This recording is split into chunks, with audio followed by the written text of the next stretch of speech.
Hello, hello, hello.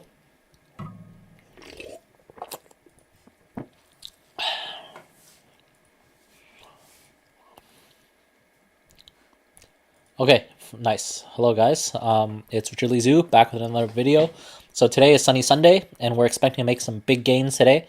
So first, we're gonna go over the two accounts, and then we'll dive right in. So first, the less important one. Here's my Bara. Not much change.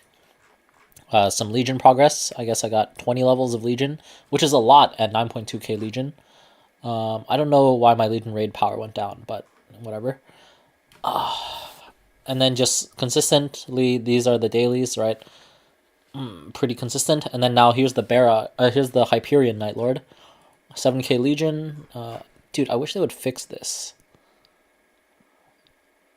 Oh wait. Oh, it's the EXP at the next level, huh? Oh, I see. It's the EXP at. Oh, I see. I see. Interesting. Well, I guess then it's correct. So I got 1 trillion EXP yesterday. It looks like. Yeah, that's about it for now. So let's see, 74. It says I'm 74%, but I'm actually 80%. I actually did 1 hour of training. Hello, welcome to the stream. I did 1 hour of grinding earlier, so yeah. Let's see. Okay, so let's see. 06 recruiting fate. Okay, so channel 10. There's an MVP going on channel 10, Mushroom Shrine. So we're gonna go catch that one. So first, let's go here. We're going to buy 5 of these, and then we're gonna buy 1 of these, just in case we do a lot of training. Because I ran out of the buffs actually. So now we're gonna go to Mushroom Shrine. Now we're gonna wait here.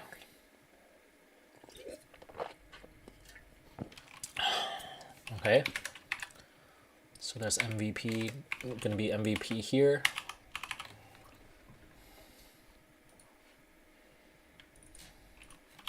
Hyper Teleport Rock, then let's go EXP. So then I have that, that's an MVP. So I'll use that EXP accumulation, and Extreme Growth, I guess, yeah.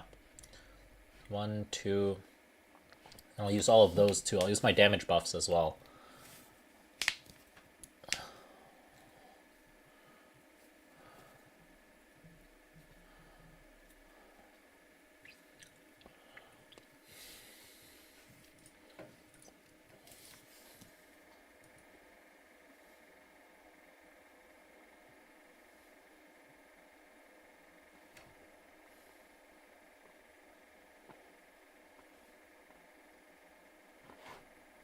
So 1 more minute. So we're waiting here for the MVP.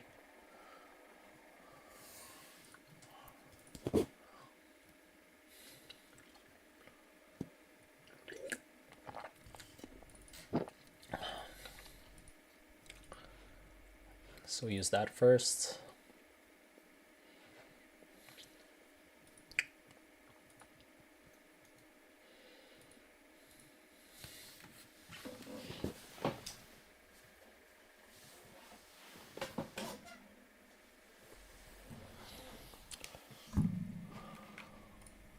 Nice, so we got the MVP. Now we go back. Let's accept the Grandest quest. Let's accept the, and then let's accept the Arcane River. Okay, so we have that. Oh, someone used the Ursus buff. VIP. 1, 2, 3. Okay, now we go Arcane River. No, Grandis. Go 1, 3. Shangri-La. I can't go Shangri-La, so we go Failed Subjects. 40% is okay.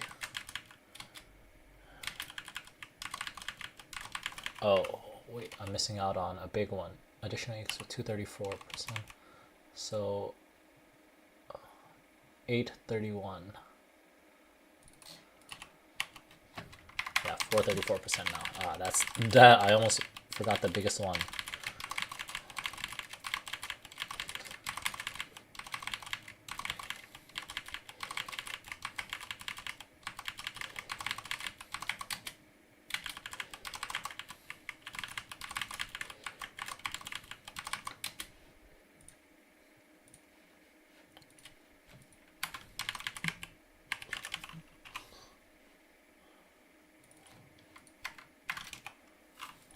Okay, wait, so I have to be out of combat. So I need to preset back to that one, and then we can go back here.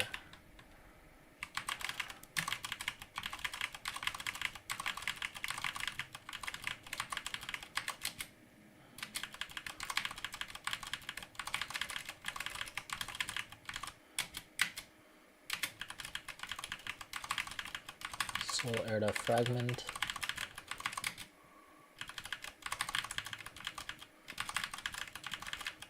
Yeah, I'm still not sure where I'm going to be training, but yeah, let's see.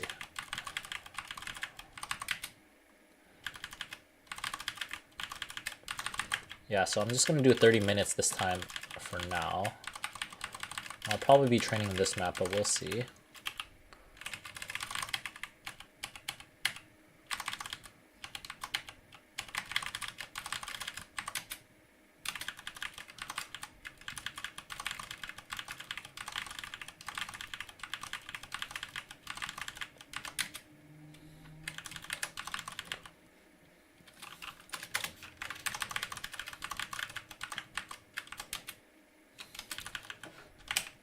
Put on some other YouTube videos. 1995 postseason.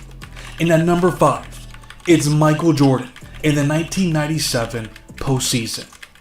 He has 4 appearances in the top 5 alone. I want you to think about how impressive this is.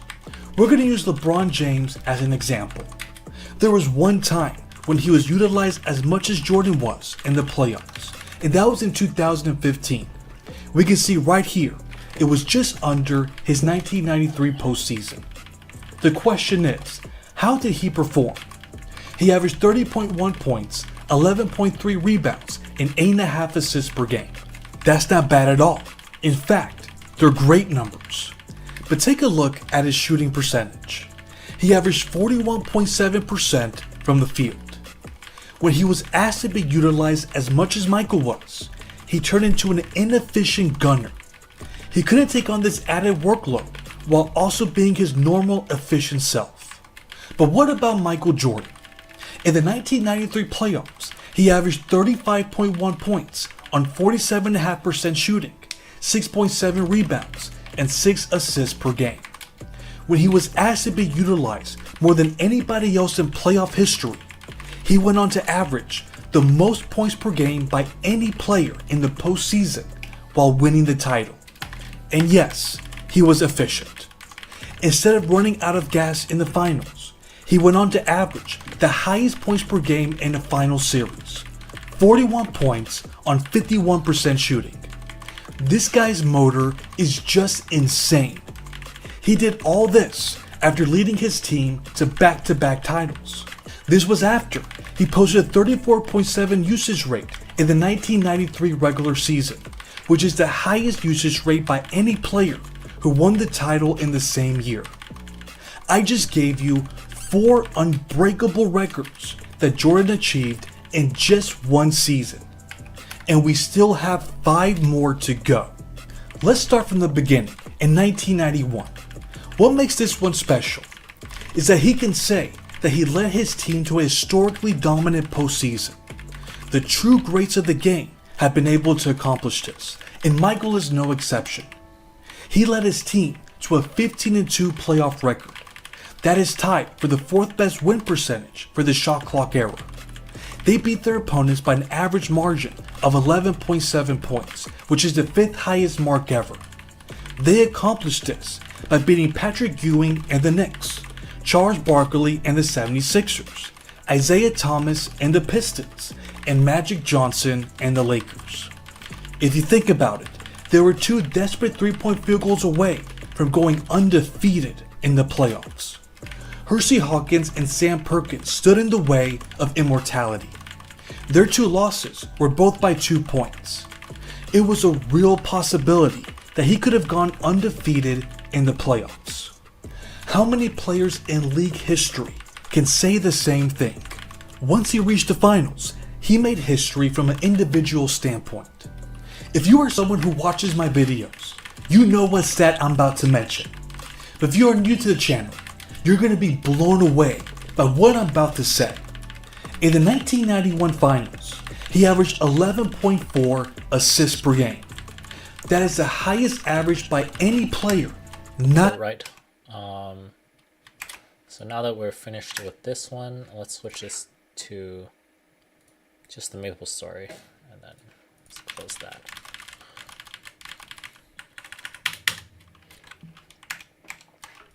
Not named Magic Johnson. You heard that right. Think about all the legendary point guards that have reached the finals. None of them have surpassed that average in the biggest stage. But you know what Magic Johnson never did? Average over 31 points per game while shooting nearly 56% from the field. The numbers don't lie. In the finals, we have never, ever seen a better playmaker. For a point of emphasis, we mentioned earlier that Jordan averaged the most points per game in the playoffs while winning the title. Do you know who's second on that list? It's Air Jordan once again. This came in the 1992 postseason when he averaged 34.5 points per game on 50% shooting. He also added 6.2 rebounds, 5.8 assists, and 2 steals per game. The fact that he holds the top 2 slots proves that he is a superior playoff performer over any player. The ultimate example of this came in the first round series against the Miami Heat. He averaged the insane stat line of 45 points on 61% shooting, 9.7 rebounds, 6.7 assists, 3 steals, and 1 block per game. This is only the 3rd time that a player has averaged over 45 points in a playoff series. Now I know what you're thinking.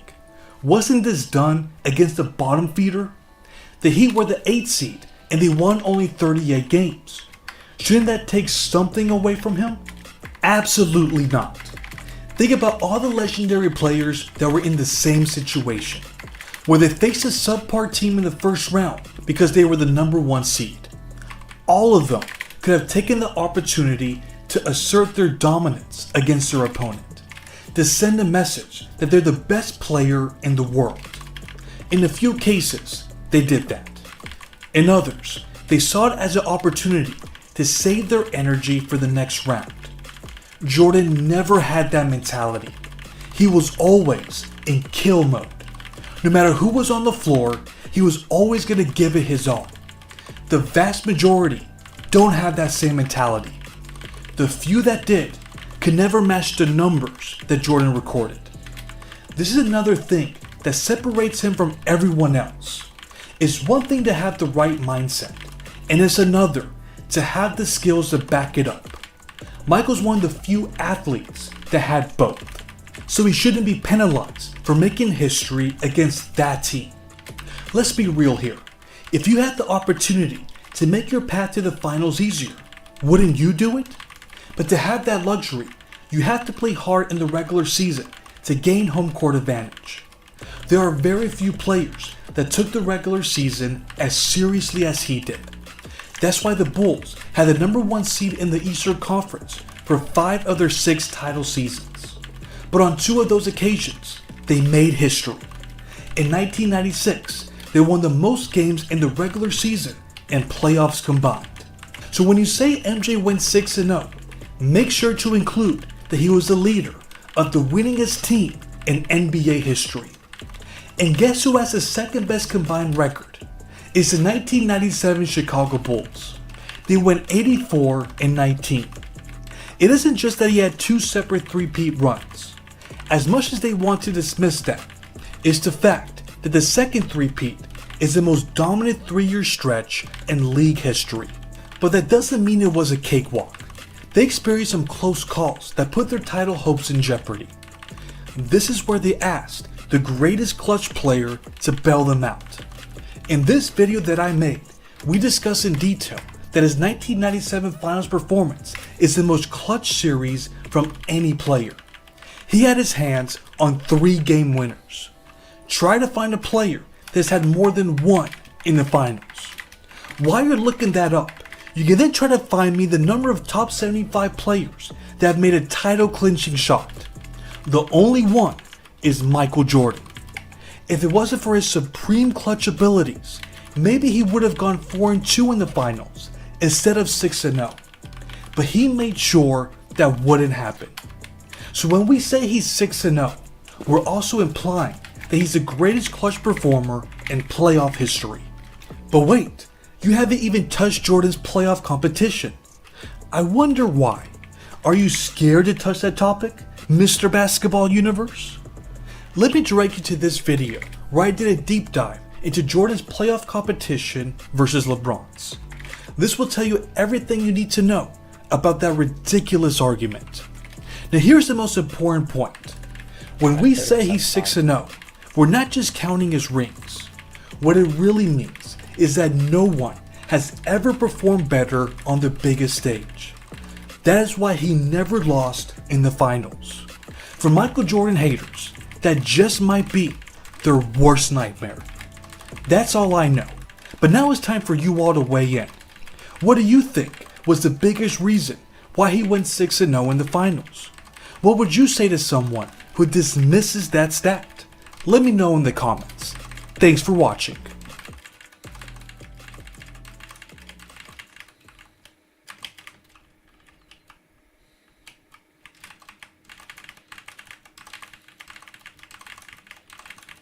Who is the greatest player of all time, aka the GOAT?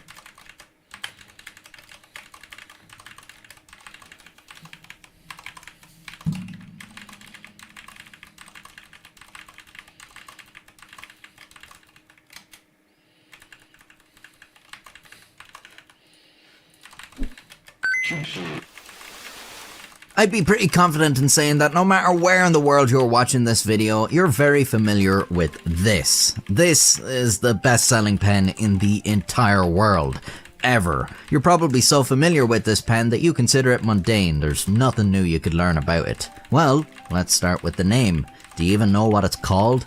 You might call it a Bic, but that's the name of the company that manufactures them. Although technically their official name is Société Bic. But anyways, back to the pen. This pen is called the Bic Crystal. It's basically ubiquitous. There's at least 2 on my desk right now. But the vast majority of people don't really know anything about it. That means it presents to us the perfect opportunity. All you have to do is learn some interesting facts about it, and it'll almost always be present to bring up in conversation and lead people to believe you're very smart. Or really weird. The Bic Crystal is a ballpoint pen, which means the tip is a tiny little ball that rolls around when you're writing, leaving a trail of ink. Actually, pretty much any pen you'll use now is a ballpoint, but this was not always the case. Before the ballpoint pen, there was the fountain pen, which comparatively is a bit of a pain in the ass to use and has to be angled a specific way to write. They're a bit more susceptible to leaking, the nib can get bent out of shape or clogged with dirt, they're just a bit finicky. In 1930, Hungarian Laszlo Biro thought the fountain pen could be improved. He saw some kids playing with marbles in a puddle and noticed the marbles leaving a trail of water as they left the puddle. This gave him an idea. He enlisted the help of his brother, Jörg, who was knowledgeable in chemistry, and together they began experimenting with pen designs that used a tiny ball as a nib. Now, they weren't the first or only people to try to make such a pen, but in this story they are the most important. Unfortunately, the pen wasn't all that great. Using a tiny ball for a nib required very precise machining, which was expensive and, well, not quite as precise as it needed to be, so the pens were prone to leaking. For years, the Biro brothers struggled to sell the pens until they managed to secure a contract with the British Air Force during World War II.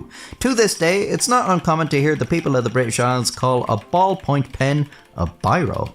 During the war, these ballpoint pens made their way to France, where Marcel Bich, a businessman and member of the French Air Force, encountered them. He was not particularly impressed, but he saw the potential. He bought the patent for the pens off the Biro brothers for $2 million and spent the next few years perfecting the design. Bich invested in Swiss watchmaking technology, which was capable of the high precision needed to accurately make the nibs. He also developed an improved ink that was thicker than the liquid ink used in fountain pens. With these improvements, his ballpoint pen neither leaked nor clogged, and in 1950 he presented the world with the Crystal, perhaps the greatest pen ever made. Bich's Crystal was significantly cheaper and more reliable than the Biro brothers' designs. The Crystal has remained largely unchanged from its original 1950 release, so let's look at some of the things that make it so great. Firstly, the stainless steel ball in the nib is only 1mm in diameter, which is pretty cool. I wonder how it would feel to dip your hand in a big box full of those. Actually, I should mention that the ball was changed in 1961 from stainless steel to tungsten carbide, which is much harder. The Crystal's polystyrene barrel is hexagonal, which was inspired by the design of pencils and makes the pen easy to grip. Ever wonder why it has that little hole in it? That's to make sure the air pressure inside the pen is the same as the outside, to ensure a consistent smooth flow of ink and prevent leaking and stress to the barrel. The barrel is also transparent, of course, so you can see how much ink is left. Speaking of the ink, if you were to put the pen on a surface and walk, you could draw a line up to 3 kilometers in length before the ink ran out. So anytime your pen runs out, just think that that little ball rolled nearly 3 kilometers just from your writing. One of the few things that changed since the Crystal's 1950 release is the polypropylene cap, which had a pointed tip before 1991, when they added a hole to the top to reduce the risk of suffocation if you inhaled it for some reason. Marcel Bich went on a huge advertising campaign. He was advised to remove the H from the end of his name to market the product, which simplified it, making it more recognizable and significantly less likely to be pronounced as bitch. Heckler & Koch have a similar kind of problem with the pronunciation of their business name, but inversely to Bic, removing the H at the end would only make things worse, not better. As part of the marketing campaign, the iconic Bic Boy was designed as a mascot, whose head is a ball, just like the one found in the Crystal's nib. The Bic Boy was later added to the Bic logo in 1961, and is still used today. I never noticed before, but the shoulders don't really look right, do they? And his feet are asymmetrical too. The rest is obviously history. The Crystal has become the world's best-selling pen, reaching 100 billion sales by 2006, making it one of the most successful consumer products in history. And it's easy to see why. They're really cheap and really reliable. It's also easy to see why the design hasn't really changed since it came out back in 1950. What else could you do with it that wouldn't make it significantly more expensive? The design is so great that the Museum of Modern Art made it a permanent part of their collection, which seems a bit redundant as there's bound to be a bunch of them in there regardless. Of course, Bic has tried to get creative and come up with some variations of the Crystal over the last 70 years, but they're usually gimmicky and stupid. The most egregious example probably being the Bic Crystal for Her. Yes, Bic for Her was a real campaign in 2012 somehow, where they basically just released the same pens, but the plastic was in pastel colours and there were flowers on the packaging.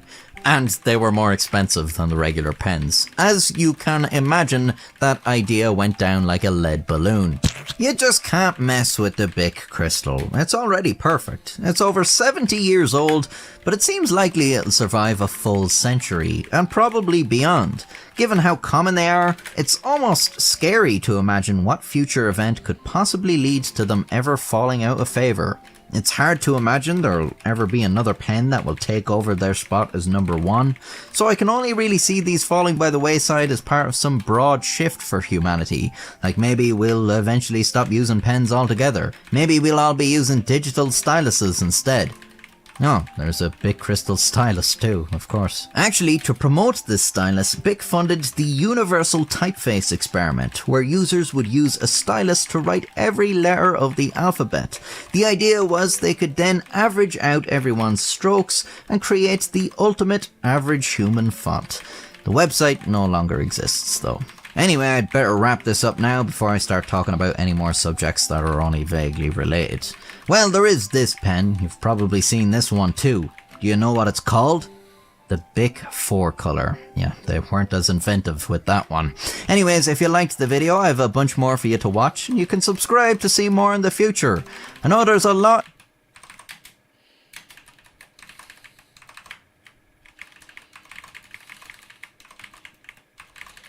Oh, golden mask. What's a golden mask? Oh, wow. I can just pick.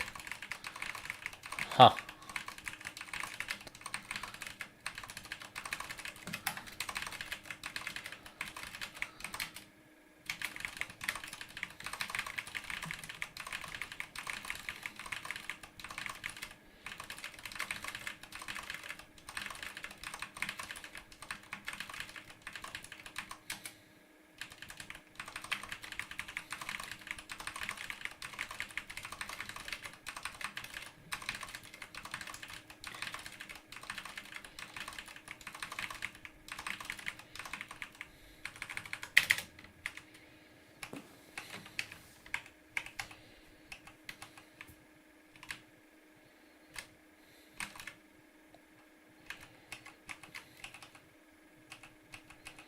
Hello, welcome to the stream. We're grinding right now. We're trying to grind to 275 by the end of this event, so I can use my sack symbols on Shangri-La. But it's going to be a little rough. 83% right now.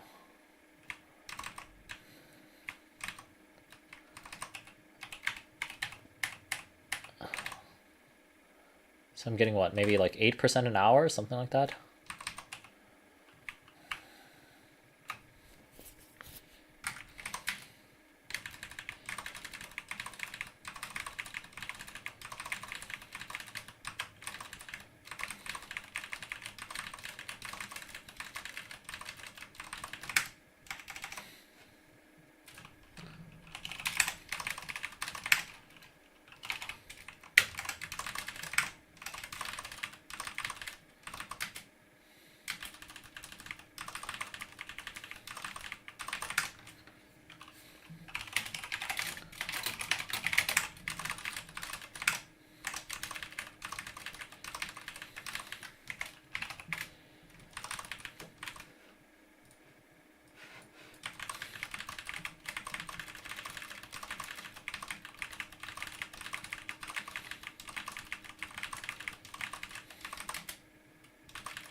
I think I'm getting 4% every half hour, so I guess it's 8% an hour.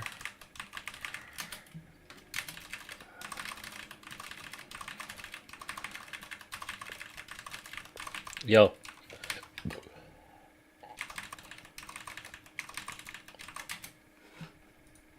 Yep. Yo, I'm streaming, by the way. What? Huh? I'm like streaming to YouTube, so just Ah, yeah. there's nothing I say. Never mind. Yeah, just be careful. Don't say anything you don't want your employer to hear. Fair enough.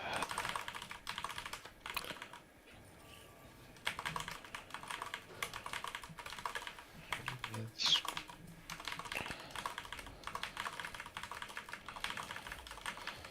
mobile video. What comp are you playing? I Witchcraft? don't know. No, probably Kogma. Wait, are you the one on my stream? Huh? Are you on my stream? Oh, someone's on my stream.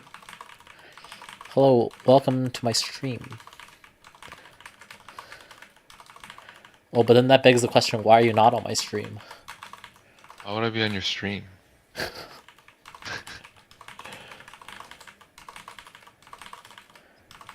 I feel like I should stream your gameplay too, just so that people can see other stuff. Huh.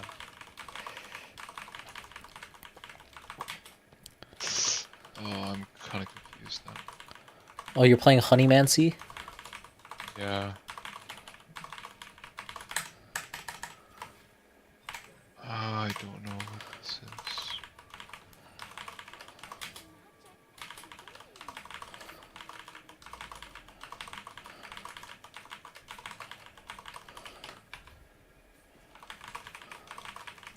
This must be good, right? Yeah. That's Wait, is it Dennis? Who's on my stream right now? Lilia, Jinx, Nunu, Rumble. Wait, what? You're not... Wait, that's not Honeyman. Wait, what are you playing? Huh? What are you playing? Hold on. What am I playing? Honeymancer, Blitzcrank. Lilia? There's a Lilia in here. For Bastion? Oh god. I see. This is kind of awkward. Dude, I feel like the meta right now is kind of like rerolls. I feel like a lot of people play a bunch of rerolls. Yeah, it's for sure a reroll. Who do I put this Moonstone on? I don't know. What does Moonstone even do? Shields the lowest and HP.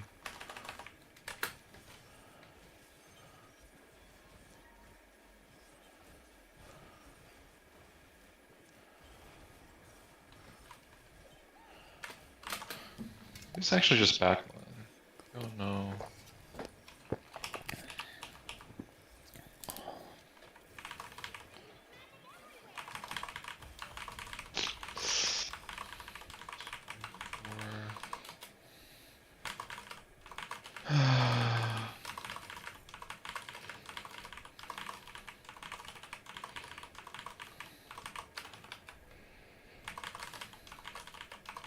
Pinch. You're playing Hunters? Honey, Mancy, Tristan. Kinda makes sense, yeah.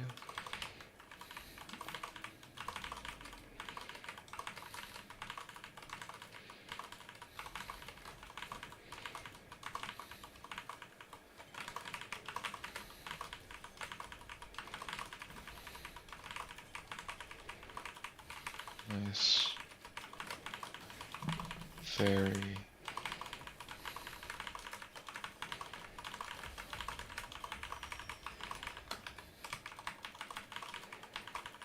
The lowest percent health allies. Guess that makes sense.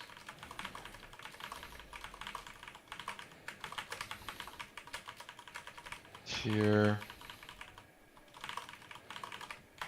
Oh. Plate. Here, plate. Sword.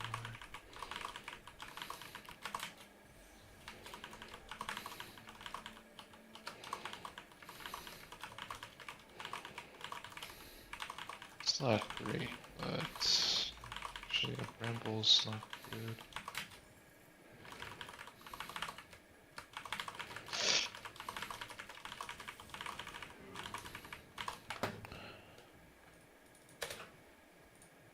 Alright, cool. So we did half an hour, So, and we got how much EXP? Like 4%. Yeah, I think it was like 4%-ish, so that's fine. That,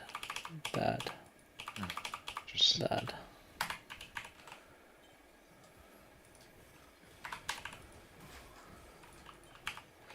Okay, now we go to Arcane River.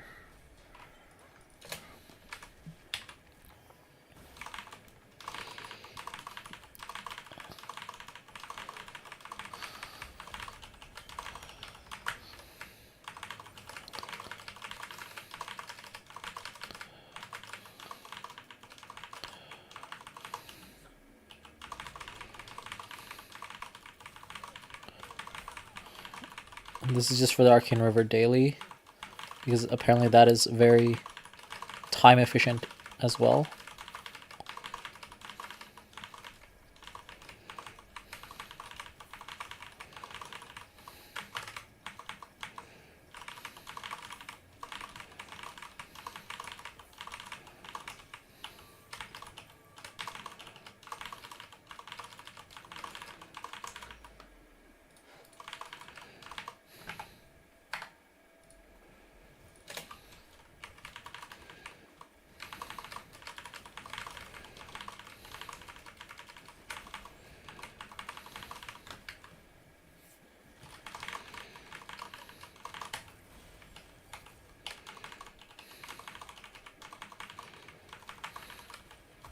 nice.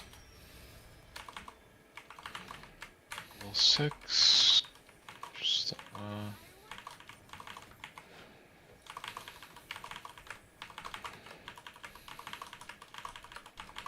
Tristana, Lydia, Jinx,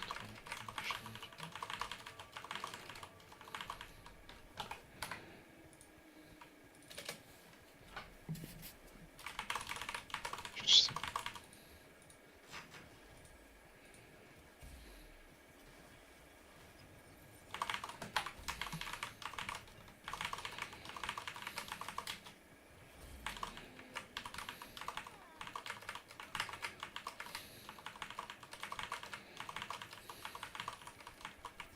Oh god, that sounds...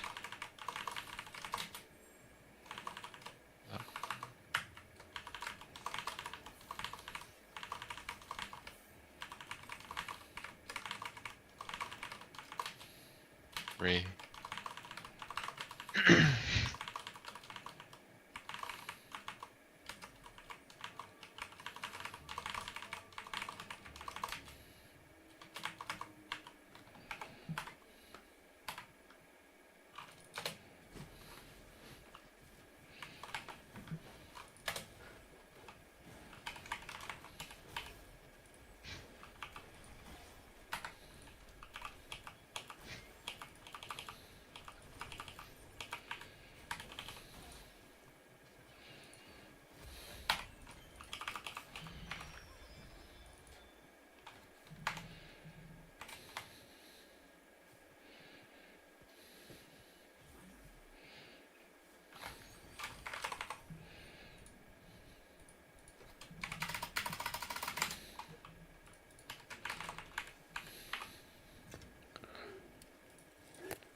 Okay.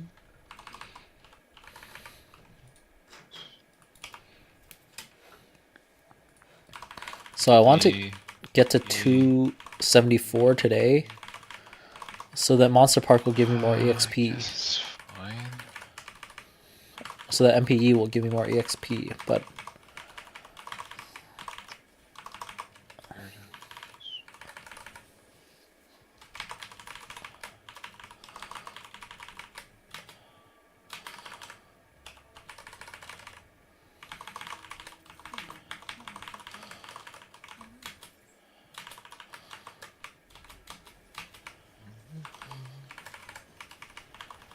Let's see how much this gives me. So I'm at 0.592.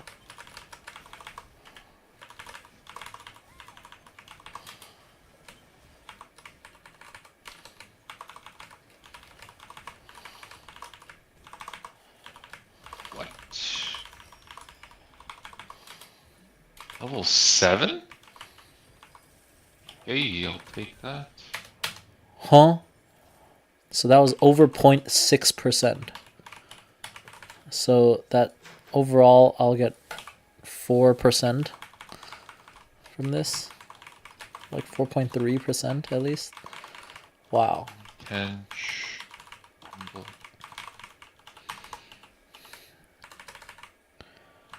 So that'll be like 90%.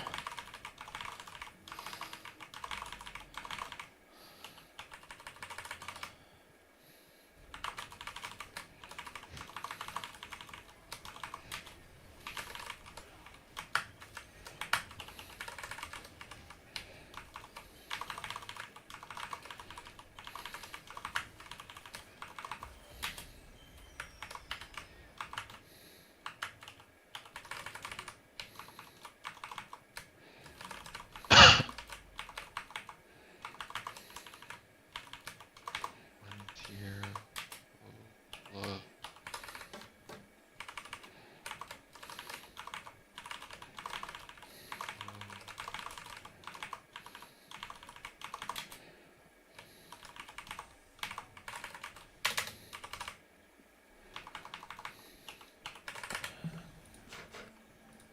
Dang, it's 35 bill each, pretty much.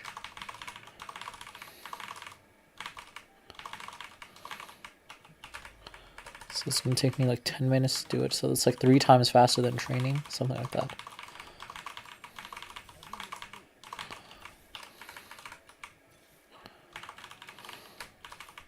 Oh my god.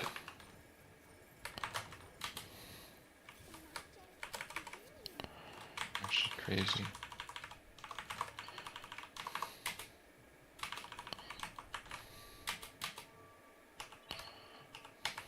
Six.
All right, one thing, hexamatrix, and I can activate it, right? Yeah, nice.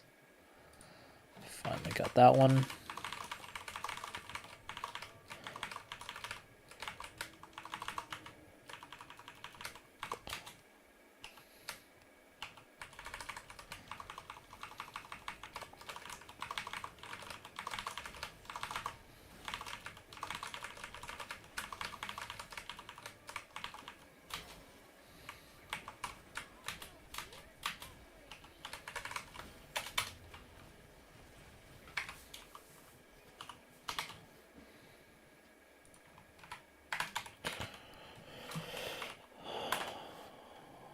So let's see, what did I just do?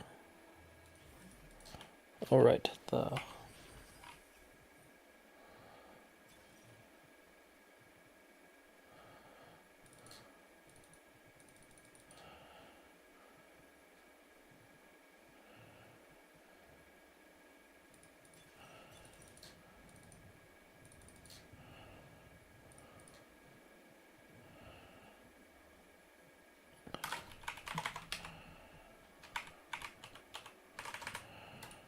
two more, so that's 1.5 more percent.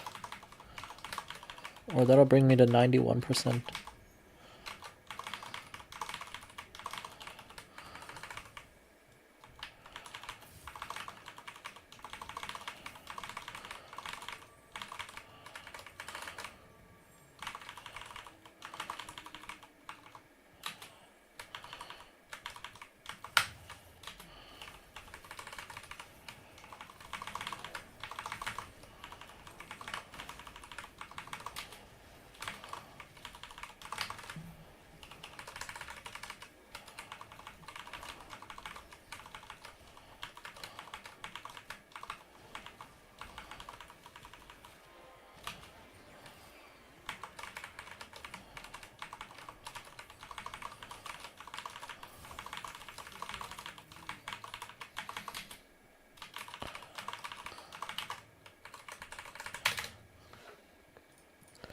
Oh, the Maplestory collab with Bugcat Kapoo is coming back.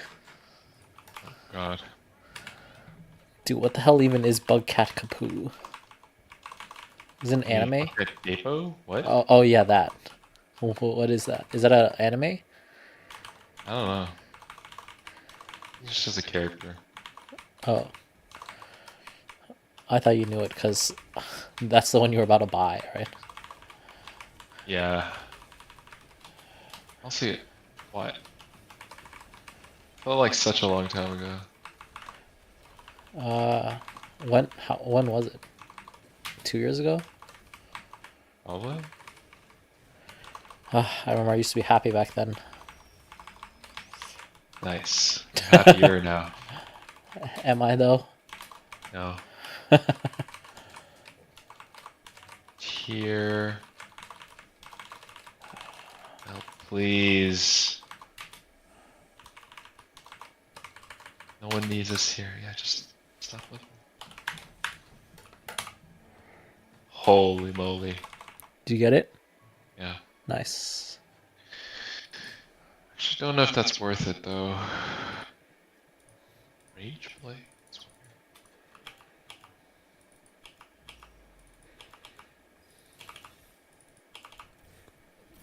Oh shit, I got a max. Oh, sorry. That was for my stream.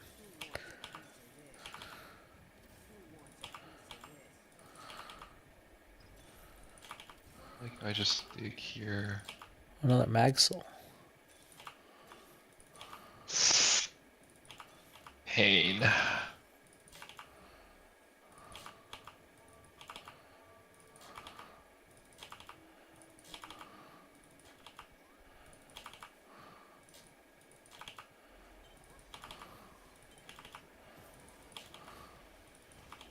What?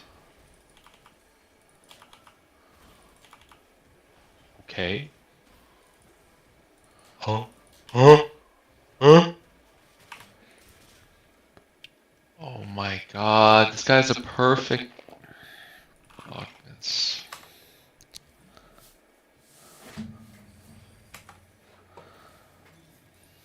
Okay, Tragedy. there's a book for it, but I always forget how to open it. Oh my god. Oh right, Soul Collector. Here it is.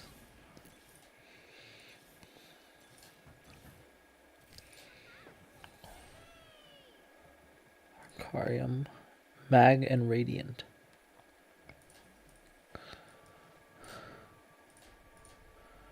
Like I had no reason to push that, but whatever.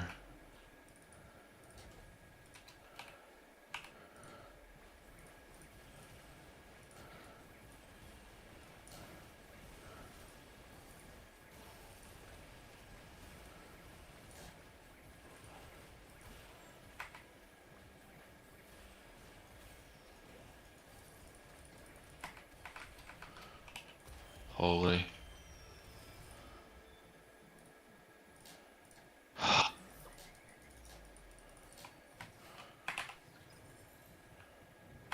Seven Hunter.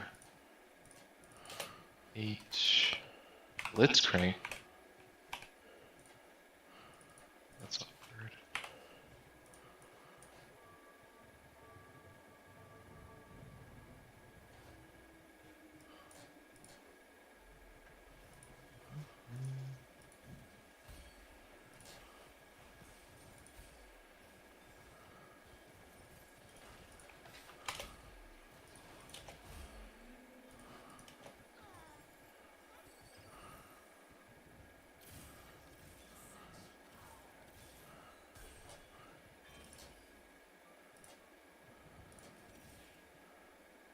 Hardy, nice.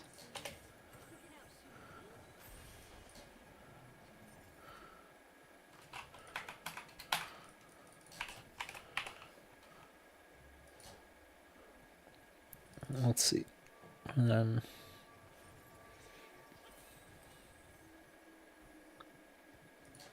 Radiant Vellum. I keep getting Radiant Vellum.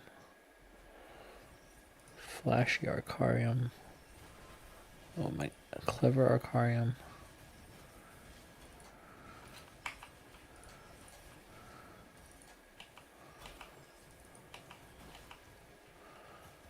Oh my. Huh? My god. Makes absolutely no sense.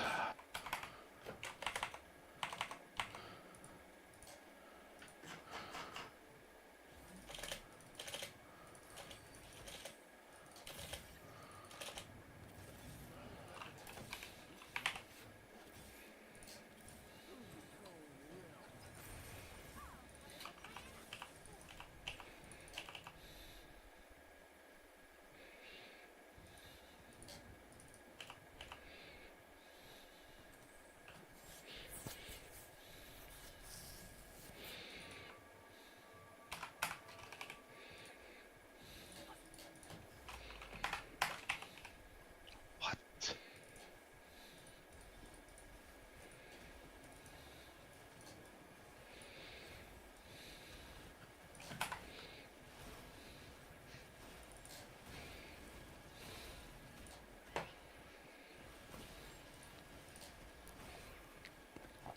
Nice.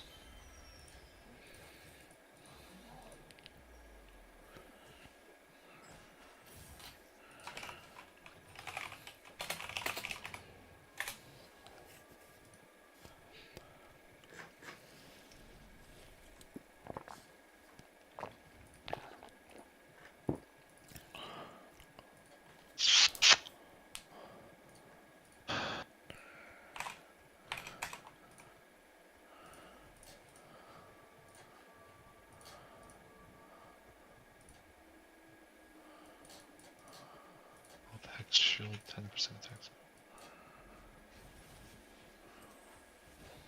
Huh?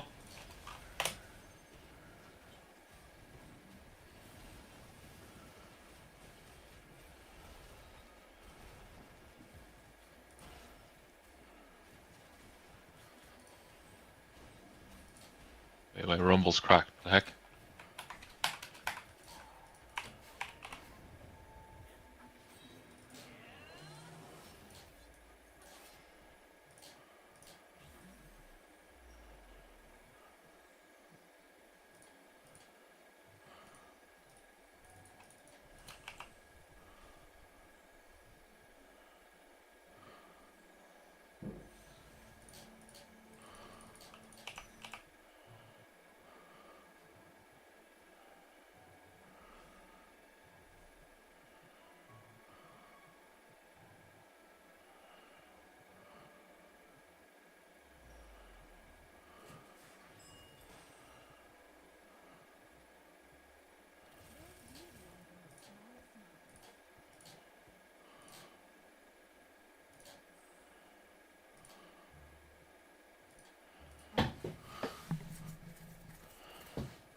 Oh my god.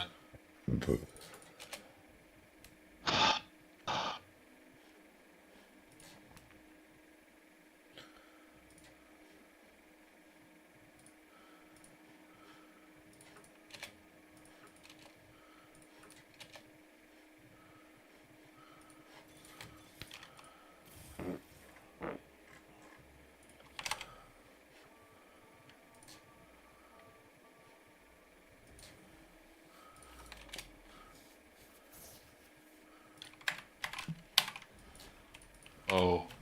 Okay.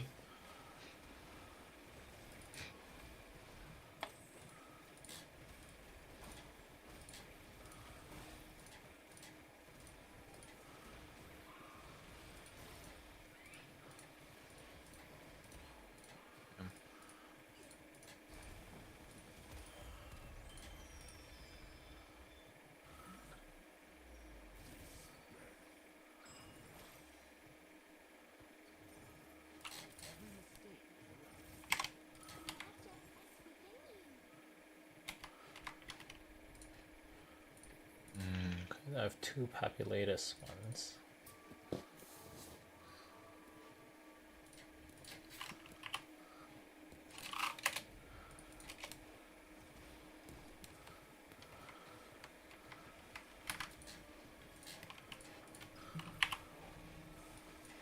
Magnus.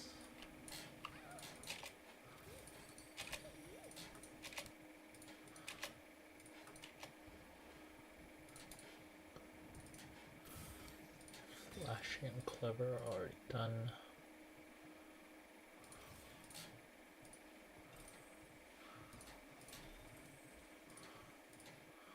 Oh, wait.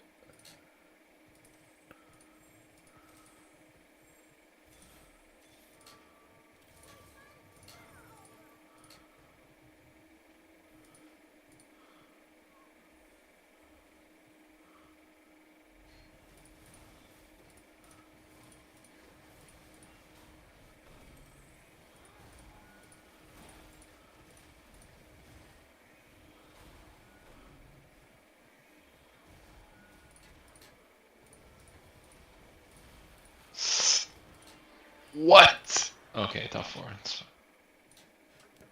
Oh.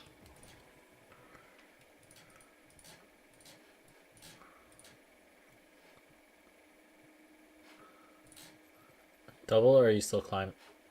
Alright, see ya. Oh, you're not climbing. You're not climbing anymore. No, I climbed 1 step. That's it. All right, good games. All right, see ya. All right, so now let's register these 2. Let's do what's next? Bon. These 2, Swift and Clever. Nice. Both of them can go in.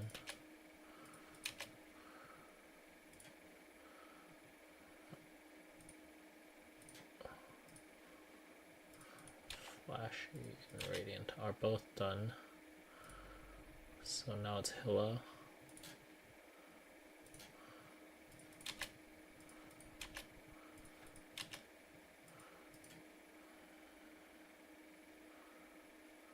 Cygnus.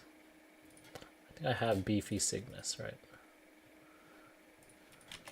Yeah, so Swift and Flashy for. Yep, now it's Pink Bean, Arcarium's then Zakum, so let's do Zakum and then Arcarium.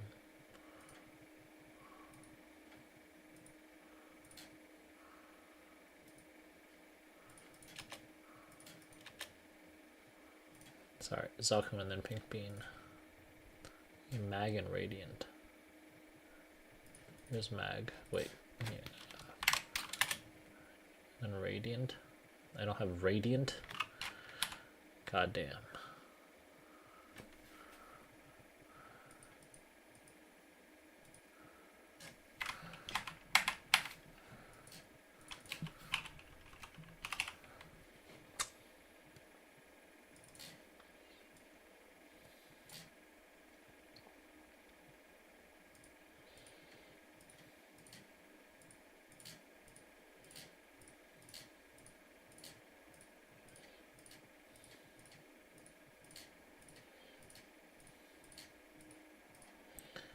Ugh, my bag is one too small. Okay.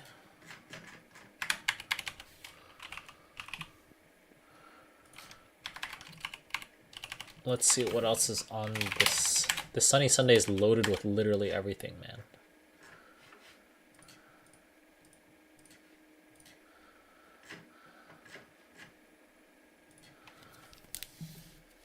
So we have Mag-Soul, Spell Trace Enhancement.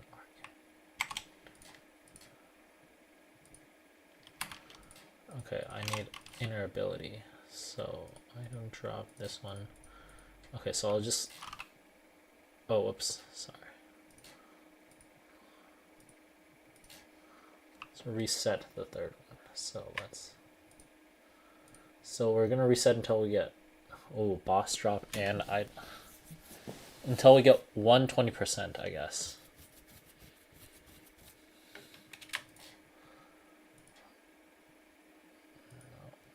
We'll go until we see something good, basically.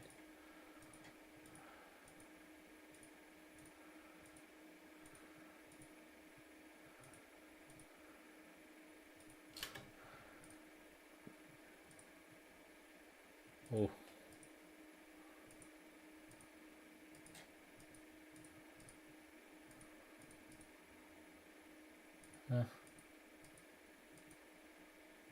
Okay, item drop rate plus 20%.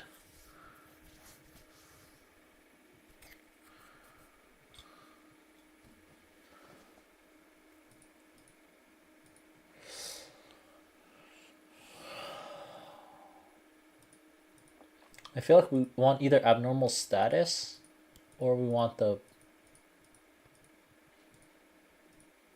normal damage. So actually let's keep rolling. Okay, so this one. So what we want to do is actually, so we apply that one, and then I remember there are some black circulators. So we get these 3 black circulators, and then we run them.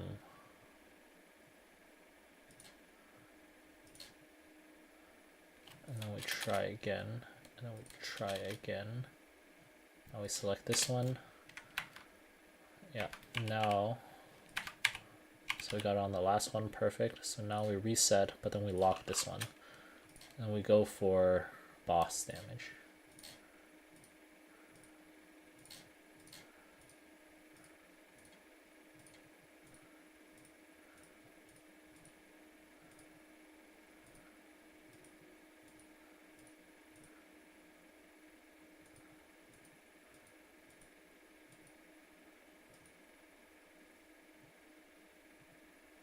Oh, we need 20% boss.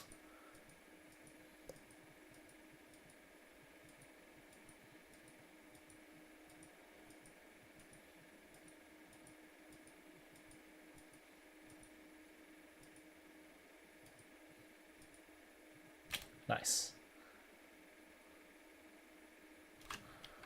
Okay. So now that we have that one, then we can roll this one.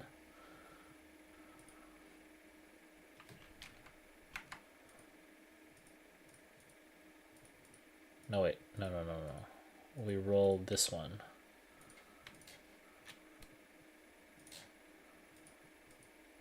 And we go for unique attacking normal.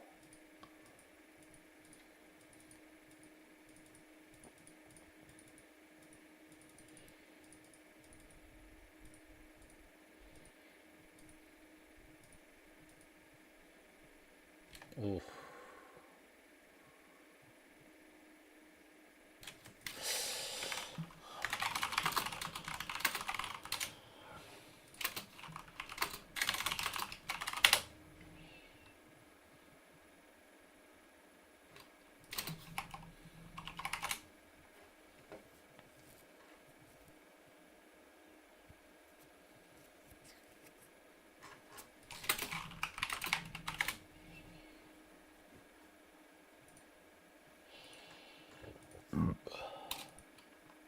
The Maplestory Go West update patch notes have been released, kind of. What do I mean by kind of? Basically, they got posted on accident, and then they got removed like an hour later or something. But within that hour, people have obviously saved the post. We're gonna go over it. This is gonna be a breakdown of the patch notes. I'm gonna highlight all the most important things for you, because they are really long. I read the whole thing, and we're gonna go over it, and I'm gonna tell you what you need to know. So the first thing is this patch is coming on June 12th. They basically renamed the preset improvements. So they're making it so that there's presets for your equips, for your inner ability, for your legion, for your outfits, everything. And you can change all that in one button, like one hotkey that can change all those things at once. Let's say you're bossing, and you want to do your damage gear, your damage inner, all that stuff, your damage hyper stats, your damage legion. You press like your bossing hotkey. Then if you want to go train, you press your train hotkey, and everything's changed all at once. So there's no more like, oh, I forgot my drop gear. Oh, I've been training with 60 meso this whole time instead of 100. So it's gonna be super, super, super useful. And this is like, we should have got this like 10 years ago, but all good, we finally got it. V matrix improvements over the job. You can open all the nodes at once, and it just saves you so much time.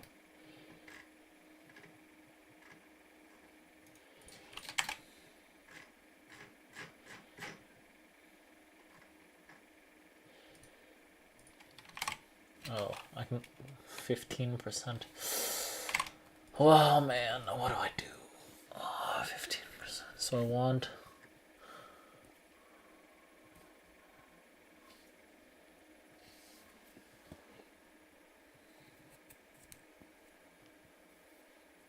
damage to normal monsters. I want 8% damage to normal monsters.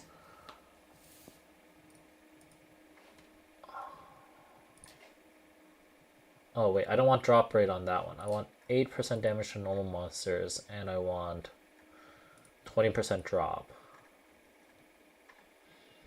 Okay, I think that's right. Okay, so that's fine.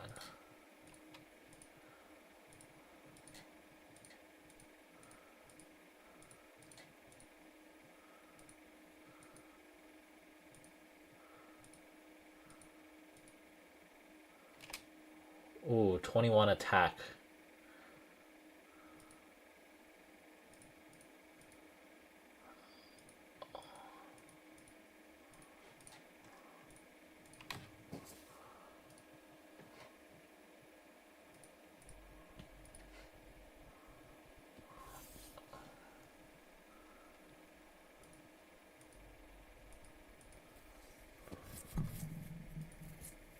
One attack is good.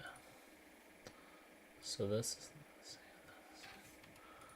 so 21 attack is actually one of the best ones, so I'll roll this one actually.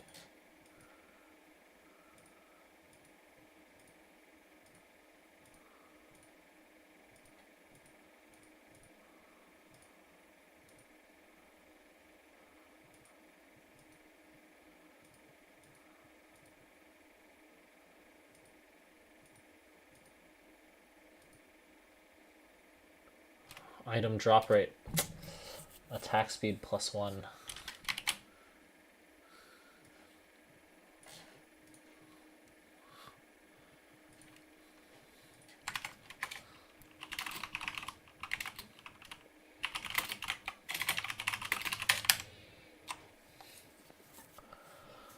Oh, this one is really good, I think. Item drop rate. Let's keep going. I don't need these, so.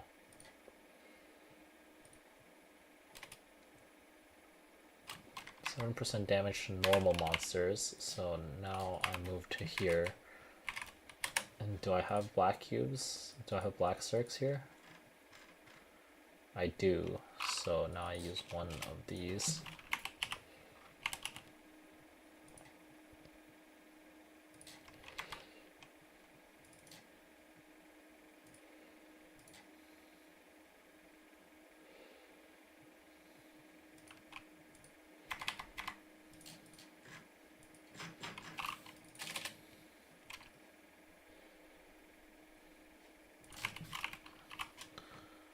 Oh wait, I don't need to use the blacks here, right? I can actually just use the chaos circs.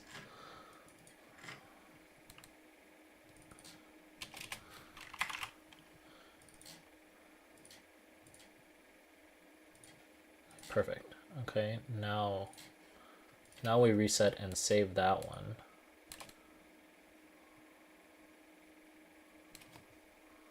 Do I want buff duration?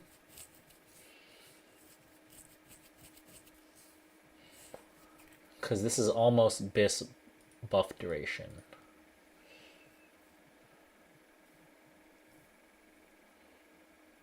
Damage to normal monsters, buff duration. Nah. That's...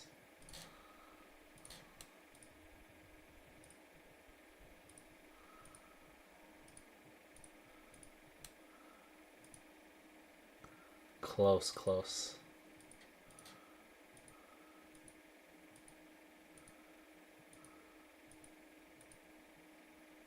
Oh, close. If that were 38%, I would have kept it.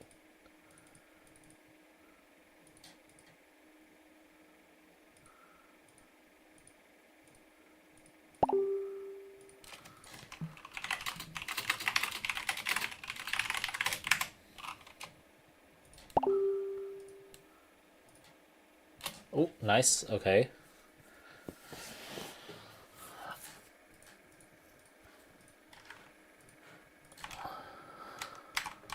Okay, I'm gonna ask my friend Dennis to come help me. I have no idea what I'm doing.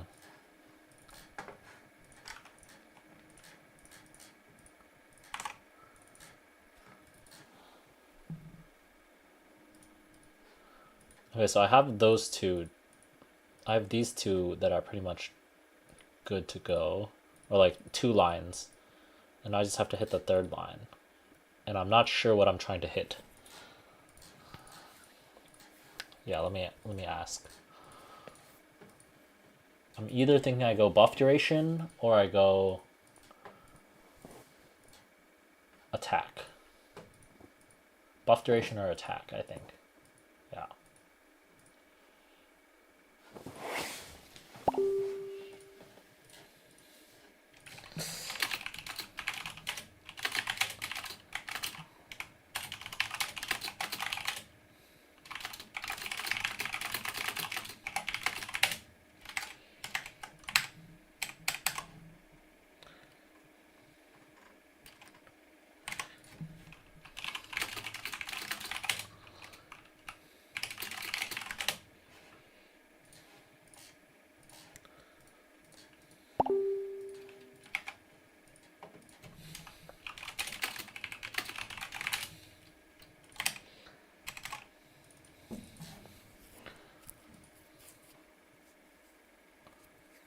Yo, let me stream.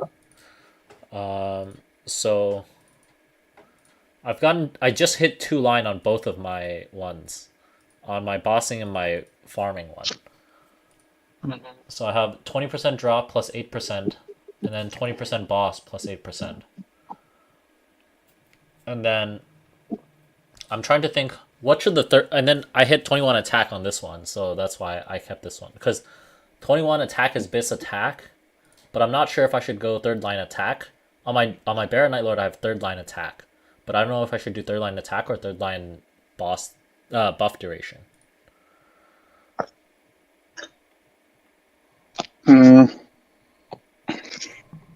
So I think boss damage is really easy to get. No, I know. So I think technically you only lock the 2nd line. No. You literally roll away boss damage is what I'm saying. No. I've already locked the I already got the 2nd line. Like, you're saying go for the 3rd line?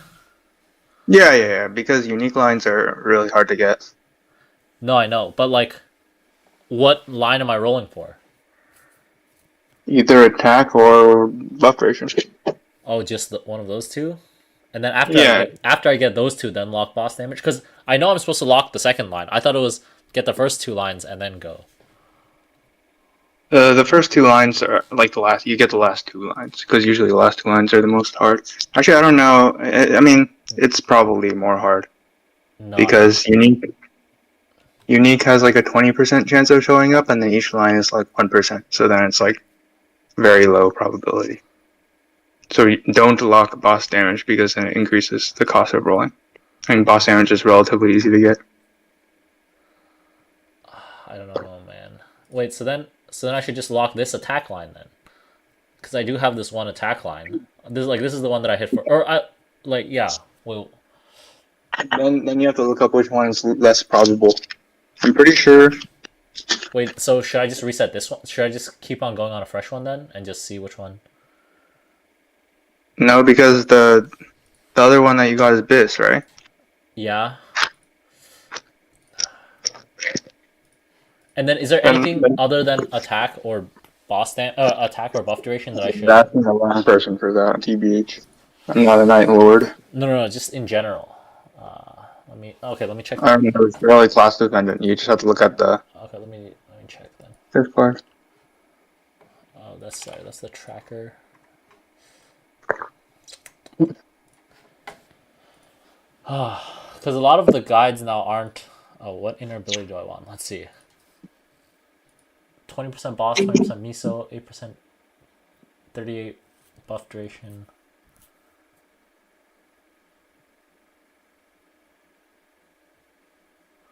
Oh, I want 15% miso for the other line, Probably. for the farming one. Okay, so miso and then buff duration, I think.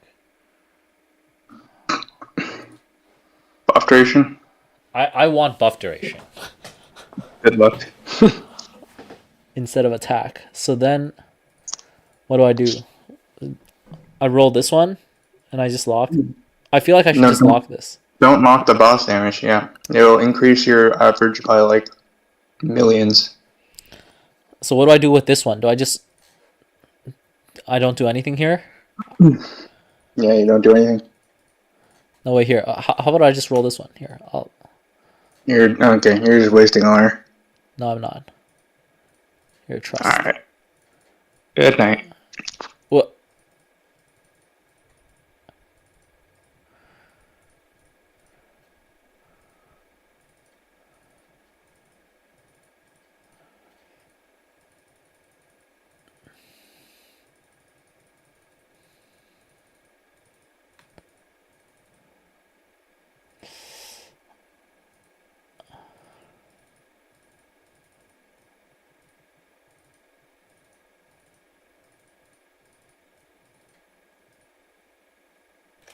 No, I think it's lock is the move.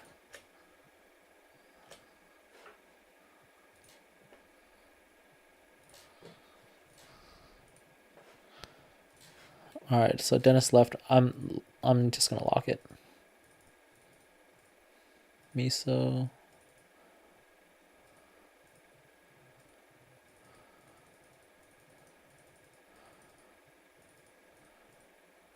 Oh, there's a buff duration. Okay. Then let's do some of this one. Let's lock these two. And then I'm going for miso.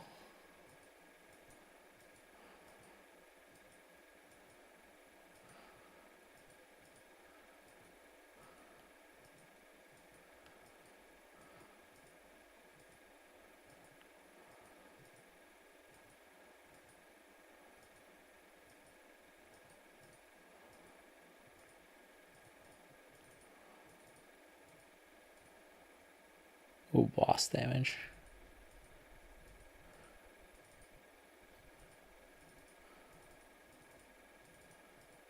Any miso is fine.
$50 more rolls.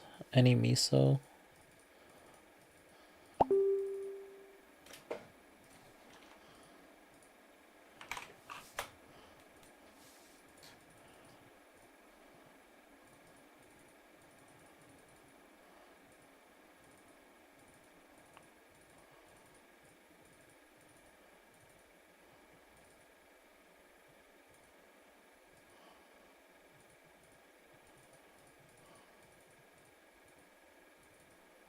Okay, miso. Got some miso.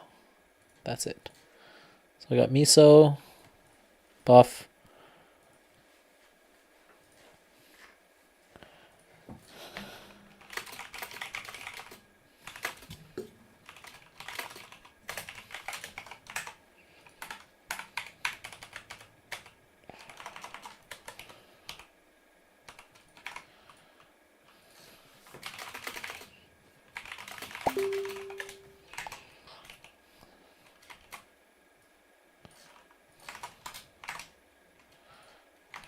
Okay, so I got the epic lines for now.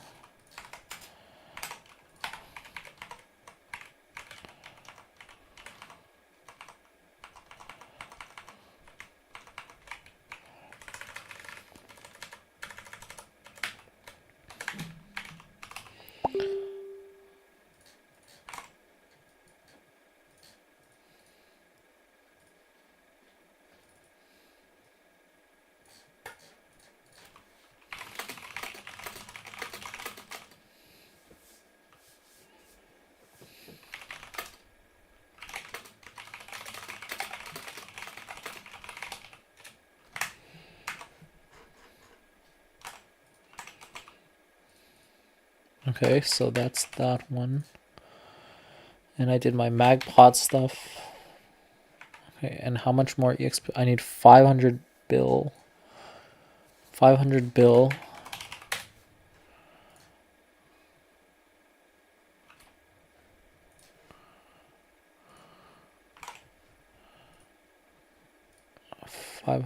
Let's see the points. 500 bill, so 10,000 tickets. So it's like 7,000 tickets. So I could level up if I claim all my tickets, but is that the most worth it?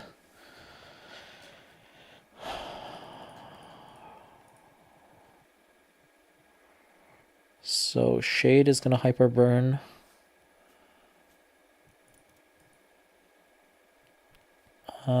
Crit damage. So Hayato is also gonna hyper burn.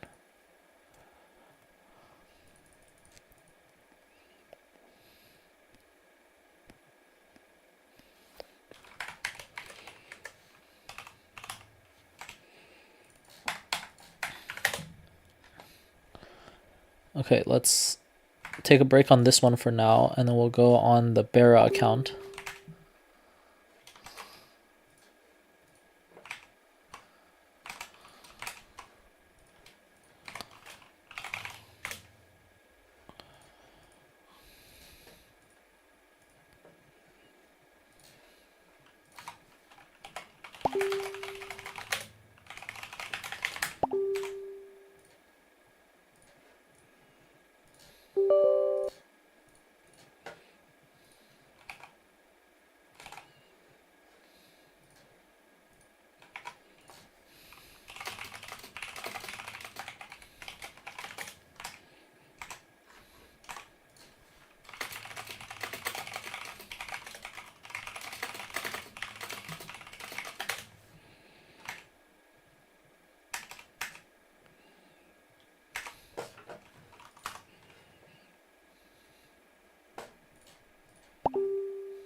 Nope, wrong region.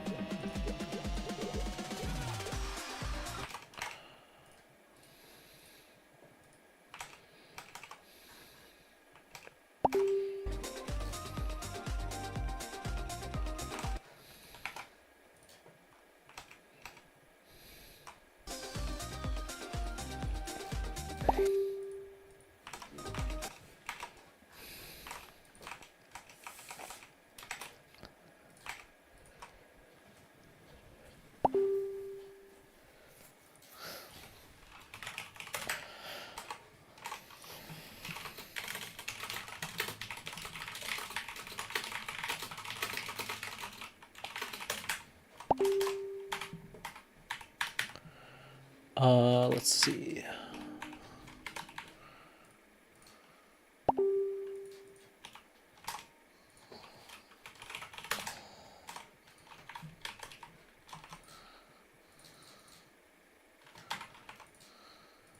No, not this one.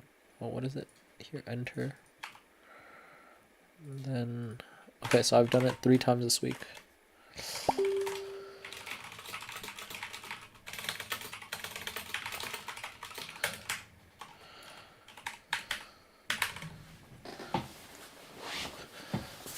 Okay, let's think. So this one, I go here, move here.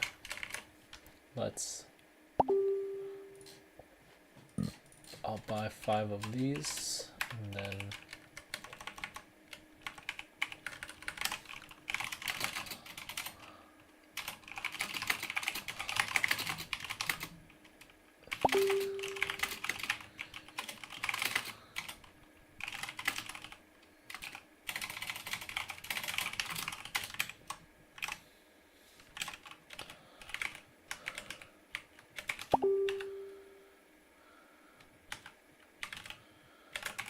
okay, so all right. First, let's do all the simple stuff.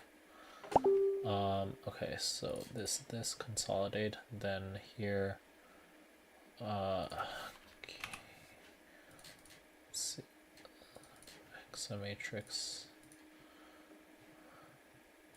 82. This one needs 125. Let's accept all the grandest dailies for now. Artist request. Let's see, boss. I'm so frazzled. Okay, soul bag. So here, and let's open up all the ones.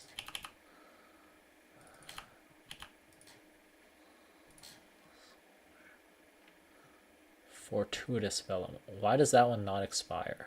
Magnificent. Hilla.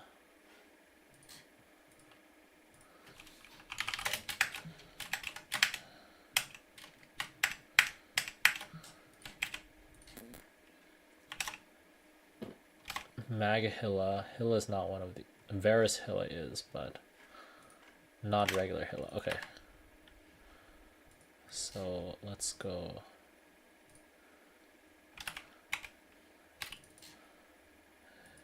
Hilla.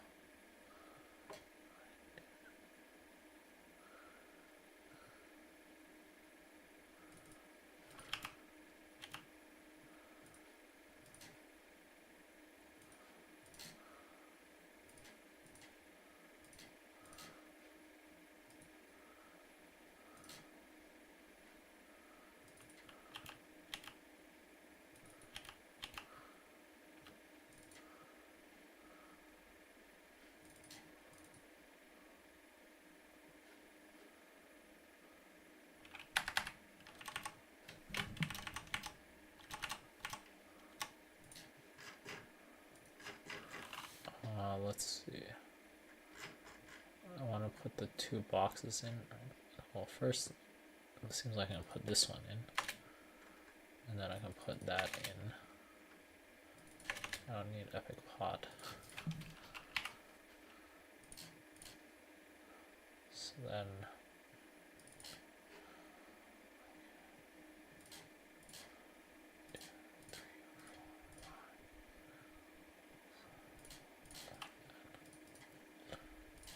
Soul Collector. So let's do Hilla.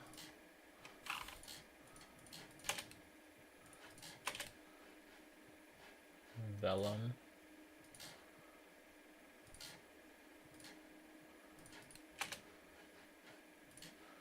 Pierre.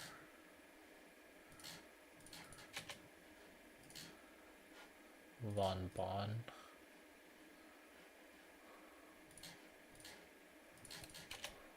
Cygnus Magnus. Cygnus.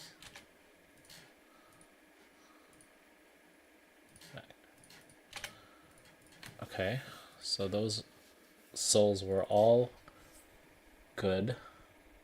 Now Lotus, Hilla,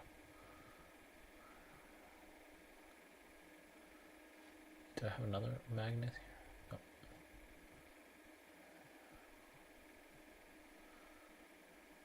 No. Okay, nice. Those are all unique ones.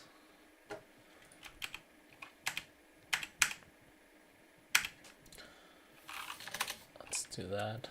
And then can I almost level up my sack symbols? Nope, those are 500, 500. Okay, so not even close to those. Okay, so that's it for that one. So now we have, that's done. So 8% damage to normal monsters. Okay, so we want normal monsters, then item drop, then miso. Or not even miso. Okay, let's reset this third one, but lock this one, and then let's go for it.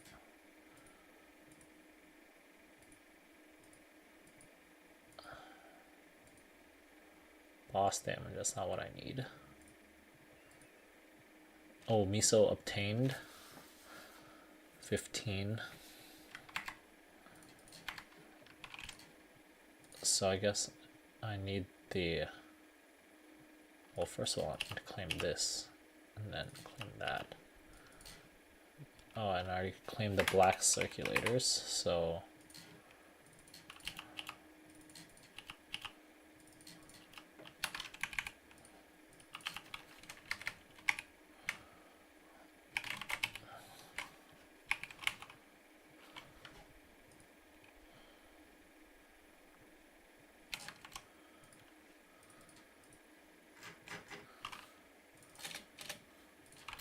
let's see if I can hit 15.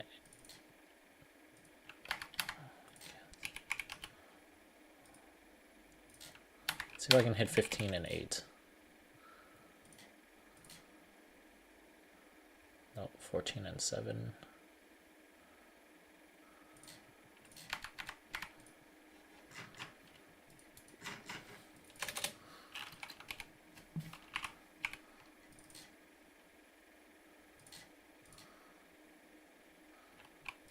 Thirteen and 7.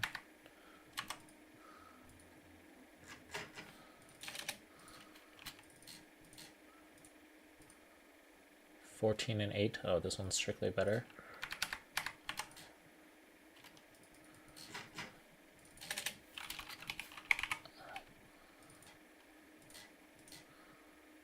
Thirteen and 7.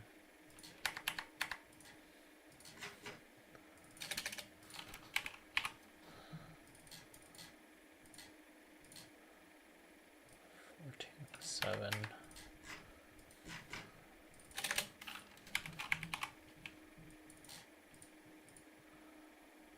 Ah, 15.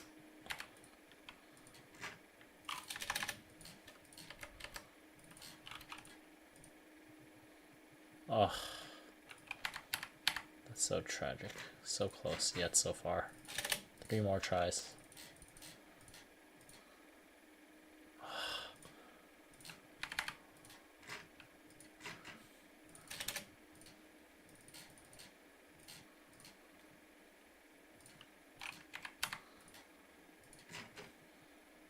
Last one.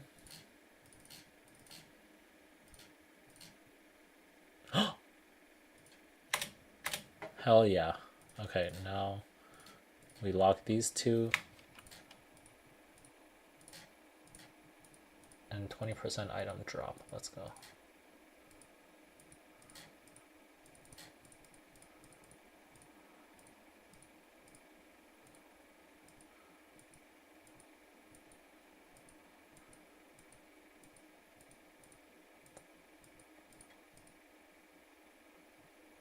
%.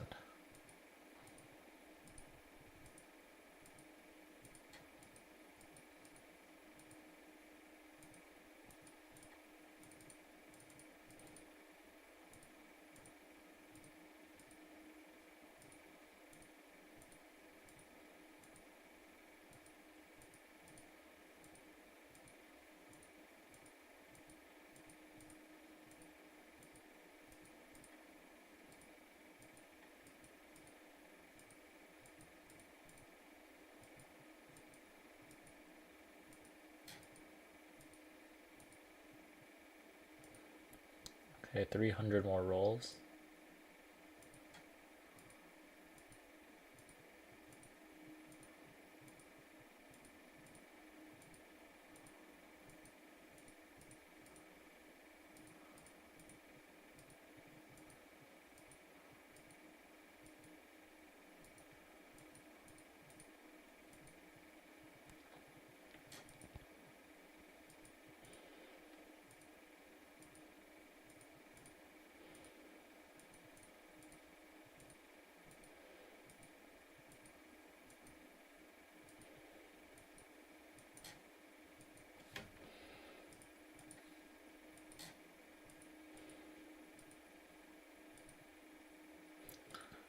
We need 20%.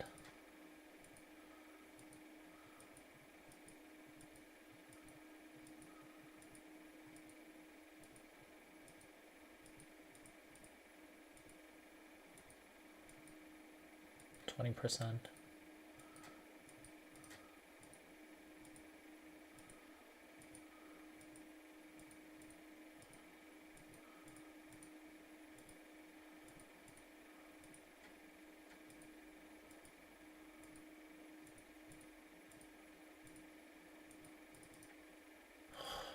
Wrong 20%. Oh, there we go.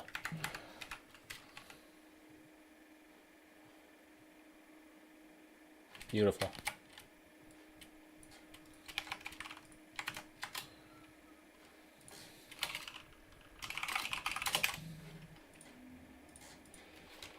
Okay, now this one, I'm gonna apply and reset. So let's go. Oh, first of all, let's get out of this place.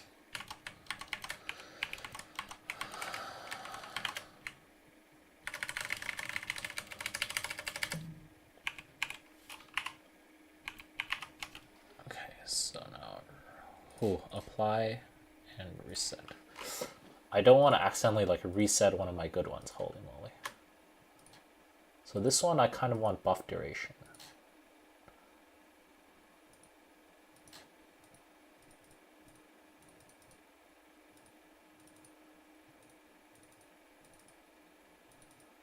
I have 400 rolls now.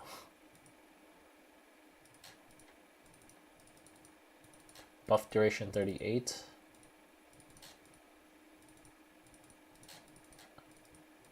And abnormal status.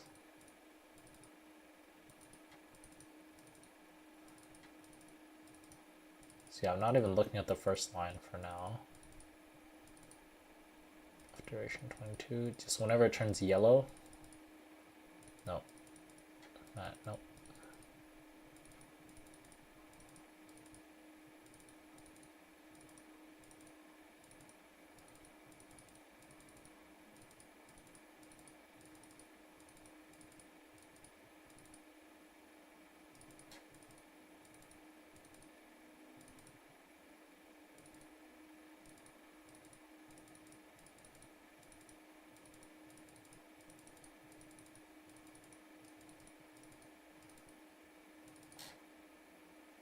Oh.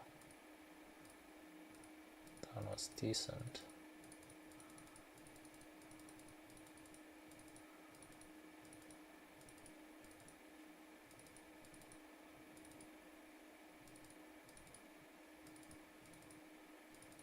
$300 more rolls.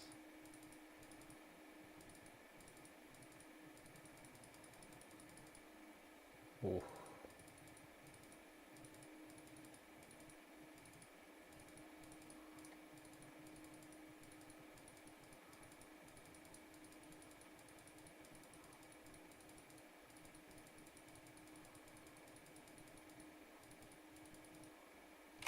Oh, this is all monsters, huh?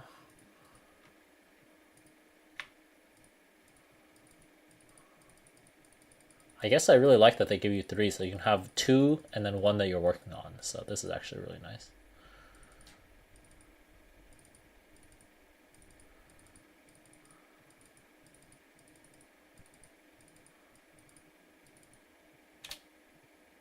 Beautiful. Okay, now I keep rolling for the other one. About less than 200 rolls left, so I want buff duration.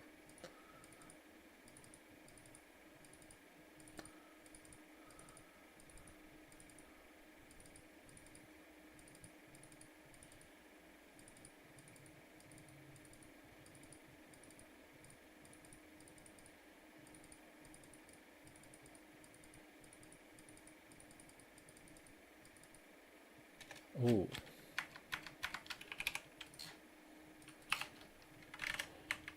How many more black cubes do I have left?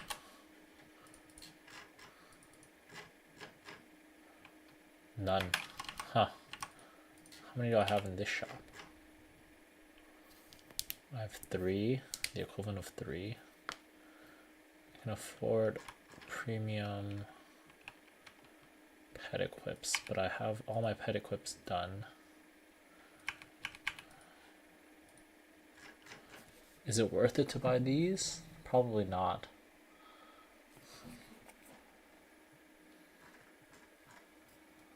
Oh yeah, it's definitely not worth it. I should probably buy these for sure.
Do I use it on this?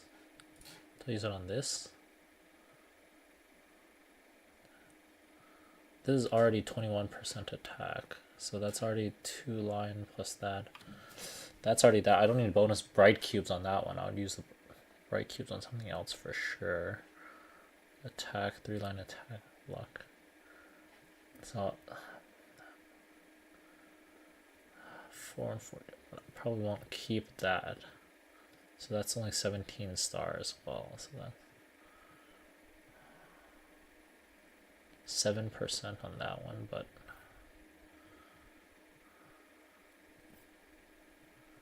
I guess it's this one. Let's do it.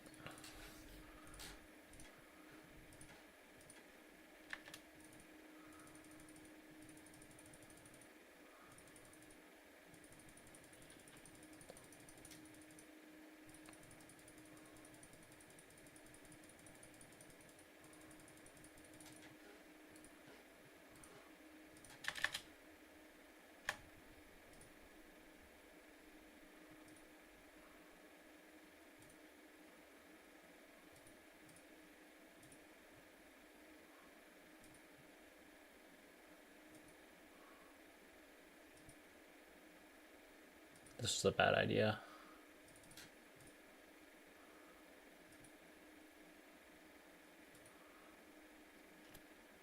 Completely terrible idea. Ah, really waste of bonus bright cubes.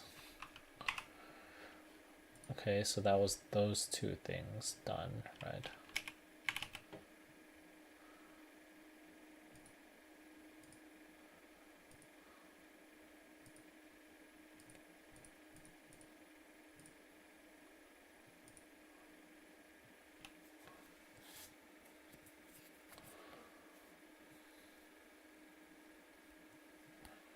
So I lock these, and then I roll for the last one. Boss damage.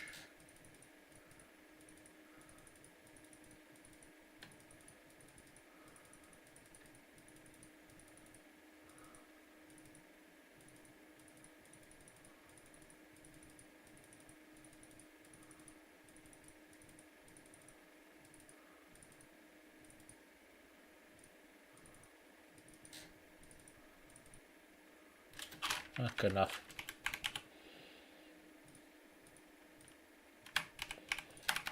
Okay, now the preset.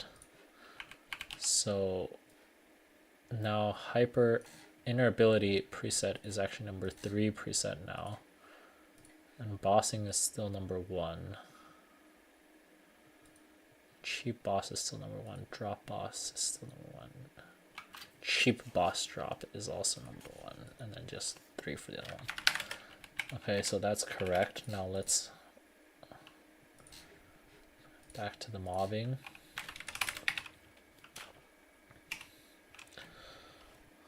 Okay, collect those coins.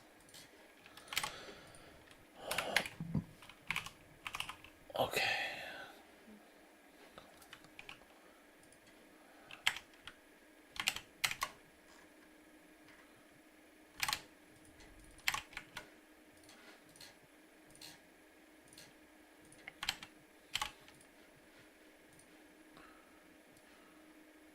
Achievement notifier. I should add stuff to the achievement notifier. Legendary blue dragon. That looks pretty cool. Anyway, let's see. I think that's it, right, for now. Why do I have 2k EXP vouchers here? When did I claim that?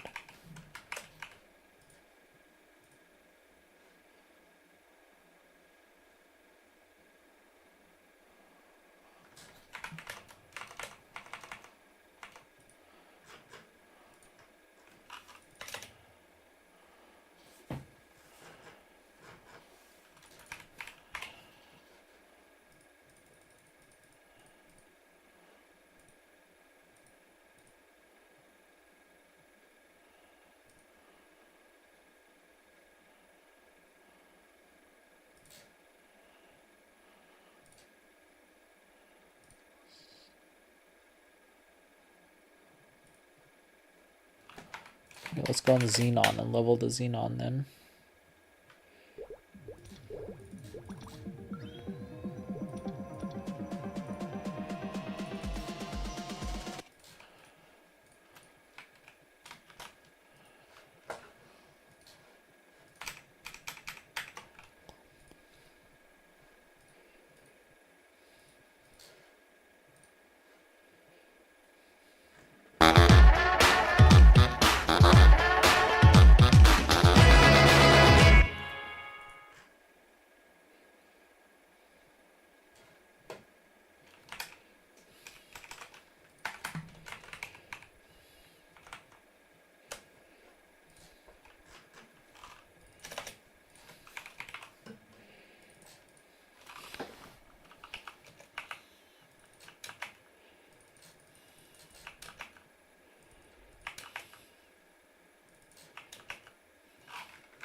Oh wait, I think I was working on my... Wasn't I working on my Nightwalker? Oh, I think it's 215. Huh. Okay, that's it for that one. So I used all of those.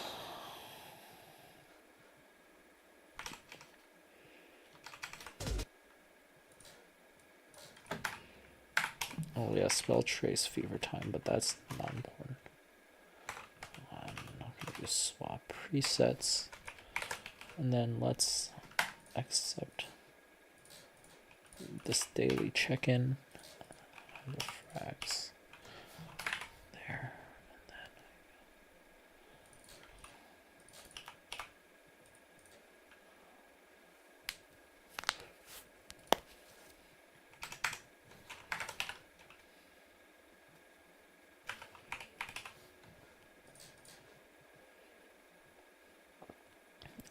What do I want to do? So I want to use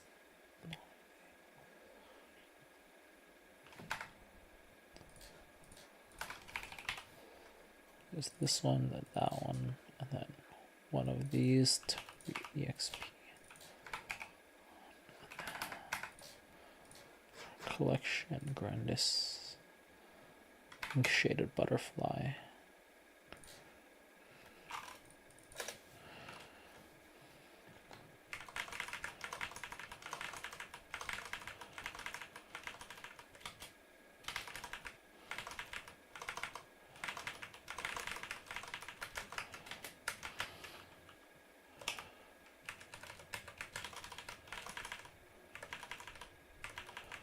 Isn't there a 1K mob one?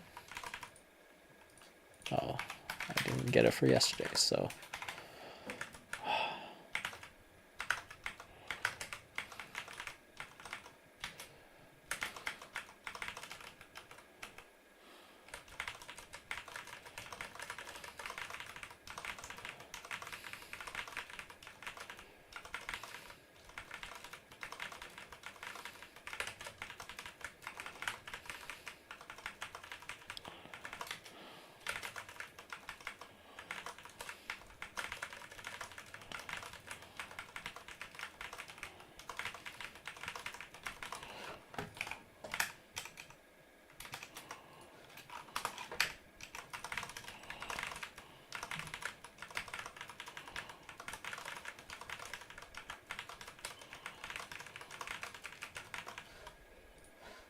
Let's be honest, there have been some awful NBA takes in the past couple of years, like when Stephen A. Smith predicted 6 NBA Finals wrong in a row. And of course, every take that Skip Bayless makes about LeBron James, since he hates him for some odd reason. In this video, we'll be looking at some of the craziest NBA takes of all time and ranking them on a hot to cold scale. Make sure to stay till the end, where we also rank some NBA players' takes, and some of them are absolutely awful. Colin Cowherd is one of the biggest names in sports journalism, and The Herd is one of the most popular shows out there. He always has prolific guests on his show, and the way he talks makes you want to believe anything he says. But he's had some crazy takes, starting with this one about LeBron James in 2016. I think he's the most valuable player in the league. He's the most valuable asset in the league because he just changes everything. But when I watched that finals last night, because of the explosion of the three-point shot, he is not as impactful as he used to be. Keep in mind that this take was right before Game 3 of the 2016 finals, and yes, that year they came back 3-1. So Cowherd basically said that he was past his prime in 2016, but in that finals, LeBron averaged 30 points, 11 rebounds, and 9 assists per game. And now he just won MVP of the Olympics and is still averaging the same numbers he did for his entire career at the age of 40. This take lands on insanely cold for our scale because it's literally 8 years later and LeBron is still one of the most impactful players in the league. Well, Cowherd has another LeBron James take that we have to take a look at about the 2020 Lakers. He made this statement with utmost confidence about the Lakers in 2020, and as we all know, he was wrong. LeBron's not going to win a championship. The only question for LeBron is when he does win it, how much does he blow up this organization and get a real star player alongside he and Anthony Davis? The Lakers won the championship in the bubble that season, and even before the COVID lockdown, LA looked like the best team in the league. Even though he was clearly wrong with this take, I won't hate on Cowherd too much because in reality, winning a championship is tough. And there were a lot of people who said the Lakers wouldn't do it. So this is a sort of cool take, but definitely not the worst on this list. Now we can make a full video of the coldest Skip Bayless takes, but for the sake of this video, we'll only limit it to a couple. And spoiler alert, there's definitely some more LeBron takes on their way. This first take we're going to talk about might be the worst one on this list, and I'm just going to play the clip. One day, I'm predicting Johnny Manziel will become even bigger in the city of Cleveland than his buddy and business partner LeBron James ever was in the city of Cleveland. This take is wrong on so many levels, but before we even explain why, let's break down Johnny Manziel's stats in the NFL. He only played 2 years in the NFL. In those 2 seasons, he threw 7 touchdowns and 7 interceptions. That alone puts this take very close to coldest you could get on our scale, but let's take it a step further. This take was given back in 2014 before LeBron returned to Cleveland, so I guess we'll give Bayless credit for that. But even though LeBron was still in Miami, his Cavaliers stats and accolades were off the charts. He made 6 straight All-Star teams with Cleveland before going to the Heat and led them to a final they shouldn't have been in at all. So for this to be true, Bayless basically predicted that Manziel was going to be an All-Pro and lead the Browns to a Super Bowl someday, and that just didn't happen. And we all know what happened when LeBron went back to Cleveland, so this is probably going to be the coldest you could get on our scale. But let's get away from LeBron for a minute and talk about this awful take Skip had about the 2019 finals. The Raptors had just won the title in 6 games, and Kawhi Leonard was the consensus best player on that squad. But in Skip's mind, someone else could have won Finals MVP. I can make a strong case that Kyle Lowry and Fred VanVleet were at least as valuable as number 2. Don't get me wrong, Kyle Lowry and Fred VanVleet were important parts of that team, but Kawhi's numbers in the finals blow them out of the water. And since the defense was so worried about him, I'd argue that a big reason the other guys did so well was because they were all focused on Kawhi. Also, if there's any other guy who should have won the Finals MVP, I'd argue it was Pascal Siakam, but he still didn't stand a chance. Since this is more of an opinion rather than a take, and we've already talked about Skip a lot, we won't put this all the way on the cold side, but this is still a freezing take. This next guy has one of the most iconic takes of all time, and it's quoted around the sports world, so out of respect, we have to rate it on our scale. Of everyone on Golden State, open shot, fate of the universe on the line. The Martians have the death beam pointed at Earth. You better hit it. I want Iguodala. Okay, so this take was just plain wrong, and even though it's iconic, it was pretty questionable at the time. Max Kellerman tried to make an argument for it, and I sort of understand Iguodala being a veteran, but yeah, give me a pretty cool rating on our scale. But this next one is even worse. Is Kawhi actually a better player under pressure than the great Kobe Bean Bryant? Yes, he is. And yeah, that's all you need to see. I see where Kellerman is coming from with this take because Kawhi Leonard is a great player under pressure when it comes to making big shots. But Kobe Bryant is definitely better, and that's evident by Stephen A. Smith and Jay Williams' reaction. Kobe has had countless huge shots in high pressure moments, and I'm sure the number is bigger than Kawhi, so we gotta go with the Black Mamba. But surprisingly, I'm not gonna make this too cold on the scale because at the end of the day, both of these guys are some of the best players to ever pick up a basketball. Ryan Hollins is an NBA veteran, but he's honestly more known for his work as a broadcaster and analyst. We've been pretty negative so far, so for this one, let's take one of Hollins' takes that he got perfectly right. You came here to tell me that Luka should have been number 1? I've been screaming from the mountaintops. This kid should have been drafted number 1. People may think this is an obvious take, but when Hollins was saying this, Luka Doncic was projected by almost every mock draft to fall to 3. And both scouts and analysts had DeAndre Ayton as the best player from that draft class. While Ayton's already to his second team and definitely not looking like a number 1 overall pick, Doncic is on his way to becoming one of the best players in NBA history. He's made the All-NBA first team every year since 2020, and he just led the Mavericks to the finals. So for Hollins' take, we're gonna have to give him extremely hot because he nailed it. But just because he's had this one really good take doesn't mean that he hasn't had some pretty questionable opinions like this one from back in 2019. I turned to you. You said, what might we talk about? And I said, we might talk about Giannis. And we might talk about him possibly being the MVP, and you had a reaction I was not expecting at all. Please share. He's not the MVP. To me, when you talk MVP, that means you're the most valuable player on the team. In this clip, he said that Giannis Antetokounmpo wasn't the MVP in the 2019 season, which is honestly fine. I'm cool with him having a different opinion on the topic. But he mentioned that Giannis wasn't the most valuable player on the Bucks that year, and he even brought up names like Chris Middleton and Eric Bledsoe to prove his point. Sorry, Hollins, but that's just wrong. He was definitely the best and most valuable player on the team that year. To be fair, he did say that Giannis could develop the traits to be an MVP, but I'm gonna have to say this take is pretty cool because he won the award in 2019, and it was clear that he was the most valuable player on that team and in the league. This next journalist is probably the most famous in the world when it comes to sports, and of course it's Stephen A. Smith. And the reason he's so popular is because along with wild takes, Stephen A. has given us some of the funniest moments in sports TV history. Even on his own podcast, he does hilarious things like talking about his favorite landing spot in Fortnite. But when you're a journalist for as long as he's been, you're bound to have some takes that age like fine wine and some that age like milk. And one that didn't age well at all was Stephen A.'s reaction to the Knicks drafting Kristaps Porzingis in the 2015 draft. You got one Paul Stein. You passed up on him. You got Justice Winslow, who I think is stealing the draft. You passed up on him, okay? Sam Robinson out of Arizona. You passed up on him. I bet you all remember the wild rant he went on about this, but the thing I'm looking at here is the guys he wanted over Porzingis in the draft. You heard that right. He wanted Willie Cauley-Stein and Justice Winslow over Porzingis, and obviously the draft is hard to predict, but this was just plain wrong. Kristaps finished second in the rookie of the year race, and he just won his first championship, so Stephen A's doubts were pretty poor. Which is why this has to fall very cold on the scale we've been doing for the entire video. But this next take Stephen A. said is pretty controversial. I've heard arguments for both sides, and here it is. Kawhi Leonard should be on the list of one of the worst superstars this game has ever seen. This is a new opinion of his, and he's basically calling out Kawhi Leonard for not playing games, which I do understand. But at the same time, it really seems like Stephen A. is saying Kawhi enjoys being hurt, and that just can't be the case. Also, he's won 2 championships during his career, which includes 2 Finals MVPs and a couple of V-points. So is he really the worst superstar ever? This is gonna go on the colder side, but not all the way, because maybe some of you agree. Leave a comment down below on what you think about Kawhi's career and if he's the worst superstar of all time. Much like Skip Bayless, Chris Russo, aka Mad Dog, is known for getting NBA fans heated because a lot of his takes go against public opinion. It is pretty obvious that he really favors older NBA players like Bill Russell and Will Chamberlain while bashing on guys like Stephen Curry and LeBron James. But in this take, Mad Dog makes a comment that leaves Jay Williams and Stephen A. left baffled. First off, we gotta hear Shaq now do this. Shaq is, what, the 5th best center in the history of the NBA? What? I mean, what? Who's the 4th ahead of Shaquille O'Neal? Have you lost your damn mind? He goes on to say Kareem is better, which is definitely a fair take, but then he puts guys like Will Chamberlain and Hakeem above Shaq, which is a bit questionable. questionable. But let's say for the sake of argument you agree with Mad Dog about Hakeem and Chamberlain. I'm not gonna hate on that too much because they are great, but he says there's no chance Shaq is better than Moses Malone. I'm sorry, but I have to draw the line there. Malone is great, but better than Shaq is insane, so this gets ice cold on our scale once again. I'm gonna honestly leave it at that with Mad Dog because all these takes are just saying older players are better than the new generation. Now I promised some NBA players hot and cold takes, and that brings us to Paul Pierce, one of the greatest players ever. But he's also somebody who has some questionable basketball opinions. And sometimes his decisions are solely based on bias, which just isn't a good idea when it comes to going on TV to talk about basketball. You can really see his bias show through when talking about the Bucks Celtics playoff series back in 2019. After the Celtics beat the Bucks in game 1, this is what Pierce had to say. As a team, I don't know where Milwaukee goes from here. So is this over? No, listen, I think it's over. That's right. After the first game of the series, Pierce said the series was already over, and we can already bring up the scale and move this to the iciest spot because he was playing wrong. The Bucks ended up coming back and winning 4-1 in the series, and the reason I'm clowning Pierce for this so much is because the Bucks won 60 games that year, and after one loss, he wrote them off. I understand you're a Boston legend, but come on, man, you're on TV. He also showed some more bias towards himself in this next clip where Pierce said he's clearly better than another NBA legend. Let's play the clip. Who's the better NBA player? That's easy. I can say, that's me. Now look, I understand that this is a close debate, but in my opinion, I definitely give the edge to Brown Dwayne Wade, and I don't like how confidently Pierce said himself. So even though this isn't a very cold take, it definitely won't go on the hot side because I would take the flash over him. There's millions of takes that are hot and cold, and this video only analyzes a few, so make sure to leave a comment about the ones we missed. And as always, click on the screen for more basketball content.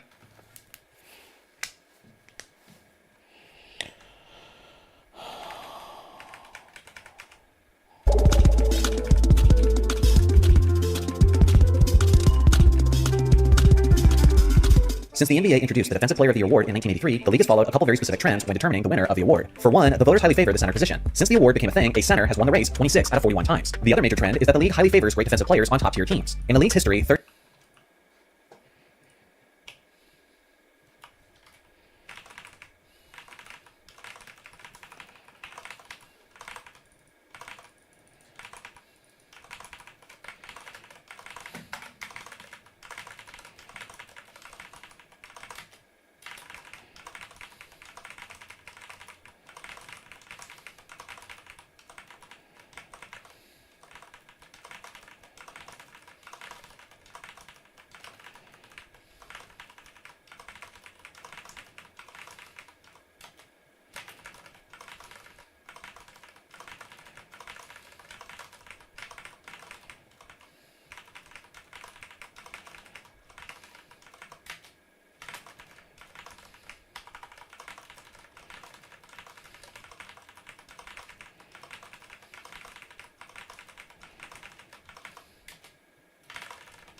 Oh, I have to do high mountain.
Let's go back to Shangri-La.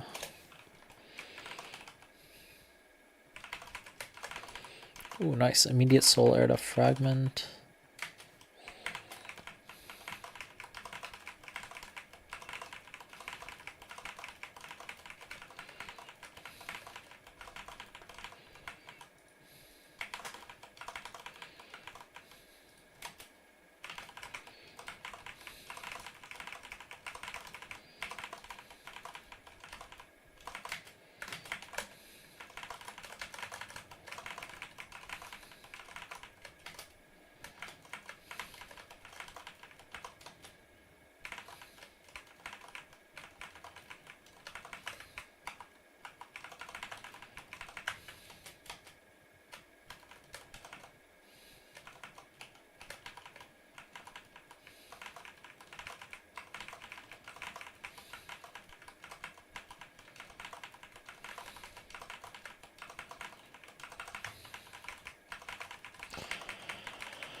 Soul air to fragment. That's 5 mil right there. Apparently. Jeez.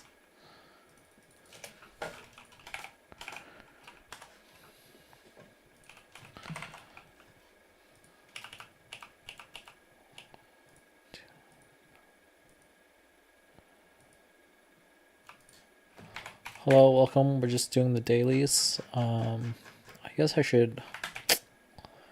Yeah, they said...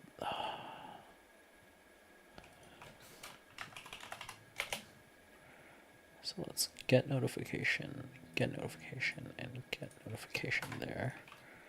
Now let's batch accept the arcane quest. Now let's just go. Do I have any more monster collections there? So Limina's done. Blackheart negative.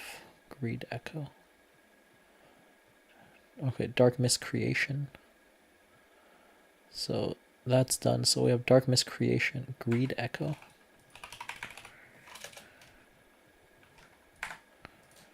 Anyway.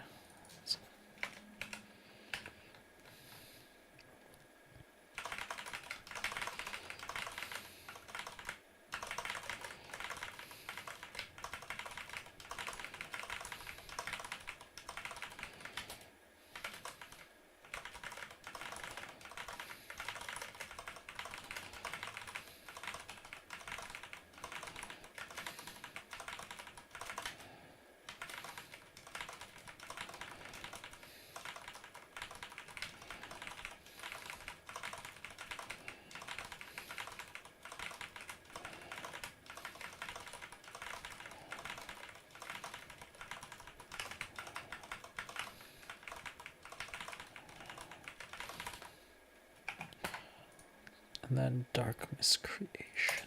And Giant Golem. I have to get both. So...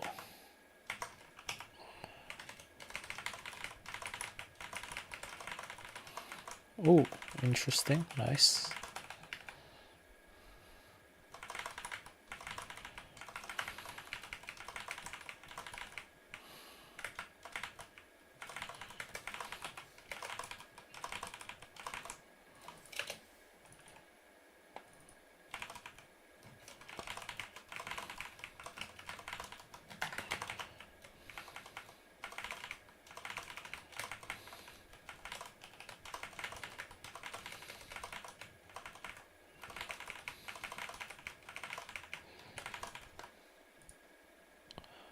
What about in Limina? Corrupted Warrior. Is that the AFK mob? No, that's not even the AFK mob.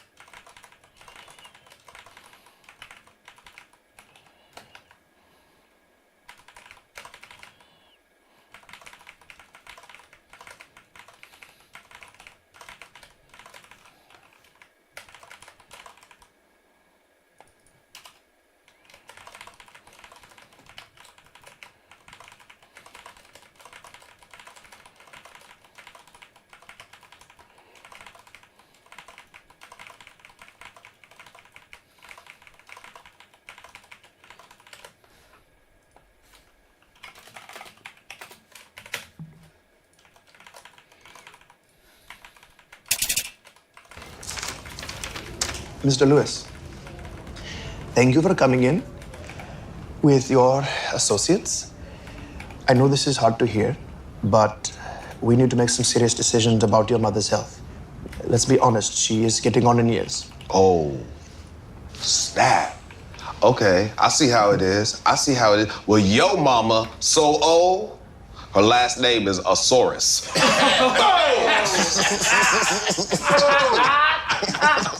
No, Mr. Lewis, it wasn't an insult. I was just saying that your mother's condition is deteriorating because she's getting older. Oh, see, that's cold though. That's a cold one. Okay, I see how it is. Hey, yo mama so old, in her history class, they just wrote down what they was doing.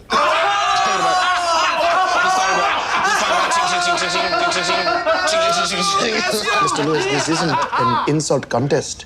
Not only is your mother elderly, but also her ability to walk is currently being affected by her weight. Oh, see, okay, it just got real. No, I'm not insulting her. I'm trying to tell you. Yo mama is so fat, when she go to the movie theater, bitch sit next to everyone. Listen to me, okay? Your mother needs to manage her weight or there can be some real problems. Okay, yeah. Yo mama is so fat, she need a latitude and longitude number to find her own ass.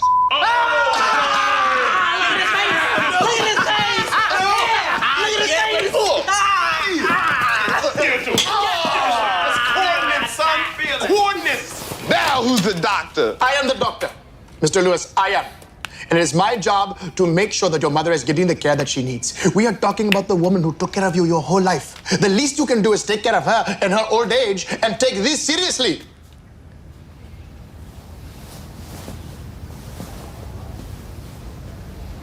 I'm sorry. I'm sorry that I lost my temper. No, really, doctor. I guess I was just joking around because I know her condition is really serious, and I don't know. I guess humor is the only way I can really deal with it. I just know that she says so many times she doesn't want anything invasive done. Really? I was not aware of that. That's interesting because she did not mention that to me in our previous conversation. Of course, it was difficult to hear her with my in her mouth.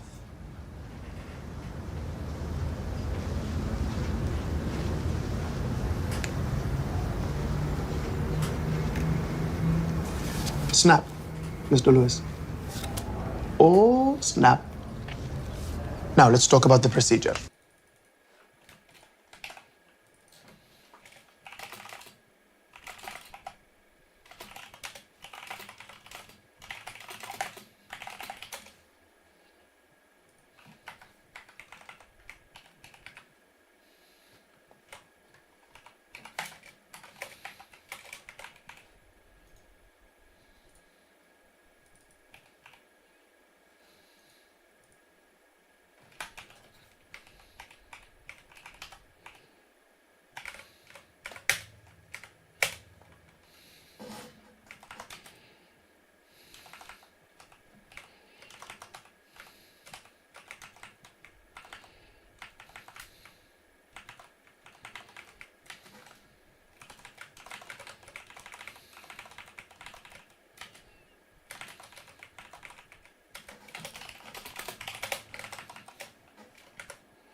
Huh, 122 combat power. Wow.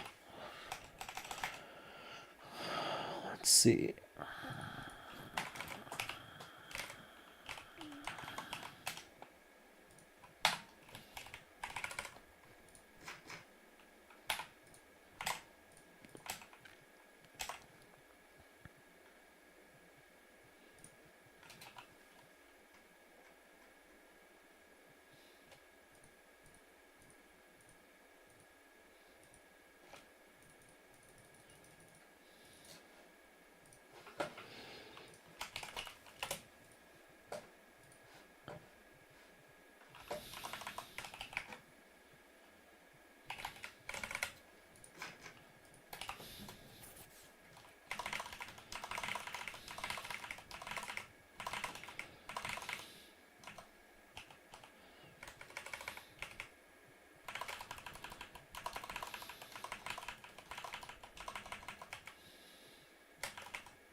Davy Jones is often regarded as the best looking CGI character of all time. But why? Because whilst he was the first ever character to use that on-set motion capture technology, which meant that his actor, Bill Nighy, could be present on the film set and actually able to interact with the cast around him, him being the first means that every other CG character that followed him also had access to the same technology. In fact, they presumably had access to better versions of it. So why did we get such diminishing returns in quality, when surely they should have just gotten better and better and better? Well, this is exactly the question we're going to answer in this video, by breaking down why Davy Jones works so well, and where all of these other characters are going so wrong, and why all of this transcends just the use of CGI and comes down to something a lot more than that. So let's dive into the soggy world of Davy Jones's visual effects, and definitively answer once and for all why he was the pinnacle of photorealism. So I believe a massive reason why Jones looks so realistic comes from the fact that the primary point of focus for this character isn't on epic action scenes or big dramatic speeches, but instead on pure emotionality. Because underneath that soggy wet skin and living tentacle beard, Davy Jones is just a regular guy who's been twisted and tortured by the choices of his past, and all of that is brought to life via both this raw stage presence that he had, but also by the technical workings going on behind the scenes that had to be elevated to such a high level to allow such an emotionally driven performance to be crafted completely out of CGI. Because in using that on-set motion capture technology, his actor, Bill Nighy, had the opportunity to infuse Jones with something genuinely human. Because unlike CG villains in other films, who are primarily present in just action scenes and maybe one or two other dialogue scenes, most of Davy Jones's appearances are instead just pure dialogue. In fact, in Dead Man's Chest, I don't think Jones has a single action scene. And so this means that for an entire film, everything about Jones was centered purely around the character's dialogue, reactions, and interactions, in addition to all of these emotional subtleties going on just underneath the surface of his performance. All of which work to build Jones up into this living, breathing person who can actually respond to the events around him with believable and predictable emotion. But now, obviously, a great performance alone isn't enough for good CGI, because you can have the best actor in the world and it can still look pretty bad. So there's got to be a technical side to this performance as well, something going on under the surface that allowed this digital facial performance to manifest itself as unbeatably realistic. And now you might immediately think, well, that's just because it's motion captured, right? They just recorded Bill Nighy's face and mapped that onto Davy Jones, and that's why it looks so realistic. But this is absolutely not the case. In fact, this is one of the biggest misdirections around VFX and CG characters, and it's been purposefully spread by the film studios. Because in reality, motion capture is never good enough for the final performance that goes up on a big cinema screen. And so, more often than not, this data is only ever really used as a baseline or a reference point, and animators still have to go in and rework this entire performance themselves. And so by only saying, oh yeah, we used motion capture to get the actor's authentic performance, and then omitting the second part where these animators slaved away for hours on the back end, the studios can distance themselves from the negative press CGI gets and come out of this looking like they actually care about art. And so if it's animators and other artists who are the ones refining the performances of all of these motion captured characters, what is the technical factor that gave Jones's performance an edge over the rest of them?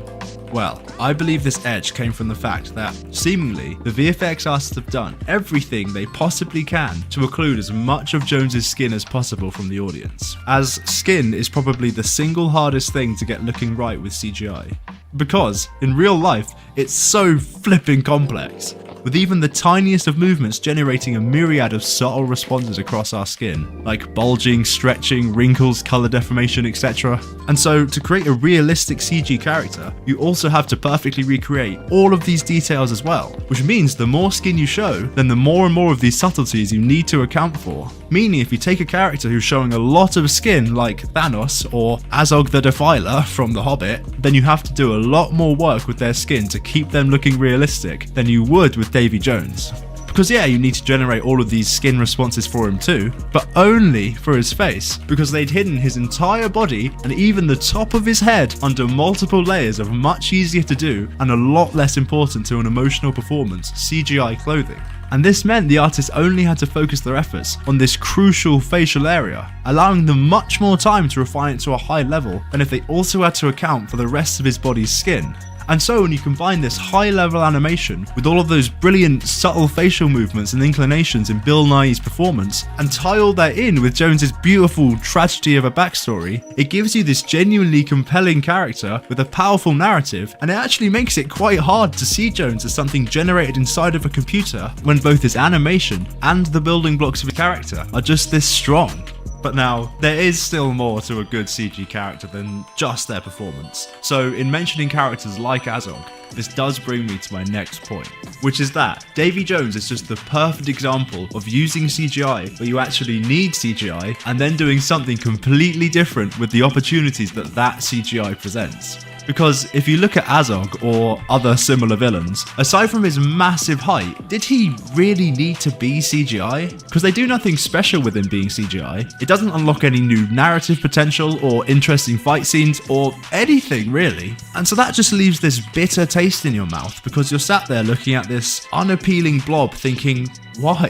Why did they do this? None of the orcs in the original Lord of the Rings were CGI, and they all looked brilliant. But with Davy Jones, the filmmakers went out of their way to do interesting things with him being CGI. Like having him dramatically play the organ with his beard of tentacles, and all the characterization that comes along with that. Or hiding a key in there as part of the narrative. Or just straight up murdering a guy with them. All of which couldn't have been done without CGI, and yet works to bring in the audience something completely new and very much helps to justify the use of it. But what made this beard truly genius and crucial to Jones's realism is how said beard takes this whole skin hiding technique we mentioned earlier to the next level, as by having it cover only his lower face, they drew a perfect line between having humanoid features and achieving photorealism. Because whilst this beard did still present the VFX artist with its own set of challenges, such as having to write custom programs to calculate the sticky yet autonomous movements of each tentacle, if Jones didn't have this beard and we could instead see his chin and his neck, then not only would the VFX artist have to again account for all the tiny little muscles in there whenever he spoke or breathed, but more So we're just doing right now Monster Park on Bara because yeah, the Monster Park is really boosted today, so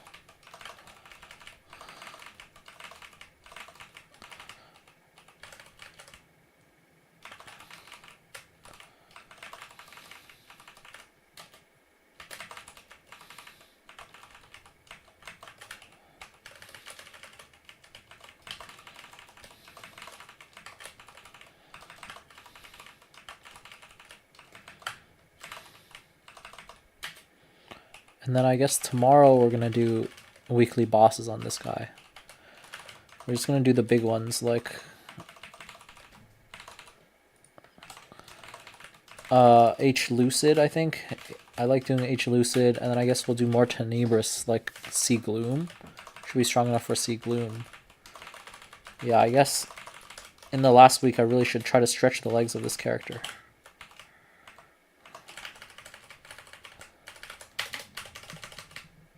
So let's go, let's see. 12 trillion EXP needed.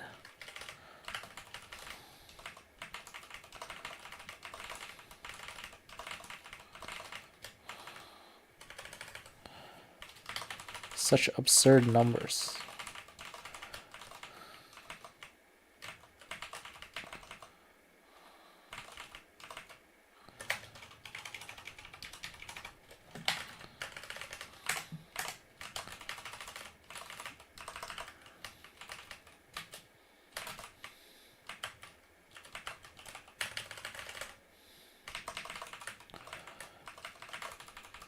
I remember when Maplestory was still 32-bit, so then the maximum number was 2 to the 31 minus 1. And then now I'm a computer scientist, so I actually remember that number. Because computers, you know, they do a lot in 2s, or like in binary, so that's why the powers of 2 are very important. Like remember 2 to the 10 is 2 to the 10 is 1000 approximately. It's 1024. So 2 to the 20 is 1 million. And 2 to the 30 is about 1 billion.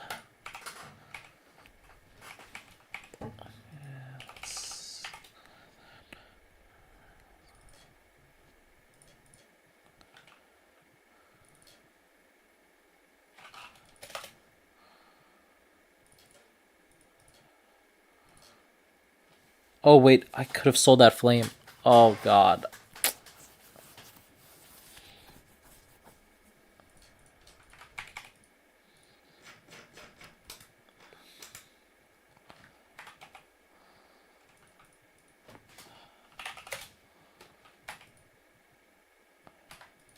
Why can't I do high mountain?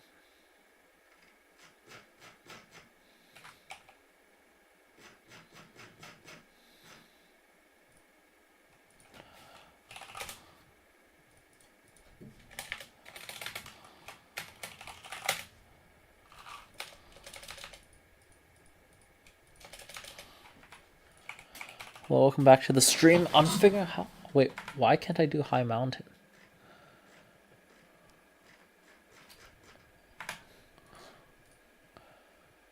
How do I move to high mountain? What? I don't think I accepted it on this. Wait, where's high mountain?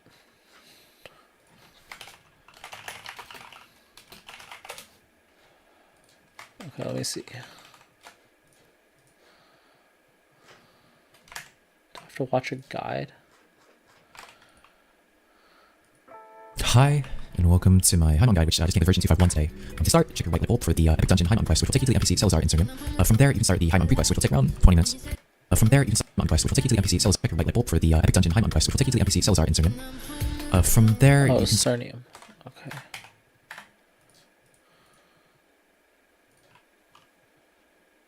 Salazar.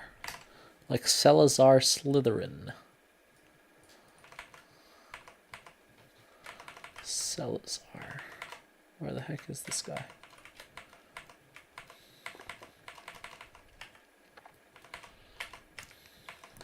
Salazar. Okay.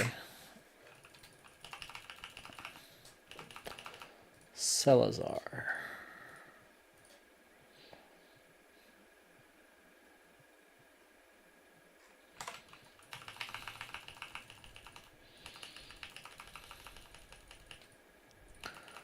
So I guess I'll do this, and then I'll have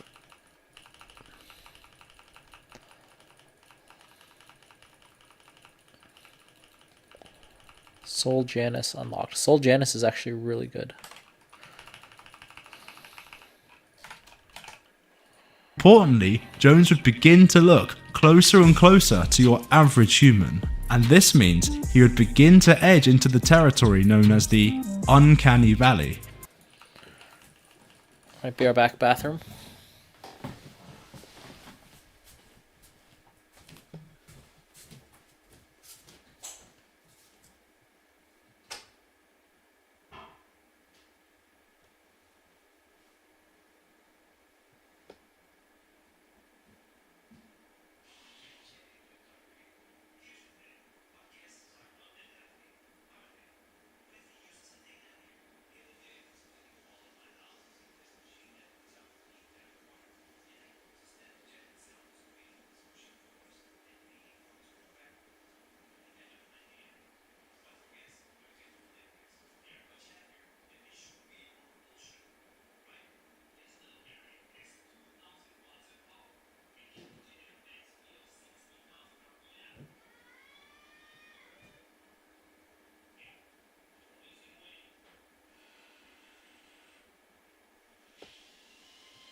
Alright, back.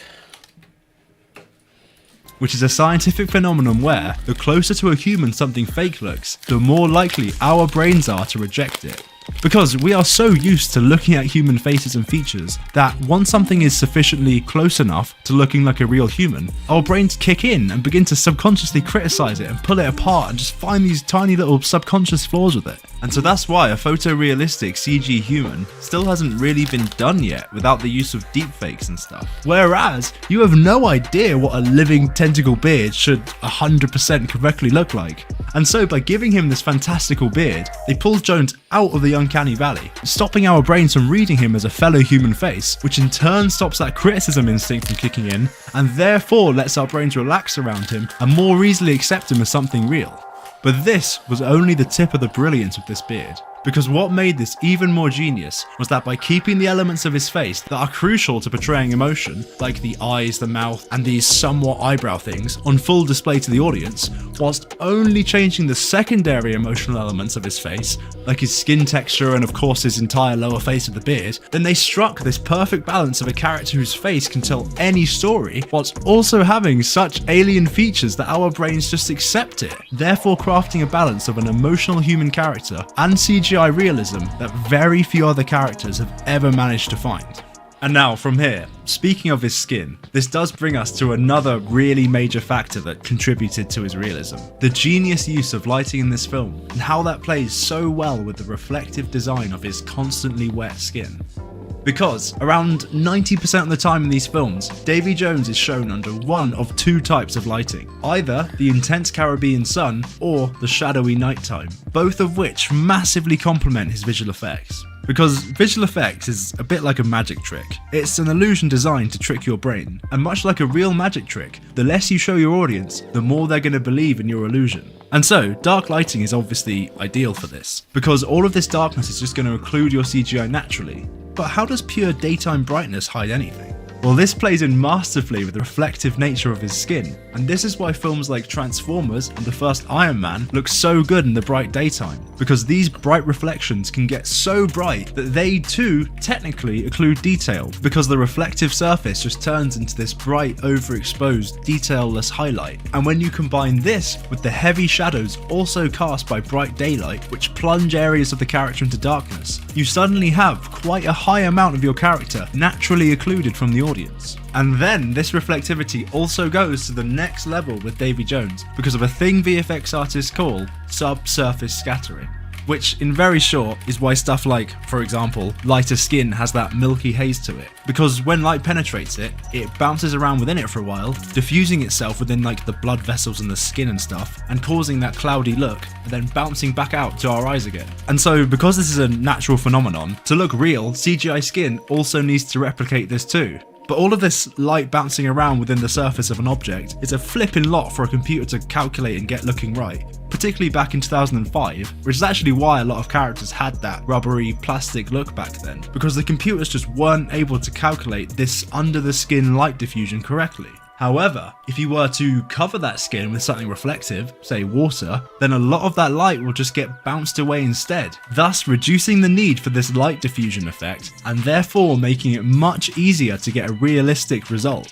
And so, as the cursed captain of the seas, Davy Jones could believably have constantly wet skin, and could therefore uniquely take advantage of all of these reflectivity perks in a way that basically no other CGI character can, which further massively enhances his visual quality, especially when in comparison to every other character. And so with all of this, it finally brings me on to those subtle little details that add the icing on the cake to Davy Jones's visual quality. Stuff like how these films were packed with real stunts, explosions and sets and miniatures, all of which accumulate to make a much more real and visceral film experience that could have very easily have gotten lost if these films incorporated too much CGI. Or another big thing that gets overlooked, no pun intended, is the height of Davy Jones relative to his actor. Because nowadays, CG character heights can be whatever you want them to be, which means that on set you have actors crawling around in contraptions to compensate for these new heights and postures, and this has to detract from the realism to some degree. And so when you have Bill Nighy basically standing at Jones's height, it just allows for that further level of authenticity that other films can't really reach. And so overall, I think a lot of these interesting little decisions came from the director himself, Gore Verbinski, having come from a VFX background. As he'd worked in VFX for many years prior to making these films, films, and so probably had a great sense of the limits of CGI and what to do and not to do with it, and how to tie all of this up with a pretty bow on top and make a great looking CG character.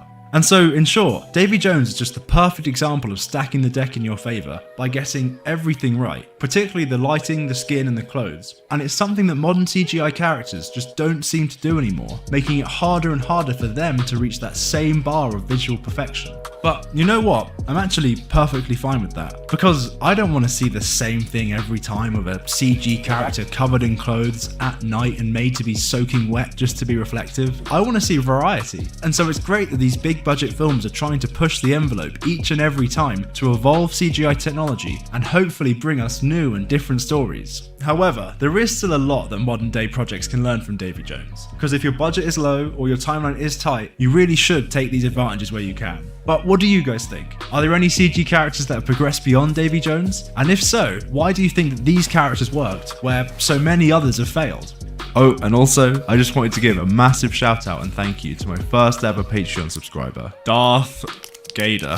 Your support honestly means a lot, and thank you so much for supporting the channel. But yeah, if you like this video and you want to see more deep dives into the best VFX of the last 20 years, then please let me know in the comments below, drop a like and subscribe. Oh, and we also have a Discord channel where we chat about all of this stuff too, so please check the link in the description for that as well. But otherwise, yeah, thank you for watching and have a great day.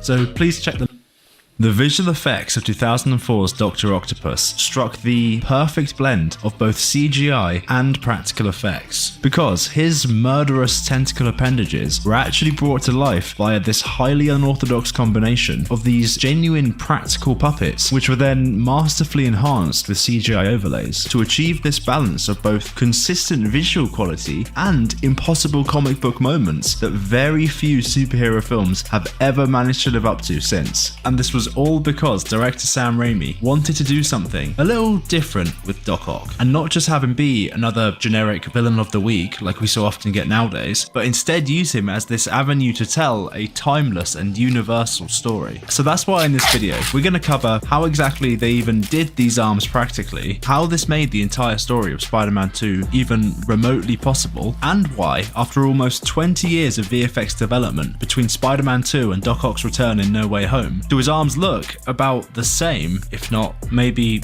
worse? So arm yourself as we use all of this to answer why the visual effects of Dr. Octopus have aged so flawlessly. So why were these arms done practically? I mean, 2004's CGI wasn't amazing or anything, but it probably could have done this for an entire film. Well, from both a character and a visual effects perspective, the thing that made Doc Ock stand out from any other villains is that he's not just one singular character. Because at the core of Otto's story, and the thing that makes him such a fantastic villain, is this tragic tale of corruption that comes along with him, where he initially sets out to give free energy to the entire world, but along the way gets warped and twisted by these 4 mechanical arms that drag him down into a life of crime. And so to bring this whole corruption story to life, they not only needed performances from Dr. Octopus's actor Alfred Molina, but also these 4 mechanical arms that were fused to his spine needed to be manifested as their own complete characters as well, essentially taking on the role of Alfred Molina's co-stars and having to perform alongside him by emoting everything from anger to submission to manipulation, because for them to be these corruptors of Otto, they had to be fully personified as their own separate entities so that they could independently slither around Otto's back and whisper their poison directly into his mind. And so if you look at this objectively, this is a rather tall order to fill, both narratively and visually on screen, when you consider that half of Dr. Octopus's character is coming from these completely fake things, because these things can't even talk. So this whole corruption narrative would have to be manifested completely via how they physically moved on the screen and how they interacted with Otto. And so this is where the use of practical puppets became this incredibly good decision. Because typically, if you were going to make a fake character out of CGI and you wanted them to feel authentic, then what you generally do is record a real actor in one of those really unflattering grey suits that digitally capture their emotion and performance for you, because this way a talented actor can lend their skills to you and give you this really realistic baseline for your CGI character's performance. But obviously, in real life, there's nothing that you could use as a motion capture stand-in for any of these giant robot tentacles. And so without this, poor old Alfred Molina would just have to imagine the CGI he'd be acting against. And this would have made it so much harder for him to craft this genuinely powerful emotive performance that makes up like half the soul of this film, because there'd just be nothing for him to work with. And so by choosing to have these genuine prop arms there on set, not only did it mean a massive reduction in the amount of VFX work this film needed, but it also meant that Alfred Molina could build this genuine on-screen relationship with them in the exact same way that actors typically would do, by improvising and bouncing off one another, whilst also building up this whole visual language between each other to create those really nice, natural character moments in a way that would be genuinely impossible to do if he was just guessing what digital thing would be added in there later. Because on top of all of this, having those arms there for real also meant that Sam Raimi was able to direct these arms as if they were a real actor as well, and refine down all of those little visual cues that actors and filmmakers tend to work on, like on-screen power dynamics or who is framed in what way to subtly tell which part of the story, and basically with this, really take control over just how this deteriorating relationship between Otto and his arms was portrayed on screen, so that between him, Alfred Molina, and the efforts of a lot of others on set, who we'll get to in just a second, he would be able to tell the exact story he wanted. However, as fantastic as this all sounds, I don't want to give the impression that people who choose to use CGI are just lazy and that practical effects are this amazing, perfect thing, because this choice to use real arms wasn't just a simple one that came with no strings attached. You get it? Strings, because they're puppets? Shut up, Dallas, you're not that funny. Because to do this practically, they had to strap 4 genuine giant prop arms to Alfred Molina's back using this custom harness thing here, and then up to 16 puppeteers on the set would have to move them around and perfectly control them to feel like they were this mix of both a natural extension of Otto that was directly wired into his brain, and at the same time also feel like they have this dangerous level of autonomy to them where they could just grab you and crush you in an instant. And so basically, to get these arms to work properly, it just required insane dedication from both Alfred Molina and the puppeteers and everyone else involved in them, as the timings of all of these little movements had to be meticulously planned so that all 17 of them were in sync and they all flowed correctly into one another with no mistakes. And so the way they managed to pull off this nightmare task was by basically starting development on these arms well before the film's script was even remotely finalized, and then taking 2 years to iron out all of these details down to the tiny little things that you'd never think about, like how Otto's weight should be distributed as he stomps around on these arms, or making sure that these claws were actually strong enough to pick stuff up, or building this weird custom control chair thing here so that one puppeteer could use all 4 of his limbs to control how the head of this tentacle would emote. Basically, in short, the effort here was just immense, and it was a genuinely fantastic achievement by everyone involved that they managed to bring these arms to life so well. And so, beyond just looking really good on screen, the thing that made this blend of a real actor, prop arms, and then final CGI enhancement, which we'll get to in just a second, so powerful is the freedom that it enabled the filmmakers to have, and how that freedom is basically what made the entire story of Spider-Man 2 possible. Because usually, when you do have a highly CGI character, they're really bloody expensive to have on screen, and so often you don't see that much of them, causing things like dialogue scenes and fight scenes to be awkwardly edited around limiting that character's screen time and therefore reducing the amount of VFX work that has to go into them. And a great example of this is how in the Transformers films, the Transformers themselves are actually barely in it, because it's much cheaper to just have Shia LaBeouf run around and be an arsehole to people than it is to have giant robots shooting at each other. But with Otto being this human character who was then enhanced with mostly real props, it meant that the filmmakers basically had no limit on how much they could utilize him throughout this film. And so because of this, the film could actually take its time to craft these extensive dialogue scenes and build this relationship between Otto and all of these other characters, and therefore make his arc so much more effective as we get to see him from all of these different angles and truly flesh out how this charming scientist father figure could so easily be destroyed by something so innocent. And this just adds so many layers to the narrative. Whereas if you compare that to Transformers, what do we really know about any of them? That Optimus Prime is stoic and a psychopath? That's all you really get from like 6 movies worth of his CGI character. And I'm sure they'd love to flesh out their characters and give each of them more screen time, but they just can't do that without the film having some insane budget where they could show them all the time. But now, despite just bigging up how practical and incredible these arms are, still, none of this would have been possible without CGI, because there's CGI all over this and you barely notice, and so it would be very disingenuous of us to not give this side of the character a fair representation as well. And so, typically, for the mid and close-up shots of Otto, the prop arms would tend to be what was used, but for the wider or more complex shots, like a lot of the combat scenes, or where the arms had to spool out from his back, CGI could instead be leveraged as this very effective tool to create these impossible comic book moments. And yeah, sure, there are some shots where it does look a little bit bad, but there were other shots where the practical arms would go off the screen and then curve back in as CGI, and you'd never be able to tell the difference between the two. So how was it that they managed to get these CGI arms to look so good when other 2004 CGI was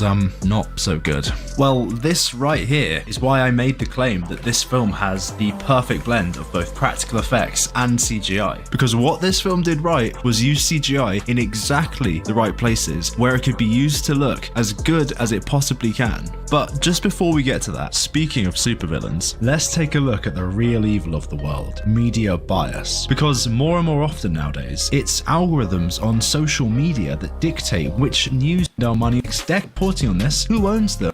So transparent by providing politics a whole lot to how they use their CGI in exactly the right places. And so a great example of this is how typically stuff like interactions between a human actor and CGI can usually be really hard to get looking right. And so that's often why you see those really weird and amusing behind the scenes videos with the guys in the green costumes, because what they're trying to do here is fake this whole CGI and reality interaction process. And so you can imagine the messing around that visual effects artists have to go through to get rid of those green guys, add the CGI in there, faking the interaction with them, and then having to line it all back up again to get it looking perfect. It's just a mess to do, and it takes ages, and it often doesn't result in the best looking outcome, and it's just not best for the actors either, because they're having to act against some guy in a green costume and not like a fellow actor who they can build on-screen rapport with. Whereas in Spider-Man 2's case, for all of these interactions, like Otto smoking the cigar with his claws, the real props could be used instead, and massively simplify this entire process, which then freed up the visual effects department to go and focus their talents elsewhere where they're much better applied. And so stuff like this is kind of the broad strokes as to how these genuine prop arms helped keep the CGI consistently good looking. But these prop arms were so effective and provided so much value that you can even drill deep down into the minutiae of them and still see how they gave the visual effects artists a lot of different opportunities to make their CGI just look better and better.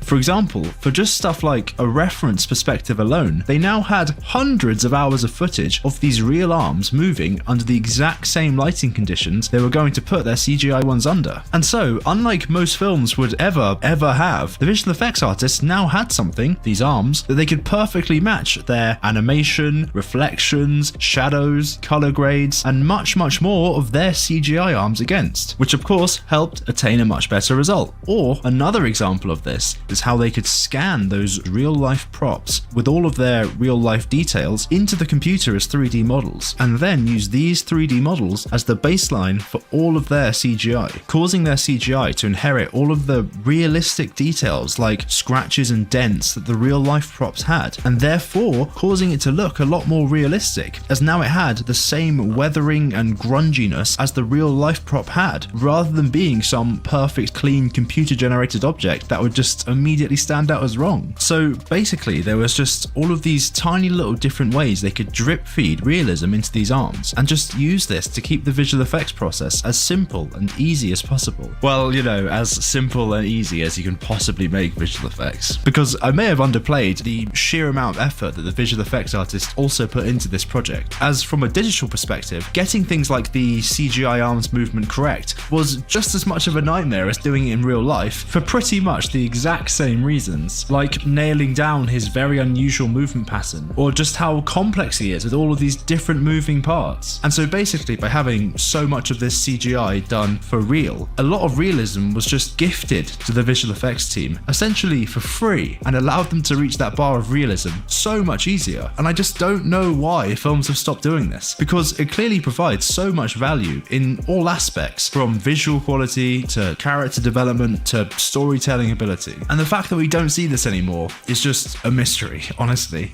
And so these claws having this perfect blend is already doing a lot of work to make this film's effects look great. But what's really interesting about Spider-Man 2, and what is pretty much the reason why the rest of this film's visuals have aged so gracefully, is that we can actually observe this perfect blend running throughout all of Spider-Man 2's visual effects, to make it so that all aspects of this film look as consistently good as Otto does. Because, for example, stuff like the environments for these big comic book fight scenes were also absolutely crammed full of CGI, but because this film was edited in such a clever way, and because they also blended a bunch of practical and miniature sets into their CGI ones, it doesn't feel anything like the big CGI sludge fest we get nowadays. And in fact, this process here is so impressively done that it probably deserves its whole own entire video dedicated to discussing them. But in short, what this film does so well is constantly switch between shots that are loaded with CGI to shots which have little to none. And you can see this for yourself if you go back and watch any of the big comic book sequences from the Raimi trilogy. Each sequence is this revolving door of all of these different techniques, constantly swapping between practical effects and CGI, and therefore, because of this, just like with the arms, each technique gets the opportunity to be utilized in the exact right place at the exact right time, and therefore get used to its maximum potential. Because if you ever do have some CGI that looks bad, like Alfred Molina's digital double, which is probably one of the worst looking effects in this film, then you can constantly cycle that effect in and out, and instead depend on things like his stunt actor or even close-ups of Alfred Molina's face. And so because of this, no one is really going to complain if every 1 in 10 CGI shots looks a little bit bad, because that shot is being supported by everything else around it in the film. I mean, think about it. Who has ever really complained about Doc Ock's visual effects, despite there being a bunch of bad shots in this film? You just don't hear it, because even in these highly CGI moments, there's still a lot of real elements bleeding their way through into it. But now, before we go on, something I just wanted to make clear is that despite going on about how impressive all of these real visual effects are, and how well they're spliced into the film, and just how good it all looks, this isn't supposed to be some video ripping on CGI and calling it rubbish and saying that we should all return to practical effects. But instead, what I'm trying to do here is highlight how both of these different aspects of filmmaking have their place. Because if this entire film was possible to do with just practical effects, then we'd already have seen it 20 years prior to Spider-Man 2, before computers got involved in any of this. But it turns out, if you're going to make a story about a guy who goes swinging off buildings and fighting giant octopus men, then you kind of need CGI. Otherwise, it ends up looking like, well,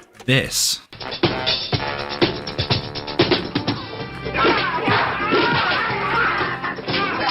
And so my point is basically just that the overuse of CGI is not the enemy in modern films, but where the problem lies is in the underuse of practical effects. And we'll get to that soon, don't you worry. However, there was just one more final thing I wanted to quickly touch on, because I think there's one final piece of the pie that really works to sell this practical and CGI blend so effectively. And that is just how well these effects were actually applied throughout this film. Because this film goes out of its way to make both Otto and his arms absolutely terrifying to the citizens of New York. And this really works wonders for the film's visual effects. Because Sam Raimi originally comes from a horror background, and that really bleeds into a lot of aspects in this film. But nowhere better can it be observed than in the hospital scene, where after Otto's experiment goes wrong, a bunch of doctors try to remove the arms from his unconscious spine. And in response to this, the arms begin to defend themselves, and let's just say it doesn't go too well for Team Doctor. But what's really interesting about Raimi's approach to this scene is that despite this being the big reveal and the first time that we see Otto's arms being used for evil, the focus isn't really on them here. But instead, the focus is actually on these poor scientists who are getting brutally murdered, often tucking the visual effects arms away in the background and instead using horror film tropes like tension and release, or just overemphasizing the brutal nature of all of this to shift the scene into being much more about its human elements and the performances of real actors than any kind of CGI spectacle. And so this not only reduces the screen time that the CGI arms need, but also it just makes the visual effects a lot less important to the success of this scene, because it's not really about them, but instead it's about the suffering of these poor people and immersing you into this chaotic moment alongside them. And I mean, this might sound like a rather simple reason to praise the visual effects, because yeah, every film is trying to immerse you, that's the entire point of them. But the difference here is that a lot of other films are trying to use these impressive, impossible effects moments as the primary way to stir emotions within you, like trying to make us feel like how it would be to be that superhero and fly around or fight crime, which is great and often works really well, but it also means if those visuals do look bad, then they don't really have much else to offer us beyond that. And without any other emotional weight to any of this, things can fall flat really quickly. And so this is when things start to become CGI sludge, because you reach the point where the effects are starting to detract from the much more important narrative, whereas this scene is using the emotions of the people to tell its story, and so it doesn't live and die by the quality of its visual effects, because they're only there to support a real human performance rather than being the entire performance themselves. And so I'm not throwing shade at power reveal scenes for being overt and flashy or literally about the powers themselves, because that's often the exact point of them. And to be honest, they're often some of the best parts of this genre because of the pure spectacle of them. And I also want to make it clear that I'm not insulting the work of visual effects artists themselves when I describe any of this as sludge. In fact, I'm actually trying to say the complete opposite, that if CGI looks bad, it's often something that's actually happened upstream from their work, like crappy on-set decisions or the choice very early in planning production to completely depend on CGI for something that really doesn't need it, or just general weak overall filmmaking direction, all of which are things we'll cover when we get to No Way Home. And so all I'm actually saying is that by making the visual effects a secondary part of this story, it just opens up a lot of wiggle room in CGI quality for us as the audience, because there's so much else for us to work with in this scene. And so even when there is the occasional dodgy piece of CGI, your critical brain isn't kicking in and stopping to ask, was that CGI? Because instead we're just fully swept up in the well-executed drama of all of this. And so once you start to notice this, you can actually begin to see this use of both horror tropes and making the arm secondary being leveraged all throughout this film to both keep us constantly swept up in the story, whilst also, once again, keeping the film focused on character above anything else. Because almost every time Otto appears within the city's limits, the film makes an effort to slowly build up that tension, usually by either showing people's fearful reactions to Otto's stomping approach in that Jurassic Park style, or by just straight up displaying how the average citizen is actually insanely afraid of this guy. And this is such a good choice by the film, because by giving us this terrified window into the lives of just these normal people, it actually makes Otto feel like this very big deal who's terrorizing the citizens of New York, and not like just some random bad guy who's the fifth one to pop up this week. And this is so much better than when we just see hundreds of faceless civilians just get randomly killed like movies love to do nowadays, as even though we've only known these people for like just a few seconds, seeing them terrified like this gives them this really human element. And this actually creates some stakes in the story, because if it's just a bunch of faceless victims getting eradicated, then who are the heroes even supposed to be saving? If there's nothing human about this at all, then what even is there for us as the audience to be invested in with this story? And in fact, this whole concept of Otto being a genuine problem is actually so well tied into the narrative of this film, because with him being this problem, you can actually go and make a really plausible argument about why people would distrust Spider-Man when he's wrapped up in fighting this guy. Because, I mean, there's a giant 8-armed crazed scientist stomping around the city slaughtering people, and Spider-Man's best plan is to go and punch him? No, let a SWAT team or the National Guard deal with him, is what some people might say. And so this, combined with the intense level of fear that we know all the citizens are feeling, feeling comes together so well when Joey Diaz and the rest of the citizens on the train finally stand up to Otto as well, because now we know just how much fear they're putting to the side to protect Spider-Man from him. And it just makes it such a rewarding moment for a lot of Peter Parker's character arc up until this point, because now we finally get to see just how much his efforts are valued by the people of New York, despite what the news might make you think, and it really shows that his choice to give up what he wants and keep being Spider-Man is the correct one. And this all ties up really well when, in the end, Otto has to make the exact same choice. Sometimes, to do what's right, we have to be steady and give up the thing we want the most. And so, with all of this in mind, I really encourage you to, next time you sit down and watch Spider-Man 2, to start looking at just how well the different jigsaw pieces of this film come together, from the ways it's edited to obscure the CGI, to how the film consistently uses tension and presentation to keep you as immersed and wrapped up in it as possible. Because when you bundle all of these different techniques up with the fact that hundreds of very talented visual effects artists worked on this film for hundreds of hours and used the most cutting-edge CGI tools they possibly could to refine all of this animation and subtle movements down perfectly, then it's no wonder that this film came out looking fantastic. And it's nice to know that Spider-Man 2 has gone down so well, because if you look at the efforts of everyone involved, then it really, really deserves it. And so I suppose the major running theme throughout all of Spider-Man 2's visuals is that thanks to the effort of everyone involved, there was just so much less CGI on screen than most films would ever usually have. And when it was used, it was just used fantastically. And so, considering all of that, let's go almost 20 years into the future from Spider-Man 2 and check out Doc Ock's return in 2021's Spider-Man No Way Home and see whether they kept this perfect blend. So, did they?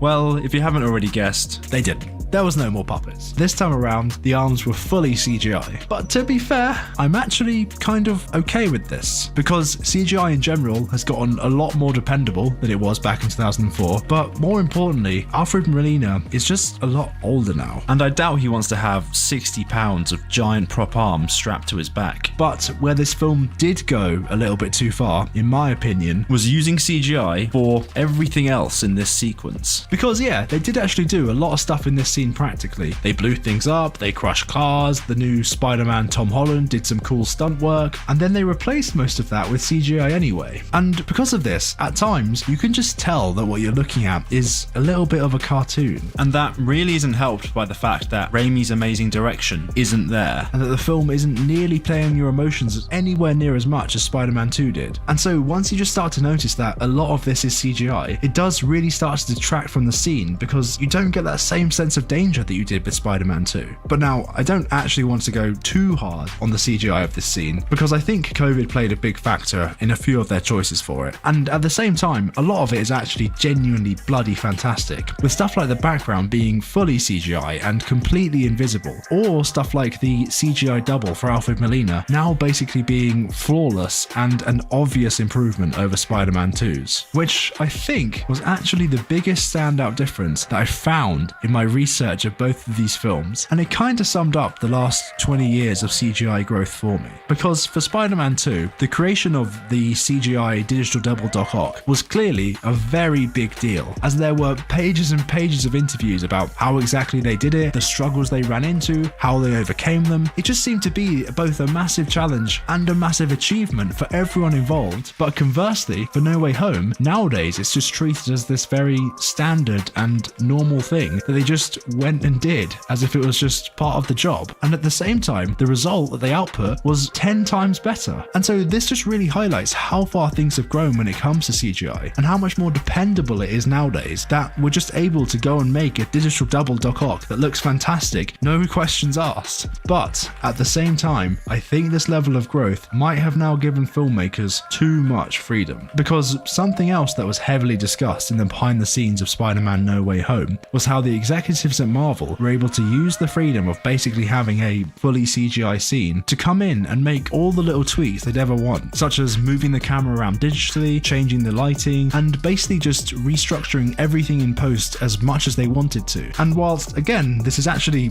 really impressive that CGI has gotten this good, what this also does is kind of take the guardrails off whenever you film something in real life. Because, like we said, in Spider-Man 2, they basically had to get those puppet arms looking perfect on set. But nowadays, everything you don't like can just be changed, enhanced, or iterated over as many times as you want. And it's basically just opening Pandora's box, isn't it? Because that roughness around the edges of Spider-Man 2 is what gave it a large part of its charm. It just felt more real and authentic because it wasn't trying to be perfect, and therefore, in a way, it kind of was. And so I'm all for using CGI to create impossible visuals and tell amazing stories, but when you're using it to fix screw-ups that you could have just avoided on set, or tweak tiny little problems or nitpick your footage, then I don't know if any of these are actually good enough reasons for me to want to be staring at a cartoon rather than a real film. And so basically, I guess what I'm saying is that with great power comes great responsibility. And so, to conclude all of this, what No Way Home does is really help to further highlight just how perfect the balance that Spider-Man 2 had was. And it's just another reason why Spider-Man 2 is deservedly held in such high regard. But what do you guys think? Are there any films that struck as good a balance as Spider-Man 2 did? And how did you feel about Doc Ock's return in No Way Home? And speaking of absolute legends like Doc Ock, I just want to give a massive shout out to all of my Patreon subs. So thank you to Modern Adventurer, Matt Locke, Kyle Hofling, an even bigger thank you to Rye Jones, Darren Birmingham, Lime, Ishita the Car on YouTube, and of course, the utter legend that is Darth Gator. Because this video was a massive research project that genuinely took me months to put together. And so knowing I had your support really enabled this video to reach the next level. So genuinely thank you again. But yeah, if you like this video and you want to see more deep dives into the best VFX of the last 20 years, then please let me know in the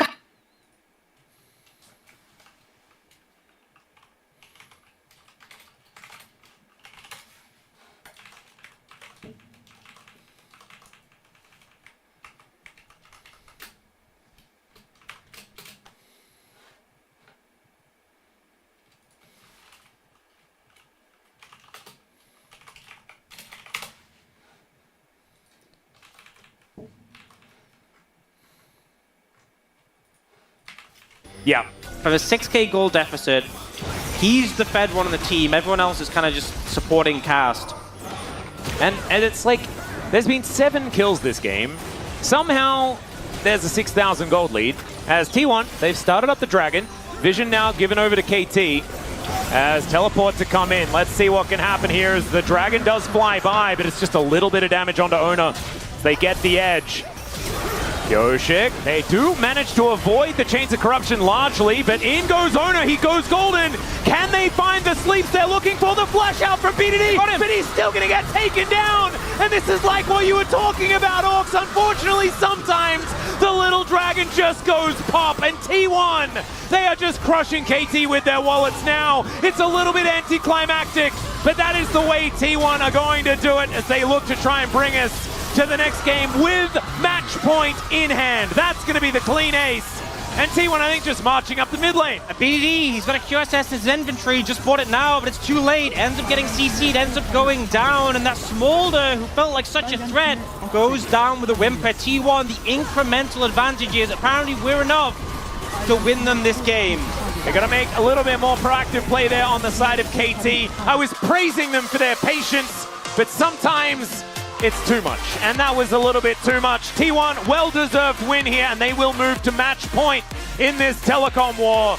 It is once again an opportunity for KT to move back towards the blue side, but I think if there was ever a chance for them to take a red side win, maybe they'll be looking at Game 3 as that was their opportunity, their chance to do it. Wasn't quite the case this time around, but I'm very excited to see how the draft is going to develop further as we move into some of the next games. This is the problem sometimes when you're playing in a deficit like this, is if you, even though you have like the strong scaling aspect, your comp who can just 1v9 fights, if you make a single mistake, the game's over. You know, if you there's like little windows where you have to put up resistance. One of them, the Baron, the fact they didn't get in the pit, didn't have steal, the fact they didn't clean up the fight, BDD wasn't in position in time, and that final fight just getting blown up. The damage numbers incredibly low across the board. You know, Oda being the most on 19,000 compared to like the previous game, just very lackluster in terms of how much damage, how much fighting. But T1 had a game plan and they never faltered. They saw the stacks on that Smolder and went, you know what? It's okay. Yeah. We'll just win.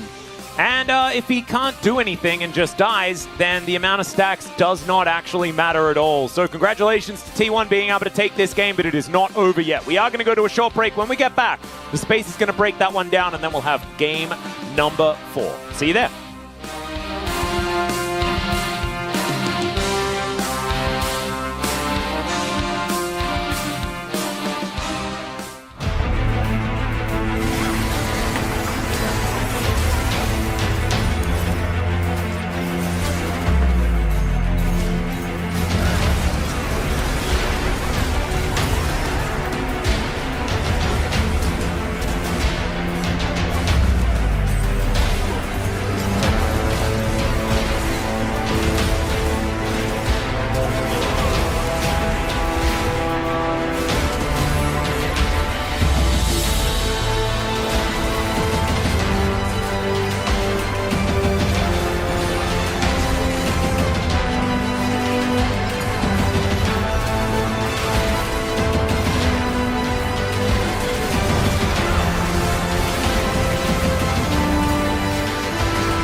천천히. 볼만해? 좋아. 할만해? 나 오른쪽 줄게. 설정 안 보면 해볼게. 그래, 앞라인 잘 걸었어. 나 도는 중. 오케이. 네네네네네. 할리가 나 마크 중이야. 아래, 스몰더. 스몰더 볼게. 나자, 뒤에, 나 딜렀어. 스몰더 잡아내. 스몰더 잡았어. 레넥 잡았어. 위로. 미포. 미드라인. 미드라인 들어갈게. 텔 찍어줘야 돼. 오케이. 나 막아줘요. 내가 쫓아갈게, 이거. 밀면 될 듯? 살았다. 까봐봐. 나이스.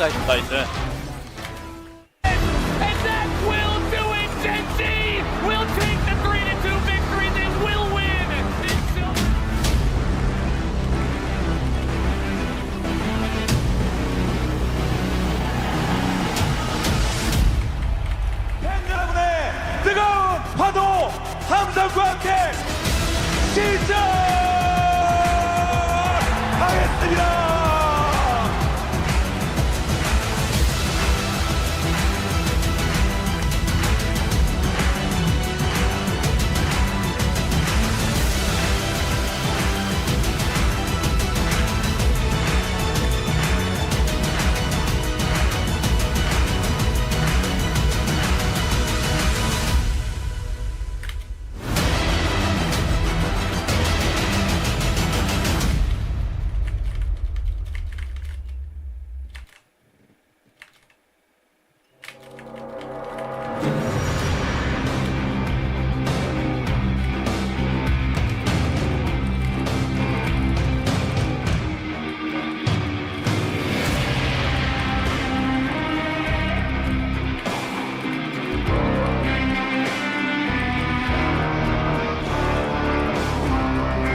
자신은 있어도 몰락은 없습니다. T1 승리합니다. 본인들만의 색깔에 스물렸던 경기들이 확실히 좋다는 생각이 들거든요.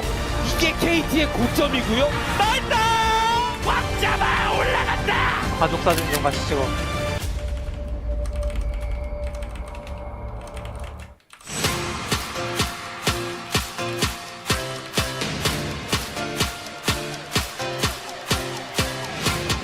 Hello and welcome back to the space. We're here after game number 3, which T1 was able to take down. It did take quite a while with not much happening, but then eventually you just kill the Smolder and win the game. I guess that's all they had to do, guys.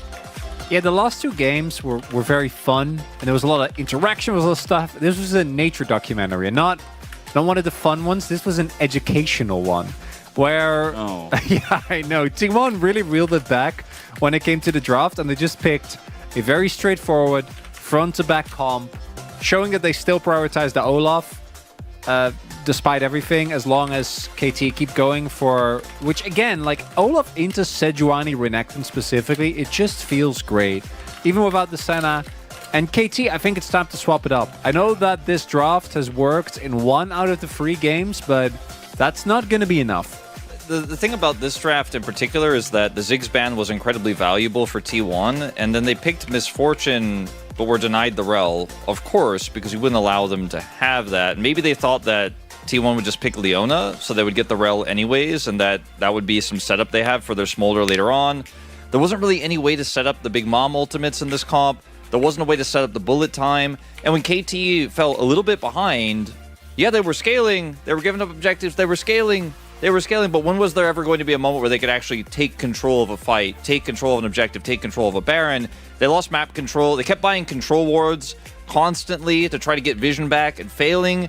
And the Sejuani that was already super low eco was constantly buying 2 control wards on every back and then never really having any map controlling presence. And this draft for me for KT just didn't hit. It had some of the same aspects of their last 2, but with none of the setup. Yeah, not much setup and kind of just waited around, and eventually T1 picked up a Baron 30 minutes into the game, and there wasn't really much that KT could do about it either. This was also after the KT was able to take the Dragon, and that in of itself looked fine, but this just feels like KT is like, oh, we need to get in there, which is, I think, reasonable, but it's so disjointed. Like, trying to go in there as perfect when Barrow was 100% out of the fight means you're on the front line, and they just kind of trickle in one by one. And then when there is a moment, which is, I think, as the Baron gets taken to go for the big killer blow, hopefully denying value of the Baron, they don't actually commit. Yeah, because Inkaria actually blocks them from getting in here, and there's an attempt, right? Like, Pioshik's over the wall, it's a little bit too late. However, the bullet time comes through, the Mom comes through, but no one secures the Baron on the side of KT. Sure, you kill the Rel, but that's 100% worth for T1. And you have to flip it there. Like, either BDD has to flash over to, like, you just have to send it, because as we saw from that point on, they just, and even before that, but especially there, they didn't have any map control. I think that was the one window back into the game that they had. Yeah, and even at this moment, they didn't really have that much map control, right? That's why T1 was able to take this. They were juggling with them constantly. Oh, you guys are putting vision on the Dragon, we go up to Baron, then KT's always behind on the play. The fact that they had the Rel meant that they could actually dictate the way that Baron played out. Similar story here. Yeah, highlight number 2, where, you know, KT, they feel like they got to opt into a Dragon fight. They didn't want to give this one up, but unfortunately they leave themselves in a bad spot, and then Owner sets up a great sleep. They could have just backed away from this because they didn't have a favorable position to make anything happen here, too. It was a little bit frustrating to watch, I think, if you're a KT fan, to see them half commit here and get caught by just way better positioning. Owner gets the sleep, Zeus is on the flank. There's just no way to shut down this Olaf as the comp falls apart. There was only one member that mattered on KT, as we saw there, and that was specifically BDD. The moment BDD got caught, that's it. That's the end of the play. All the gold, all the resources were on him. He was the Smolder, and he ends up getting caught, and that ends up being the end of the game. It's not really, I think the last couple of games were a lot more back and forth, a lot more wacky. This was T1 was winning for like 30 minutes, got one Baron, one fight, and then the game was done. Yeah, and then there was kind of one out for the side of KT, one chance to maybe make it in with the Smolder, and then it just got snuffed out in the span of like 10 seconds. So let's take a look at who does pick up the POG here. I assume it will be someone who did something great in that last fight, and it will be Owner who does pick it up. Not too surprising. He had a great game on the Lilia once again. Also feels a little bit like Owner has been doing a really good job in this series, and I think Owner actually was my second vote for Opera as well. I think Owner has actually been an exceptional jungler, and what I really like is the actual importance that is being put on the Lilia, because to me it feels like Lilia is the one standout of the AP junglers left that doesn't feel like she has already been hamstrung by nerfs with a Brand, Zyra, and to a certain extent, Nidalee, more so just the meta kind of moving away from her, has been, and I think he played a really good game. There wasn't that much to do, but yeah. And he had such a good early game as well, catching that dive bottom side, having the faster dive top side. And remember, this was a huge weight on their draft as well. They lost the Senna to take this Lilia, and it still worked out. They made it worth it. So, I mean, this, I think, is a pretty easy vote for me. I think Keria had a good game as well, but I'm glad to see Owner gets the credit he deserves. Yeah, and the Lilia just feels so nice. Okay, we'll finish that now. Let's see. How much EXP and stuff? Just 10?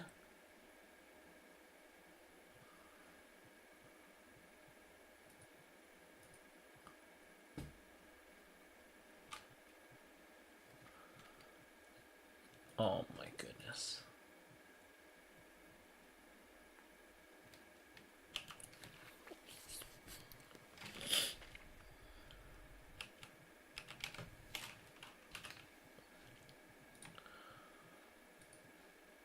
So 19 more? Holy moly, what is this?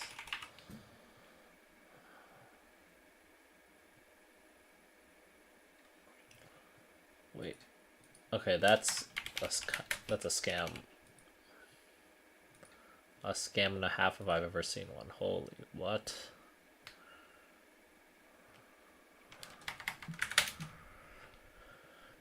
VIP, whatever. Okay.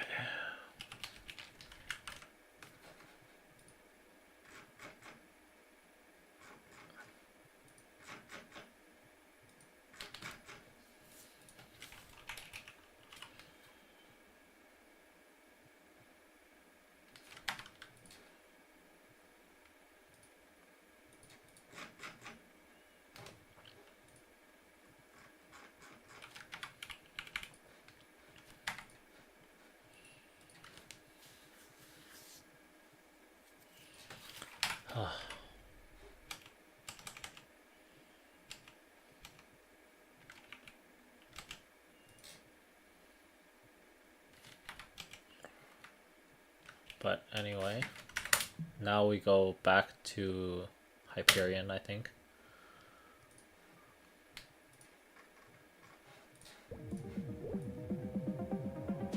I did the Mag Souls. I did the Souls, and I did the Monster Parks. And I did Inner Ability. And so all I didn't do was Spell Trace, but like... Oh, wait. Here, let me check what the price of the Spell Traces are. But I'll log back onto my Hyperion now.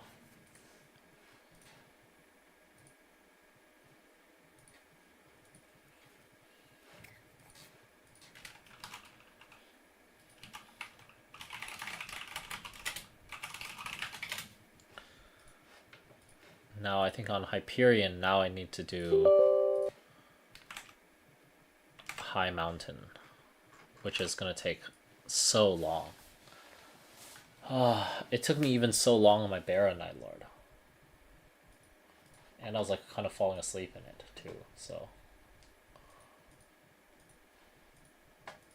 Oh, hello, welcome back. Welcome to the stream. Yeah, I'm trying to log into my Hyperion Night Lord right now. So that's why you don't see anything. Especially when Piosik's just kind of spamming Sejuani over and over and over. The Lily. And then I was also watching some T1 on the side.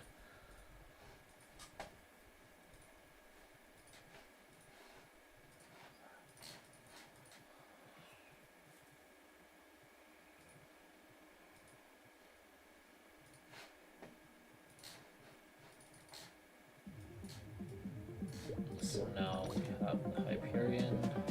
Wow, the server is pretty populated at the moment.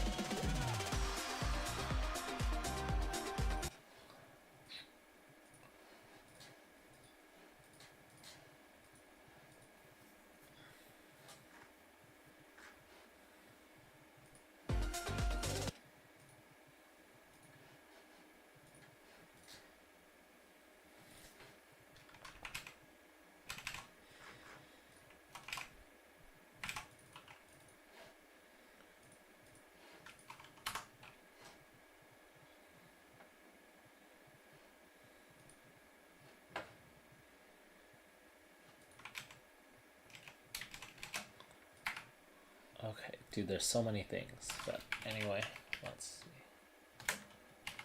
Cast that.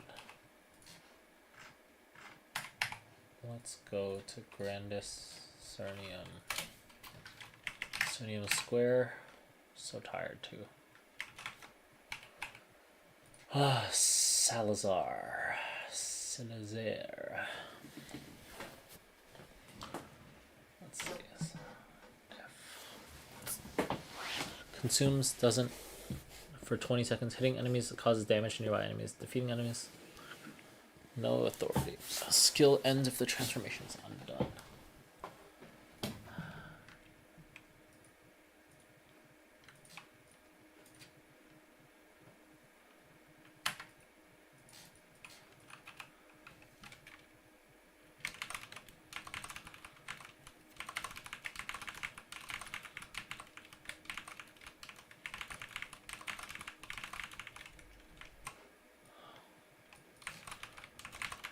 Okay. I don't even know if I'm doing this optimally. I haven't really read a guide, but basically what I do is whenever the things spawn, I transform into Mitra.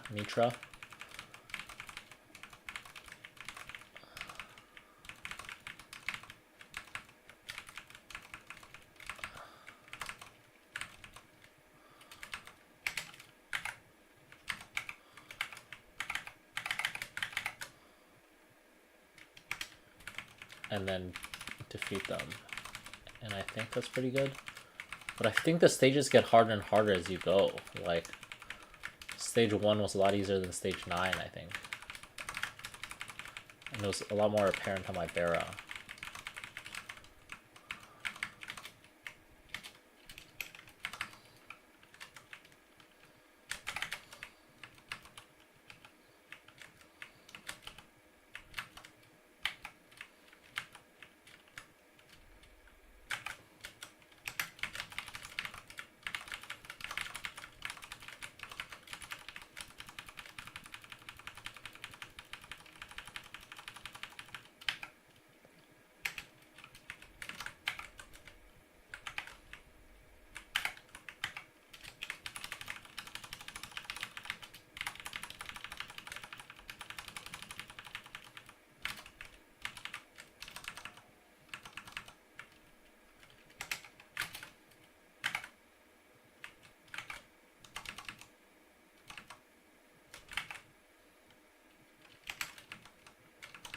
So you really have to make sure that you hit all of them with your abilities and stuff. But let's use this.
It looks like this is a boss stage. Oh, no.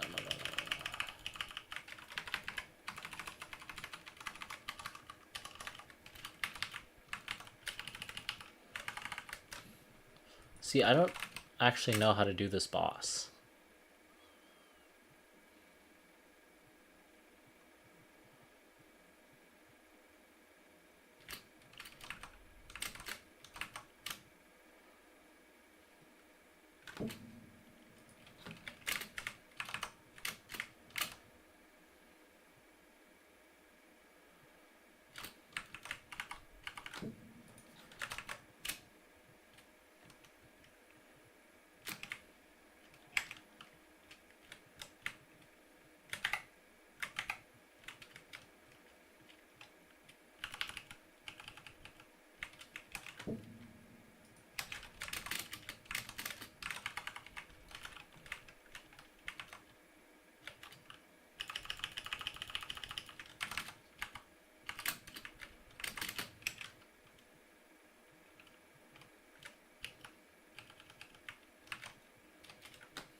I don't get it how...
Alright, let's leave, and hopefully I can come back at stage 4. Okay, nice. Settings.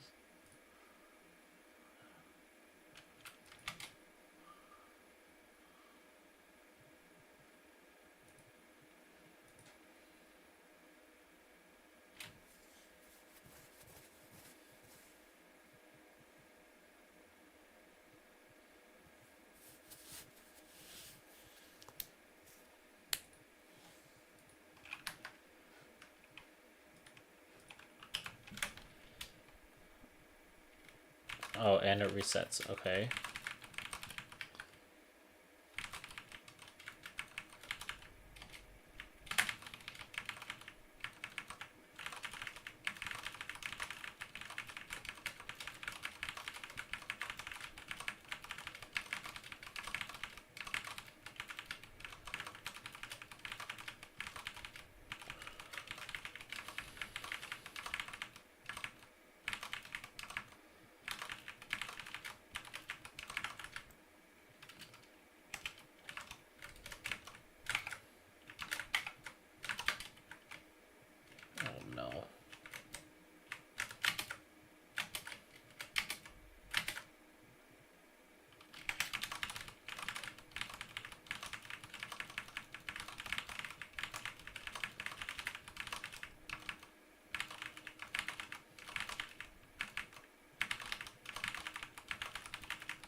Yeah, I don't get how come I don't have that attack that I had in the tutorial. I don't know. This dungeon kind of confuses me a little bit.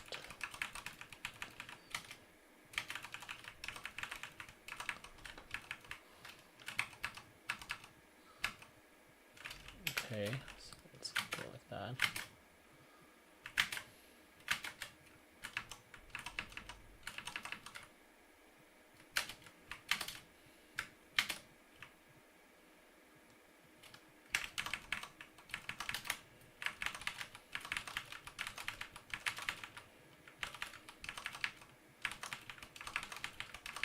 I don't like how you have to fight phases 9 and 10. It's like 2 bosses in a row.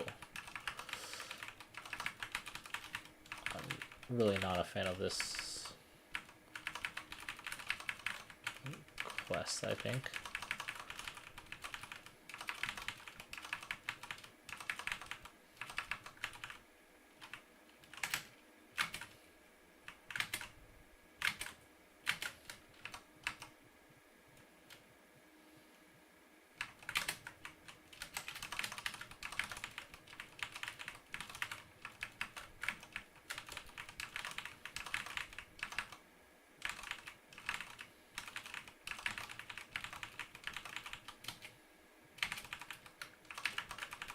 Oh, hello, welcome.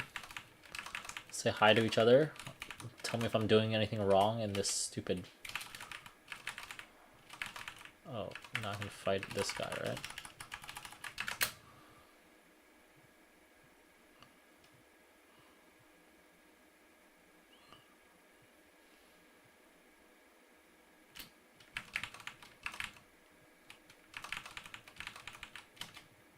Oh, I see. If I can kill him, then I can spawn the things. And if I spawn the things, then it makes the stage go by more quickly. I see. There's a limited time to attack him. Okay. I'm probably going to get to 100%.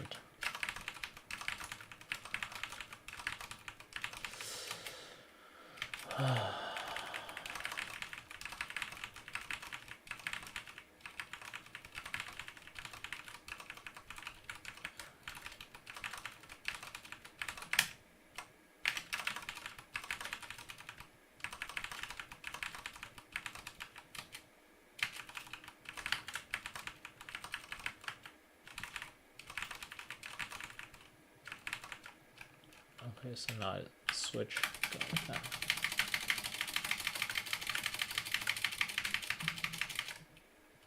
Okay, nice. So that, I just use the 1000 move, and then I think I just teleport around. And I think now I'm going to build up for that again, basically at the end.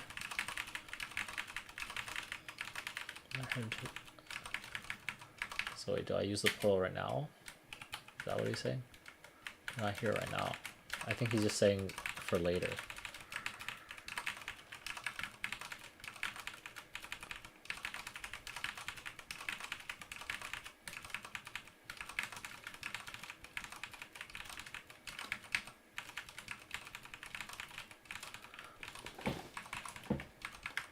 I honestly don't know why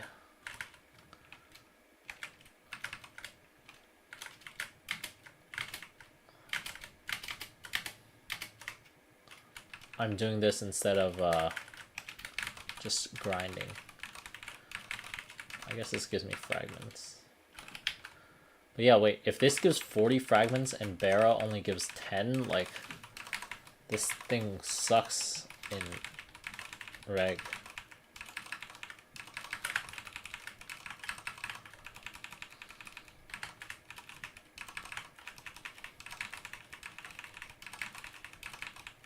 Oh, here's the portal.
my goodness. I got to what, 5%? So I'm just not strong enough.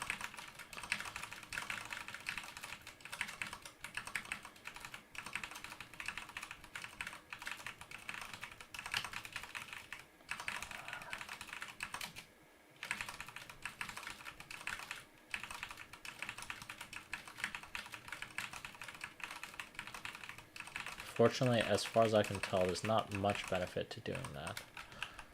So...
I didn't realize there's a thing that kind of targets you.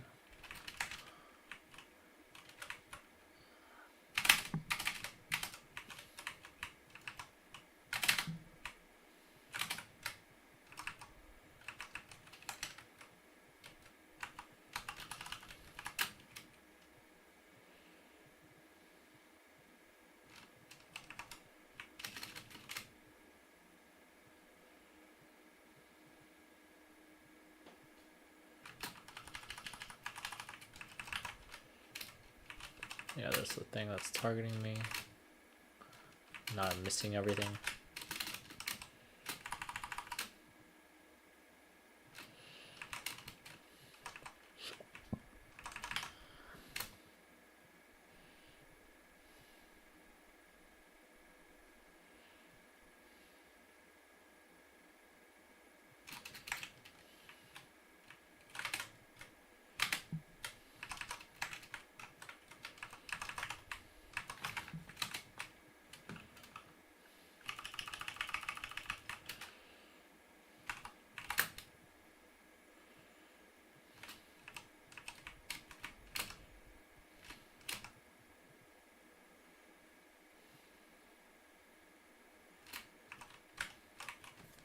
Okay, nice.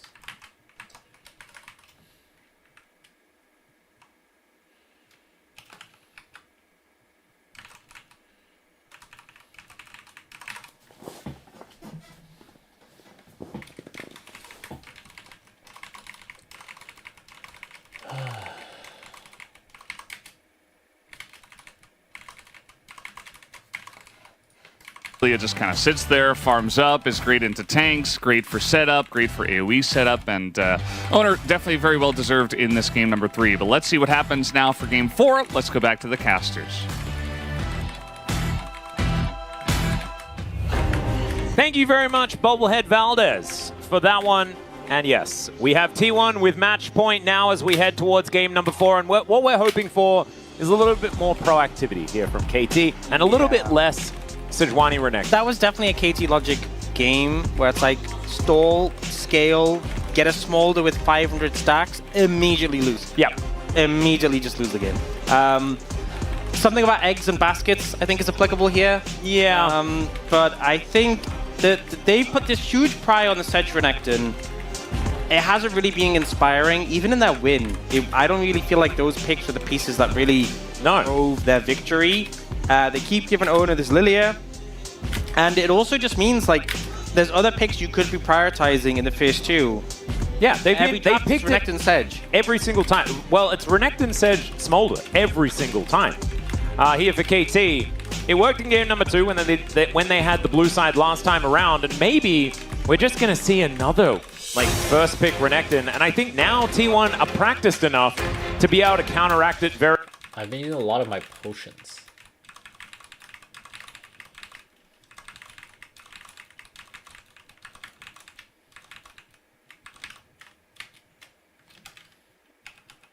Oh, whoops.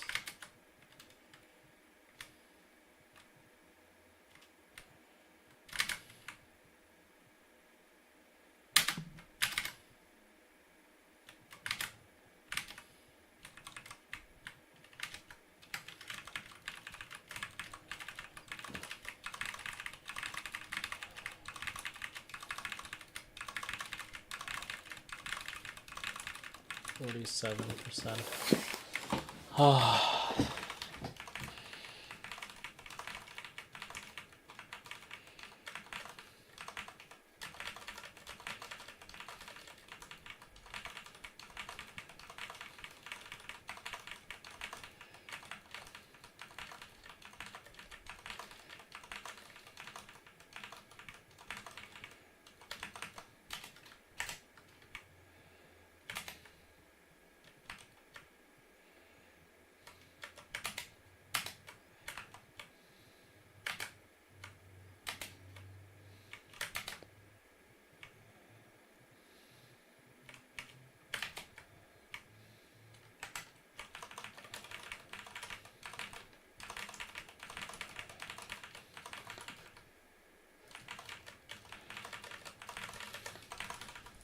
very effectively. So this is the time that KT need to pivot in order to bring us to those silver scrapes, to that game number 5 that we have been promised to give us, 6 out of 10 or something like that. Some ludicrous number of 5 gamers between these two squads. I think honestly you could just go like Nasus, Azir, Lilia as your bans in this situation for KT. Yeah. Although looks like they're going Nasus, Ashe. Maybe they ban Lilia and pick Azir themselves. I don't know if you know this, Max, but BDD, bit of an Azir player. Did you know that if you want to pick a champion from Shurima, it should be Renekton, if you're KT? That's just how that one goes. The last ban is likely to be a Rumble, and there it goes. And now we get very sad as we see... That's not my Renekton! goodness! They pivoted! That's not Renekton. They didn't do the B&K Fear X where you just do the same thing. Just keep doing it until you lose the series. Yeah, they've adjusted, and now T1 are like, well, I guess we have to pick the Renekton. Oh my goodness, this is such an incredible mind game. You just play it over and over again, convince them that you think it's good, and then they pick it, and then you can win the series? Is that how it goes, Ox? Potentially, maybe that's the strat. No, they pick away the Smolder instead. Okay. Still scale champions, but not as much scalesing. Well, isn't this good? This is crazy, actually. Hang on. KT didn't first pick Renekton, and they might get it anyway, which just shows you that you didn't need a first picker this whole time. I think that might actually just be the case, as Owner is thinking about opting into exactly the same thing. That's Diana. Don't know about that one being a lock-in, but it could be the option, and never mind. I do get excited about Diana. I just think that she's a very fun champion, but it's going to be Sejuani. Same jungle matchup, different players. 4 games into the series, you're like, we could have just not first picked Renekton, and we would get it anyway. Are they going to pick it anyway? That's the question. If you had this much priority on it the whole time, there's no way. Like, yes, it hasn't been working, so you might want to move to something else, but... I think Rengar does make the most sense. Just start red There you pot, go. go top lane. That's what I would do. They got Renekton anyway. Smolder's gone though. They're just going to lock in the Corki. BDD been pretty solid in this. Did get some slight nerfs in this patch to his Q, mana cost and cooldown, but it's not huge. 1 second across every level on the cooldown, and that's Vayne. That's Zeus Vayne. Okay. Most likely Zeus Vayne into Renekton. Theoretically, we could have 380 carries and a very sad Sejuani. Just the fact that you are 4 games of Renekton in, and then you've been dealing with this Olaf who's been a headache, let's be honest, and now you're dealing with a Vayne. I will say though, Sejuani tends to pair well with melee champions. Yes. This is like the least melee comp possible so far. And this is something that T1 loves doing as well. They're like, Ona, play Sejuani. Don't worry, we'll back you up. And then they just go and pick all range. And then they laugh at him like, yeah, and like, haha, you believed us. Silly Billy. Yeah. In the end, you know, Faker could lock in the Yone or something like that, play another Yasuo game, pairs up relatively well alongside the Sejuani, not only for permafrost, but also for knockups. As there is a Ziggs ban, I think that would have also fit into the composition of KT very comfortably as well. One more ban to come through here for KT. It will be Rel taken away. A lot of respect given, even though I would have expected Carrier to want to like take counterpick for his support role. Just the Rel's been so, like, the Rel has really dominated, I think, the playoff matches so far. I would agree. In terms of the impact of this champion, so it makes sense to deny it. Alistair's still there as an engaged support. They're probably going to take 80 carry on this pick. Does reveal the flex. Goodness. You know what? I'm going to say it. You know what's still open? Yeah, there's a Caitlyn Lux angle, isn't there? Not even just Lux. If they really want to go 480 carries, Senna is still available. Oh, God, it is too. The maximum 80 carries in a draft. We'll see. We'll see what KT end up taking in this situation. I feel like Ev's Karma wouldn't be terrible. He would lack engage. That's one concern. Yeah. But the thing is, I don't think Alistair is enough. You know, if you want to try and deal with like a Vayne and a Smolder, there's a lot of true damage. I think Leona is still kind of okay, right? Leona's banned. Oh, right. Leona's banned. So, kind of struggling with the champions left in the pool. And also, if you take like an Alistair here, you're just going to face like Kate Lux and get blasted. So they feel like forced to take Ezreal Karma into whatever T want to take. It'd be so funny if it was Senna. It'd be so funny. Dude, there's some like memory leak in this game. Like it can't handle this many mobs. But like I feel like I could do it yesterday. I don't know what's wrong right now. But like this makes it almost worse to summon this thing. Like yeah. It would just be way too many 80 carries. Surely it would be. I think Kate Oh, Lux, it's Lux instead. it makes Yeah, now I'm frozen. Nope.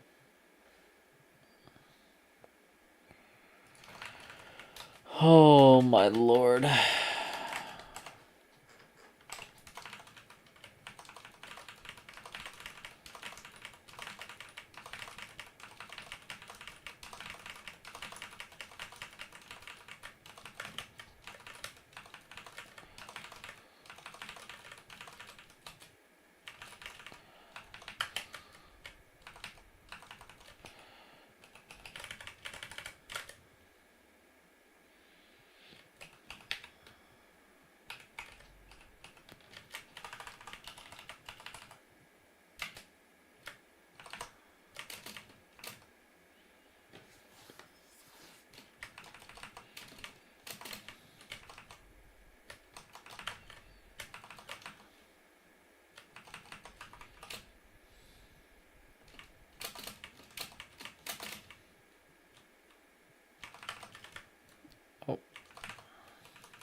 sense and it's the better duo, but it would have been so It is still funny. 0 permafrost. Yeah. Like, just nothing. Oh, hello. What's MX? Sorry. I was tabbed off of the stream. What is MX?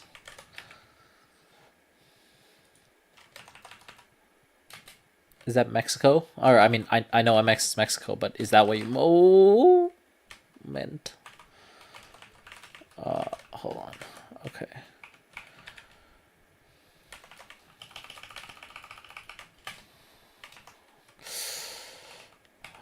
Okay, now I can start buffing up. 2, 3, 4, 5, 6. Let's bind it, and then we do a little burst. Burst is absolutely doggy.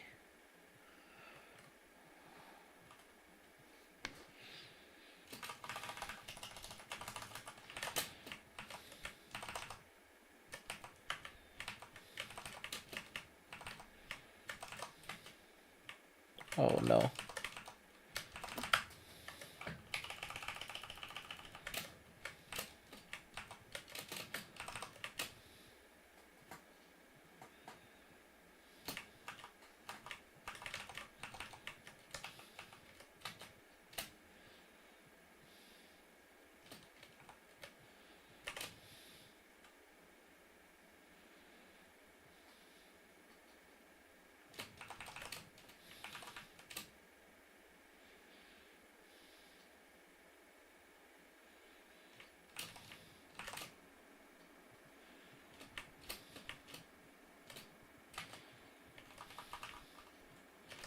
Well, you can attack him basically anywhere.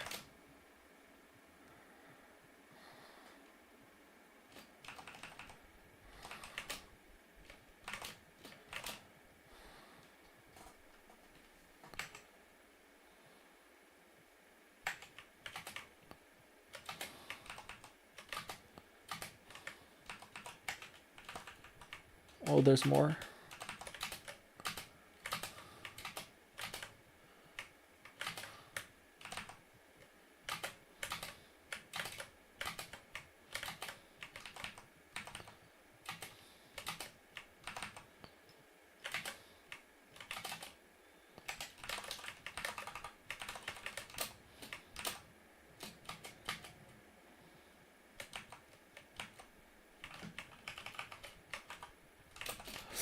What the McFuck was that?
Okay, nice. By the time the next one comes up, it should be dead.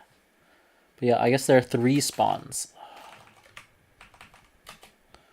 Honestly, it's a great metaphor for life. If you don't get the problem while it's small and contained, it will rapidly become untenable.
I'm getting better with the Night Lord movement. I like using the forward dash and stuff like that.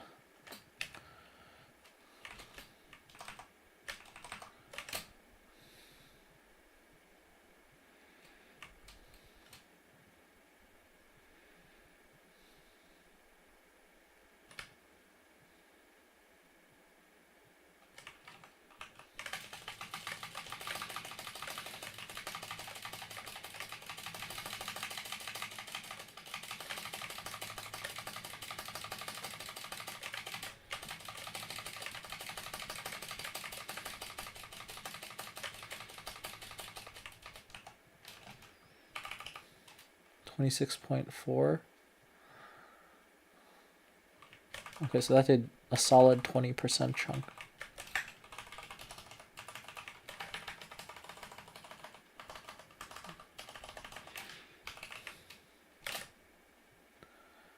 Okay, and this should be to the end.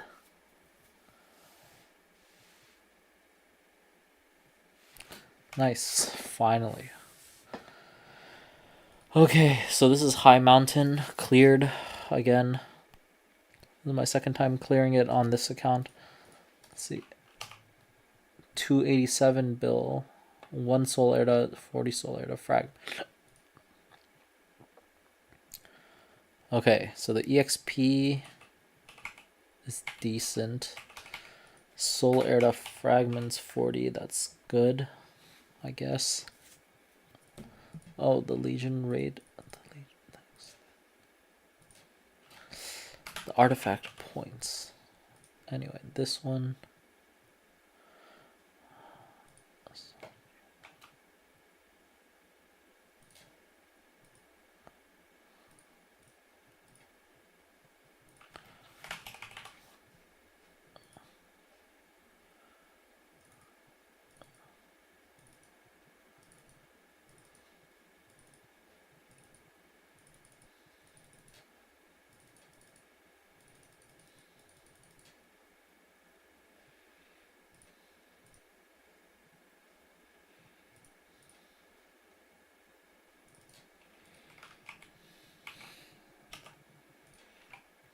Now it's at 15. Okay. Now I have to get 4 more levels. I mean 4 more %.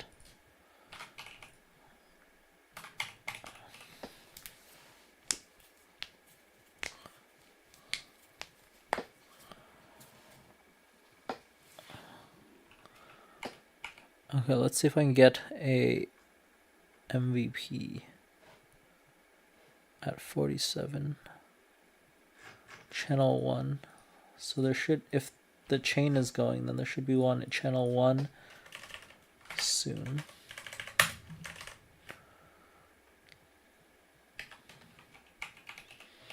Alright, I'm gonna do some push-ups.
Back from doing some push-ups.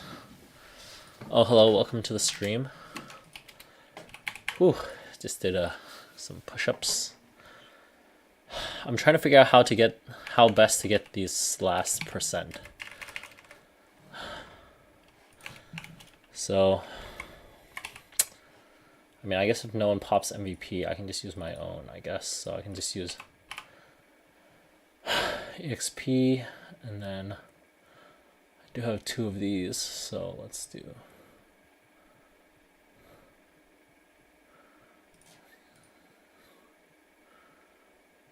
voucher.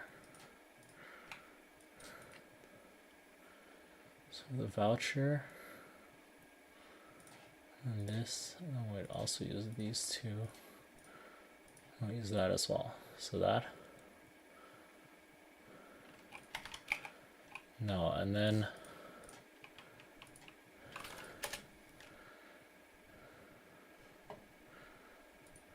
we also have one of these. And so let's find the right channel to train on. So here's a 40% on channel 1. Just nothing. You know what? That is so. But also, it is great in Solilia. It's kind of like she kind of wants everyone to be low range and like meatballs, and then you just get to spin around and stuff. Now everyone's going to be everywhere and shooting you from really far away. It's going to be really frustrating. It's kind of T1 in a nutshell, though, that they have like a winning bot matchup. Well, actually, to be honest, you know, the Ezreal Karma could do pretty well in the K Lux. Top matchup is cooked, though. Have fun, perfect. And Fake with a Smolder just to scale up. But I'm not a fan. This comp feels exactly like game number 2, where it's just it was left in the oven a bit long. This comp feels like blind pick, and everyone just locks what they want. I think we'll just train in channel 1 because it's 40% there. So 1, 2, 3.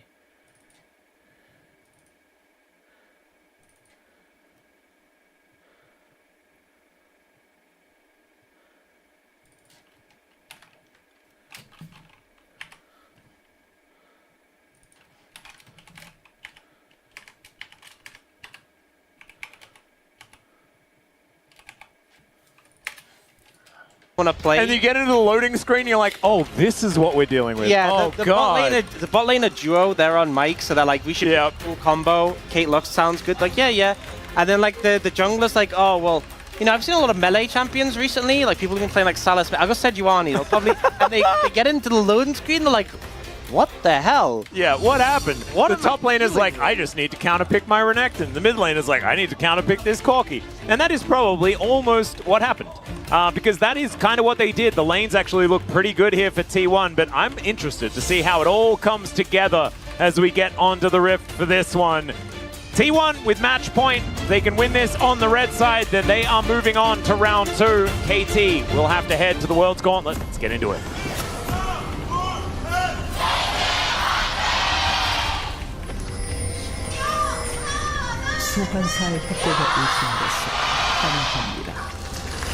All right, here we are, ladies and gentlemen, onto the Rift for the 4th game, and possibly KT's last of the playoffs. If they don't manage to pick up a win here, I do think that the draft is somewhat experimental. Here on the side of T1. I will say one of the weaknesses for KT's draft, they don't really have good engage, having gotten the Karma.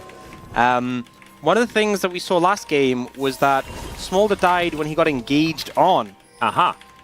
And KT don't have set engage. They obviously have this, you know, we've talked a lot on the LCK about the walk strategy. What about the run strategy, where Karma just speeds everyone up and they just charge at you? That is a valid one. We did used to say that Siva was an engaged champion, because you just press on the hunt, like the donkey whistle, and send him in. Yeah, that might be the strategy here. Just Beryl speeds everyone up. So basically what you're saying is Beryl is Aragorn? Pretty much. But also, one of the things is there's a lot of poke on the side of KT. Like the mid-game spike with Ezreal, Corki, a lot of poke. So neither team really has that much engage. You have the Sejuani, but it is cleansable. There's no cleanse picked up by Deft, though. Obviously, no cleanse into Lux and Sejuani is a little bold. But I guess he wants the maximum power in the 2v2. Well, maybe it's just don't get hit. Maybe it's Mikhail's rush here for Beryl to start this one up. Oh, it's got to be Shirelia's rush, right? He needs. Oh yes, he needs even more speed. Yeah. Oh, Beryl is having a rough time here. Areas looks very good. Yeah, taking a lot of damage. I believe he's playing traditional Karma as well, which I am a big fan of. And unfortunately, Carrier can't use T1 Lux because he didn't get it. Yeah, he did not. Taking some Qs here all over the place. Light Binding does go wide as there is the Arcane Shift forward. We bring up the win rate as they take so much damage. Oh, the flash forward from Beryl.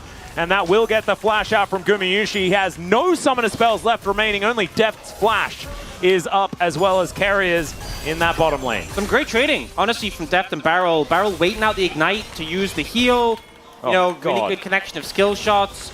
And ultimately seeing the power of the Ezreal Karma. The level 1 of this duo is so hard to deal with. Kate Lux, really, you want the binding and the traps. That's level 2 is when you spike. So they try and take the fight to KT, and they just get kind of trounced. Oh, that is going to... I actually thought that was going to miss, but it didn't. Light Binding is going to interrupt Deft's back. That's going to be a little bit frustrating. Both him and Carrier are now going to go for their recalls as Perfect finally gets some time to hit minions. And even then, Zeus is going to stop him from being able to do it for free. Yeah, I remember saying in the last game, being a top laner in a pro team must suck. It's so sad that you have to blind pick Renekton every game. Like, yeah, because like that's a rule, right? Yeah, that's a factual rule. Yeah, I feel like Zeus as well as of every top laner in the LCK, he is the one who will do this, and he will like consistently pick range tops into you and make your life hell. And he doesn't even have, he doesn't have to do it on Zeus either. Okay, Faker is going to play his 78th unique pick in the LCK here in Smolder. We probably should have called that one out a little bit earlier. Of course, Smolder is pretty new. Yep. Yeah, it's not fun. It's not fun for Perfect right now. And this is just Zeus in a nutshell. He will pick those, which is why it's surprising. 4th game of Renekton in a row. This is the first one we've seen that Vayne or like a ranged top pick into it. Ooh, Carrier taking a big chunk of damage there as Ona. Oh, they have a stacked wave. They want to die, but Ona's here. Yeah, watch out. Eep does come on through as Ona is going to get taken down to 50%. Good positioning there from Kyoshik to make sure that they do keep this bot lane safe and allow Deft to be able to pick up all of this farm. Yeah, with 4 squishy range champs, it's such a volatile lane. You can see the pushing wave, the cover from Ona is just... Oh, man. Well, that is a tumble that's going to get a flash. And it's understandable because I think that if Zeus had have just pressed, like, auto-attack condemn, he might have just died. It's so doomed. Yeah. It was always going to be a very rough time for the Renekton. I'm surprised he didn't... I mean, I guess they wanted the bot lane 2v2. That was the priority because obviously they did well there. But man, help a brother out. They really should have swapped and just given him anything. Yeah. I actually expected that it might just be a lane swap as BDD was moving up, and he's going to get sneezed on here by Faker as the Valkyrie just to try and get BDD out of there. See, I think what you're forgetting, Max, is that you swap for bot lane. You don't swap... No one cares about top laners, you know. But at least, like, but Renekton is a great champion regardless of whether you get, like, lots of farm and win lane and stuff, right? Like, late game power of the Renekton's, like, really high. Anyway, the bot lane... yeah, it's... well, at least Vayne falls off, right? Yeah. Like, because she doesn't have true damage in her kit or anything. Well, true damage is fine, as long as it's not percentage HP true damage. Oh, yeah, that's true. So at least wait, but hang on. Yeah, I'm just going to not think about it. Yeah. And then that might make us feel a little bit better about Perfect's plight, because as soon as you put too much thought into it, it does make you sad. Yeah, but KT getting some pressure back here. Oh, Beryl steps on the trap, waits for Gumyushi to be a little bit out of range, so he doesn't get headshot. I like it. With the Ezreal Karma, if you can position in a way where one of you is on one side of the wave and the other's on the other, very hard to position, because obviously against Ezreal Karma, a lot of skill shots, you want to hide behind the wave, but if they have like a triangle position, there's no, you just can't position behind the wave comfortably. You just always get hit by some skill shots. Sadly, we're going to return to top lane. Perfect is gonna actually get to hit a wave briefly. Oh, cannon! Oh, the cannon! Oh no! Oh, it's over. Oh, It's he gets over. condemned under It's the over. turret and cannot take his cannon. Yeah, this is, I don't even know what to say to that. That's so sad. You know how that, like, when you look at Perfect's player cam as well, oftentimes he just looks a bit sad as Owner is coming over here. Faker actually already winning out the trade regardless of that fact, as now Carrier could be in trouble. Has just ignited Deft, as Deft running out of mana just a little bit, but will still connect the W. Pyoshik comes on in, and Deft able to get himself out of the way of the Lucent Singularity. Still going to take a turret shot, but does have the Inspire Shield, as Pyoshik able to dance his way out of Owner's Winter's Wrath. A lot of aggression. Yeah, a lot of focus on bottom lane as well, which is continuing to make us sad on behalf of Perfect, but it is still kind of working out here for KT. As they are ahead by about a wave. Whoa, he was actually kind of up in the lane. Nutty. Yeah, he's just rushing. He's like, kill the wave, kill the wave, kill the wave, run, run, run, run, run. Get out. Yep. Honestly, hasn't died. So we're going to say that's a positive. Well, he hasn't died in League of Legends, but I think internally he's constantly dying. Oh, man. It is just one of those things. You know, sometimes you just get the really rough matchup as the ward does go in. Dude, wards are so OP. Yeah, they really are. Yeah, I think he's just biding his time. He's like, there's going to be a point in this game where I will stun the Vayne and she will die. Yeah. And I will just maybe Lilia will relief will come up and she'll help me. Do you think do you think when you get into a game like this, KT just mute top? You think like Perfect's like, hey, it's a great time. You can probably gank now. I think the Vayne's overstepping a bit. And they just literally just moved him out the call. He's in his own call by himself. He's just actually, it's going to be a nice little catch on to Deft, who does take that delayed punch of damage. Yeah, even though KT have kind of had, for the majority of the time, the pressure in lane, T1 really have had the pressure when it matters, as in when they're able to hit the tower. And it's 3 plates to 1 in favor of T1, so... Yeah, and Beryl actually roamed up, I think, to try and contest for grubs. As Light Binding once again going to connect. Carrier just so good at landing these. As Beryl not going to die, but the turret is getting close. As Deft chasing after them, we'll still be able to get the cannon. Good news. Yeah, a little bit scary. That's the thing, is once you hit 6 for T1, a lot more threat in the 2v2. And also, you know, once you got those traps and just to chain them, it's a lot of power. But they are a bit low on mana, so I don't think they really have kill pressure now. But Deft and Beryl, there's no cleanse between them. It's a very dangerous position to be in if either of them takes a binding when T1 have mana.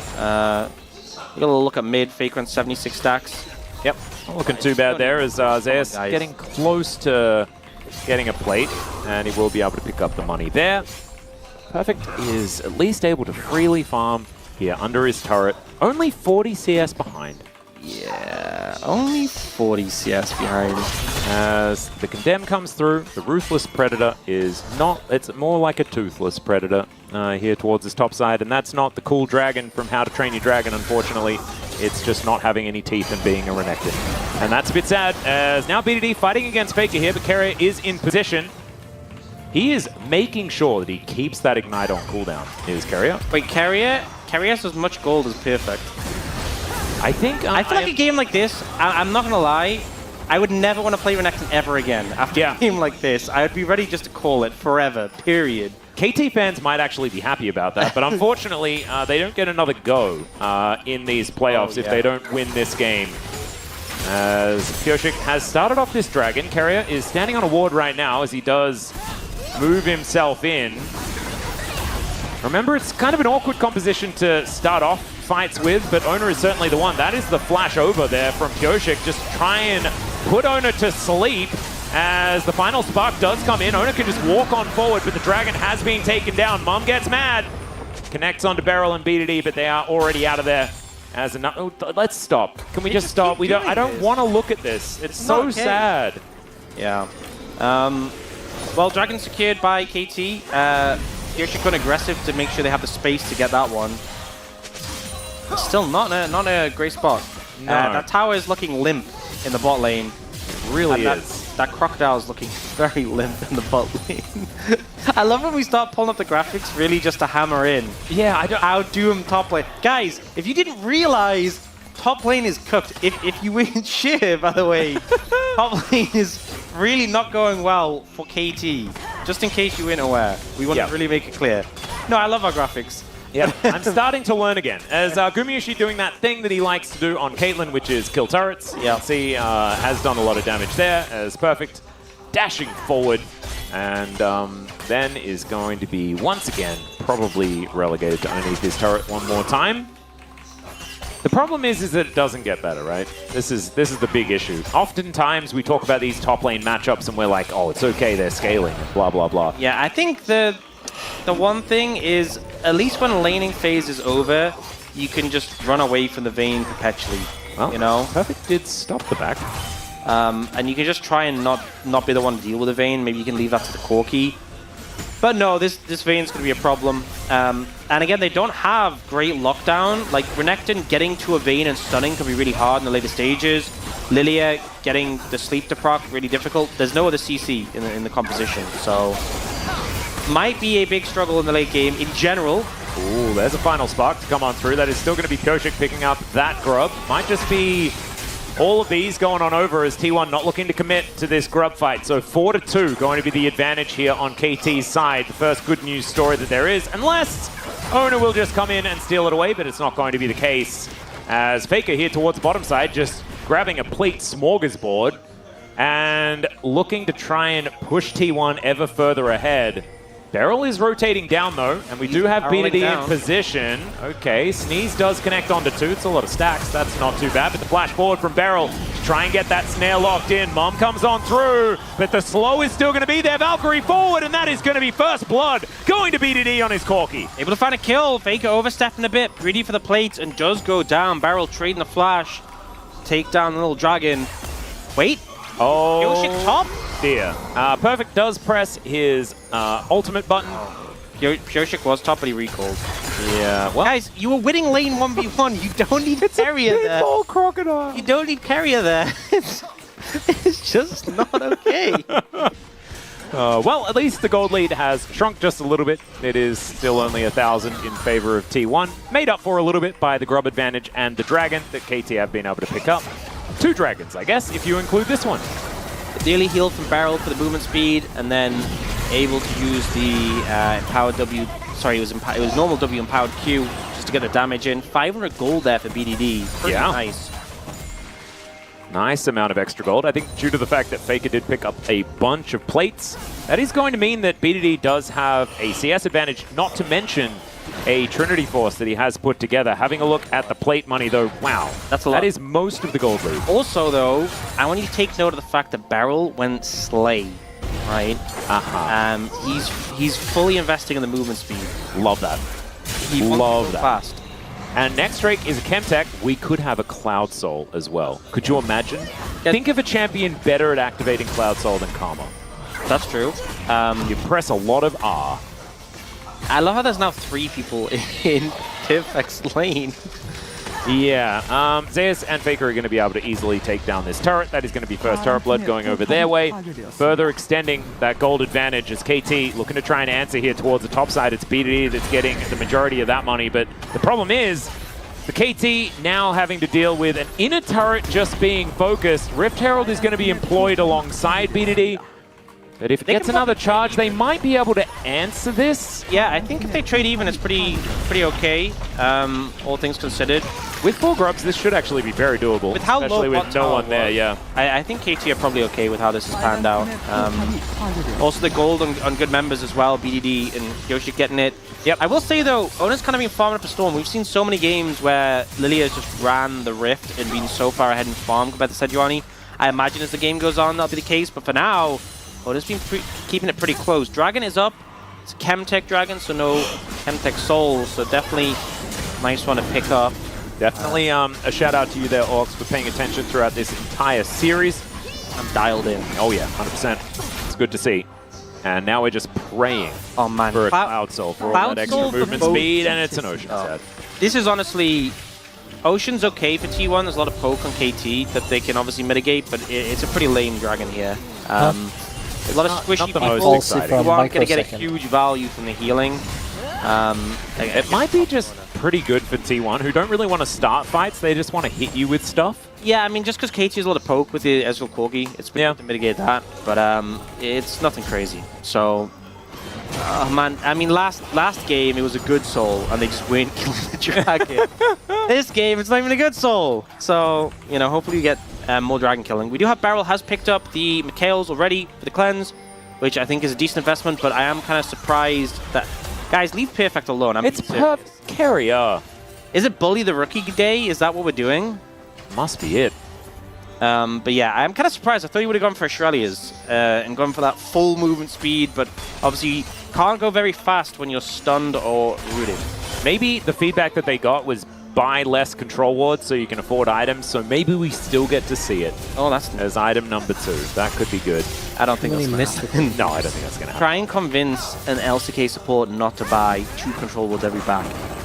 Yeah, I'm not going to. Maybe hold 2 control wards in your inventory the entire game. Maybe that's because then you can't buy them. Okay, Perfect just wants to clear out the wave. Does stun up Zeus as he comes in. True Shot Barrage clears out the wave, but Perfect is so dead. That is going to be a kill going over to Zeus there. His Kraken Slayer already completed. I would legitimately message Riot, ask them to delete Renekton from my account. Like, it's... Yeah. This is painful. This is horrible. This is just... At T1, you know, the lane matchup was already going good. They've really piled it on and just making this champion feel so useless. And I think this is where, like, all of Perfect's older brothers on his team are saying, like, buddy, it's okay, we'll carry you, it's all right. And I think that they're going to keep saying that until he is... You know what this is? Absolutely no gold, and he's just emaciated, having the worst time. This is where you say, oh, don't worry, we outscale. And you obviously don't. It's a small debate. But you have to say it anyway. Whenever you're losing a game, you always have to say, don't worry, we've been late, right? Even when it's not true. And the thing is, now Guma's got a significant lead. You know, hidden top are super scalers. T1 feeling pretty good about the state of the game at the moment. And even though that composition is questionable, we'll say. It's weird. It's doing what it needs to do, which is make Renekton not have fun, kill towers as Caitlyn, and just win. Yeah. As that was aggressive there from Def. Does sacrifice half of his health bar for it. Yeah, there was definitely 2 directions you could have arcane shifted. One of them was in, one of them was out, and he certainly chose one of them.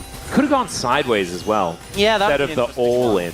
Yeah. Sideways would have got him hit by a light binding though, which is somewhat subpar. As Perfect does get a little bit of spare time, is now going to try and get himself out of there before dying to the Vayne. But now where does he go is kind of the question.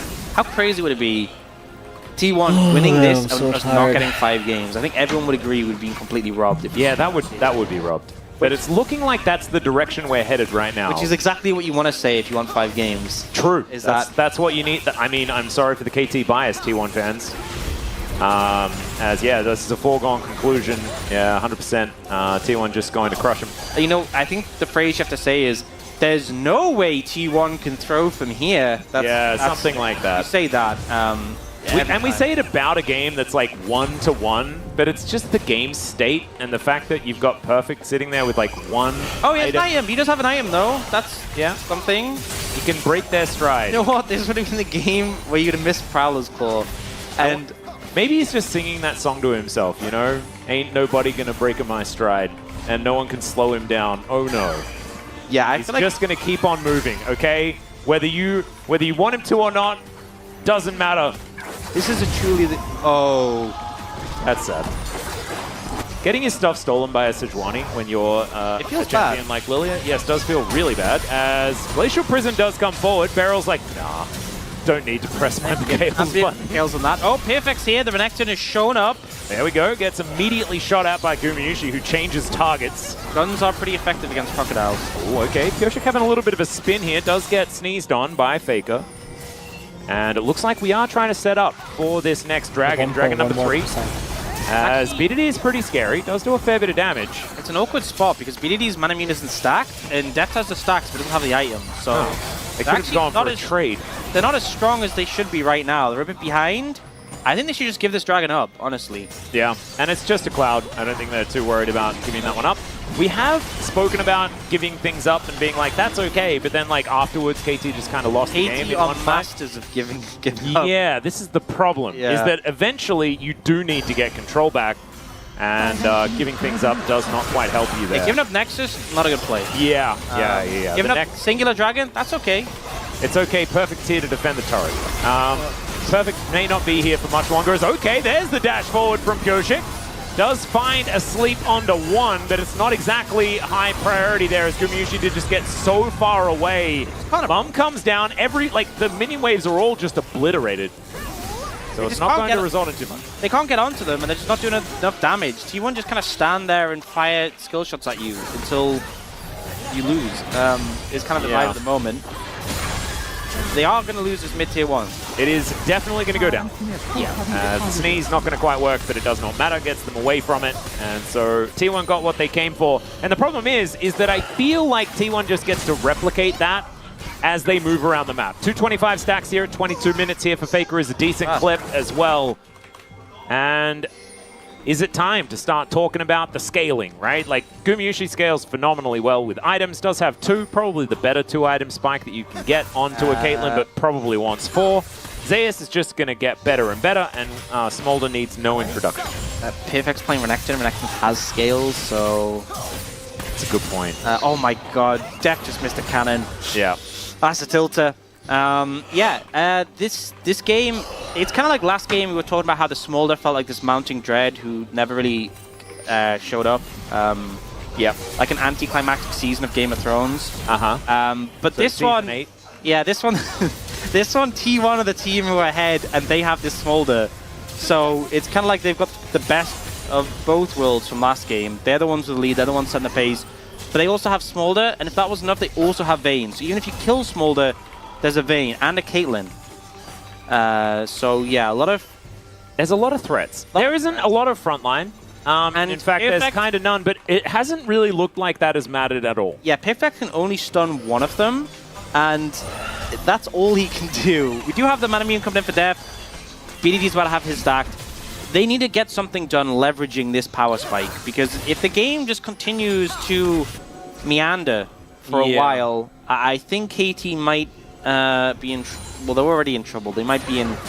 dire straits, one could say.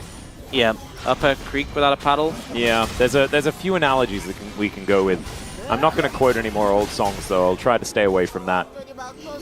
All right. Faker getting a little bit conversational there as he walks up the river. Gumayusi now just able to wander through himself because, of course, T1 have so much control of this map right now. And 24 minutes, it's about time, almost too late for T1 to be going for a Baron, as that's a nice fadeaway there as Mikhail's is going to be employed nicely just to try and mitigate that CC, but the final spark comes down. Deft has to flash to get himself out of the way, also using his barrier. It's a lot of buttons now on cooldown. I love how the Mikhail's is used on Pyosik, and Deft is like, now it's my turn to shift in, and immediately gets rooted. Yeah, not too much coming from that for KT. You know, a lot of summoners burn. I think T1 definitely happy with that, getting the flash barrier from Deft. The Mikhail's a bit shorter cooldown, so not as big. And they'll just take that. That's all they need. Burn a couple of summons, maybe look towards Ocean Dragon in a minute and a half. I'll tell you what, though, at 25 minutes, like, a 2.8k gold lead is not very much. So, theoretically, T1, KT still have a team fight in them. I mean, I think this is as strong as they're going to get, honestly, for Deft and BDD. This is as strong as you're really going to be. If you let the game go any longer, it's only going to get worse, and they don't feel that strong now, so that's why it's kind of feeling a bit dire. But it's possible. There's a lot of squishy members on T1. Beryl is now probably big dead. He's very dead. big time. Yeah, I was gonna big say time dead. there's a lot of squishy members on T1, so maybe you can pick someone. But Barrel's also squishy and now dead, and now Byron is gone. And the question is, will Pyoshik be there in the next 5 seconds? Well, True Shot Barrage did do a fair bit of damage. Now T1 possibly in a little bit of trouble. Pyoshik, can you get the steal? The answer's no. Ona locks that one down, but Gumiushi already dead. At the beginning of this one, Pyoshik down very, very low as Faker just explodes. Deft trying to get the extra autos in. He finally helps BDD take him out. As now Ona, he'll be taken off the board as well. Oh, the TP back in? Yep, looking for the angle here. BDD just, I mean, it's one tumble auto attack and this Corki is just dead. And Zeus with that Night Hunter is very, very scary on the chase down. Him and Carrier both with the Baron still up and available though, and I think T1 is still pretty happy with how this one went. You know, they managed to get... Holy moly, I've been falling asleep. 0.5% left. 2 minutes. Perfect timing. My efficiency went down a lot because I was falling asleep.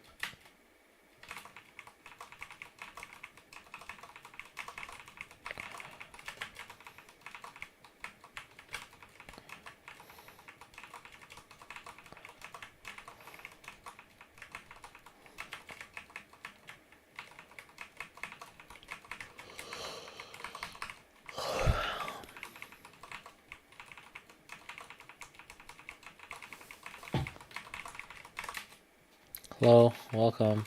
Holy moly. Dude, I'm 99.6. Just need 0.4 more percent. Ooh, and this, the plates will be done as well. Okay, I'm getting a second wind of energy.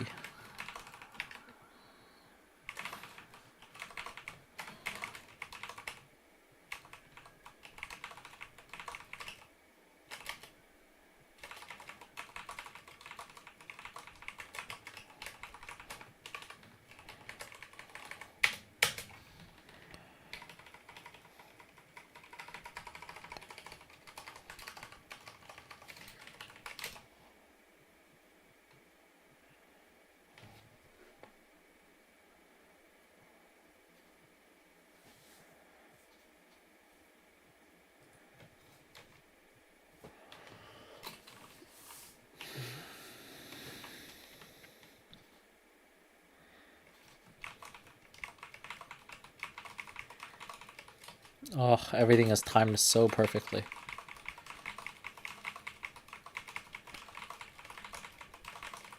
Yeah, I have 1 minute and then I'll fill up this cake, which is the last cake too. And then that'll level me up. And so it's the time, the level, and there was one other thing.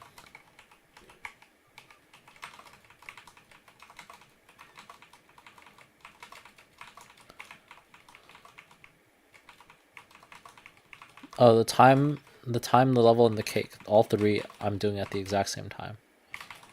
Pretty much.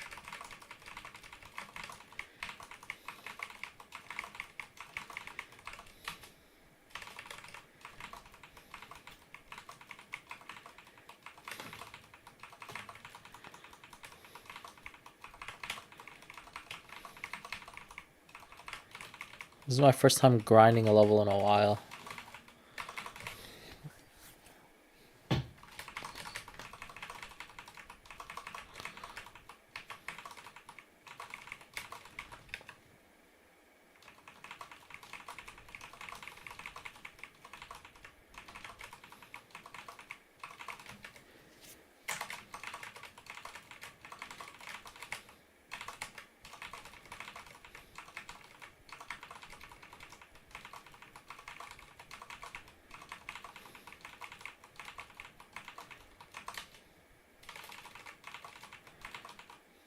Nice.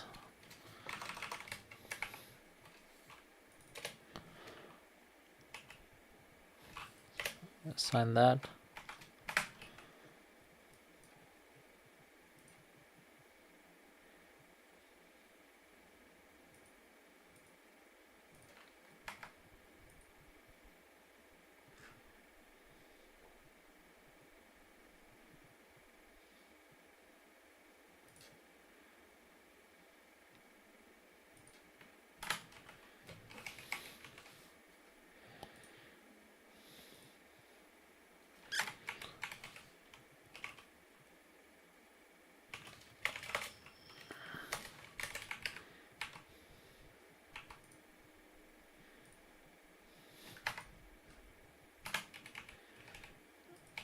Okay, so now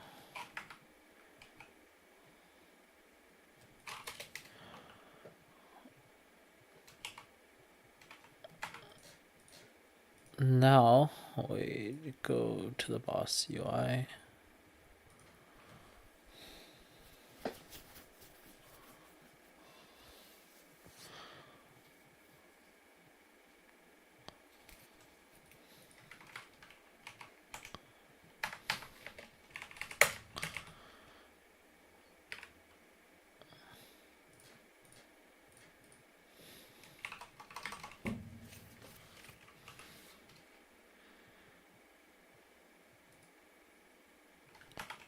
I feel like there's other stuff I needed or wanted to do first. Oh, right. Presets. So now 1 and 3. 3 is bossing, 1 is farming. So this is ability.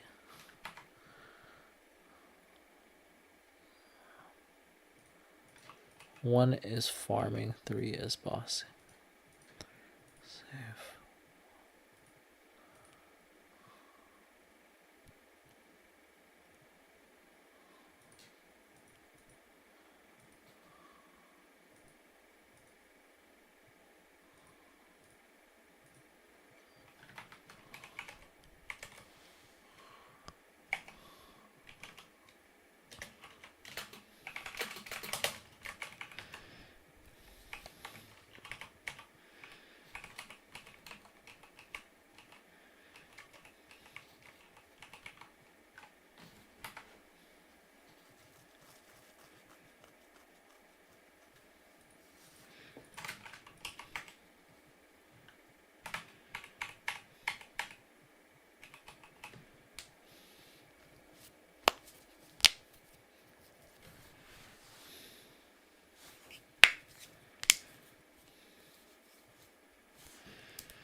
Okay, nice. So I'm basically 0. Fresh 274. Let's see how much MP he gets.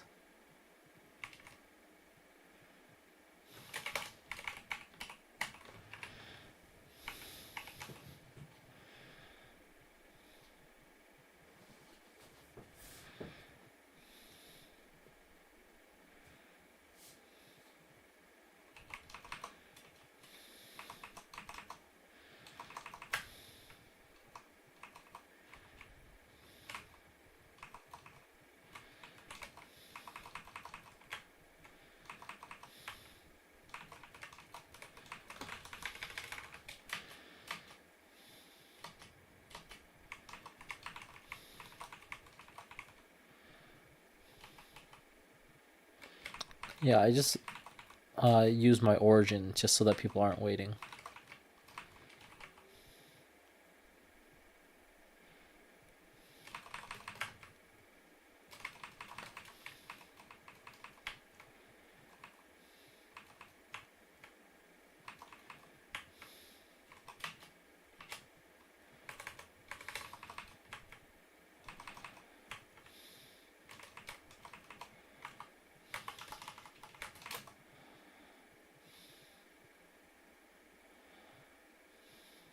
Nice.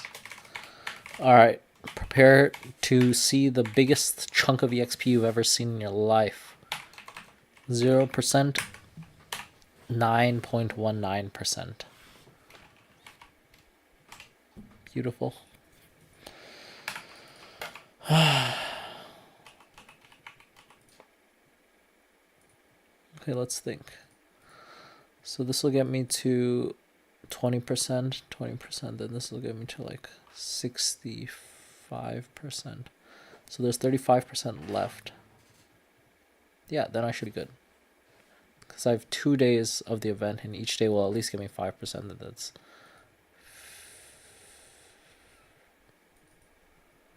so right now this will give me to 20%, 65. So there's 35 left. 35, then 25.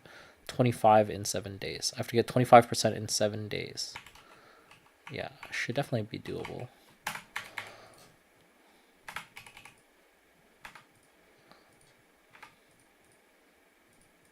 Yeah, and I think that's it then. I think we have reached almost the conclusion of our stream today. Thanks everyone for watching. Yeah. Yeah, I think we had major gains, or we leveled up for one. And we did the micro optimization to level up first and then do the MPE. That was really good. And then let's see. So that's there. VIP, then we have this one. So we can do another grinding session tomorrow. So then 333. Oh, let's put this auto steal. 9%. 6%.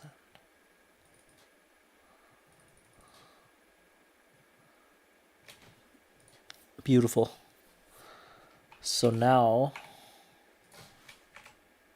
this is what we're gonna do. So now that I have decent sharp eyes, so actually I can put that there.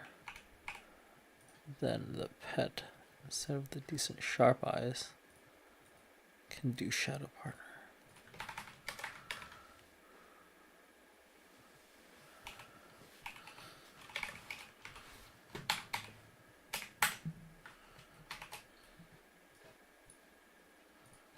Beautiful.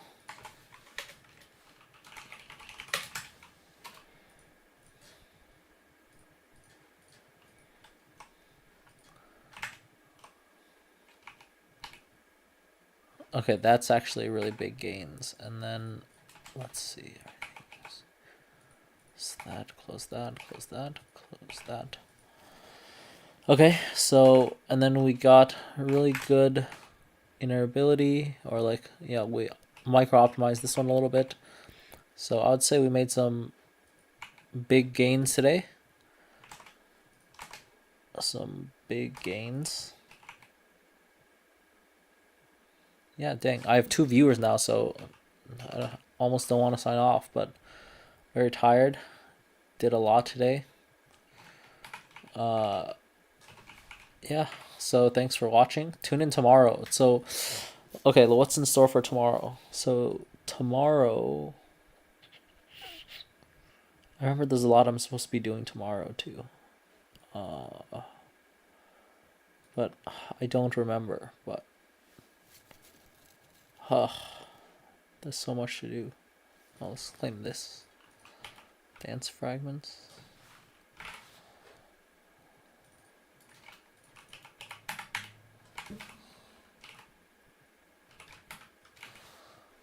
Let's think. 21%.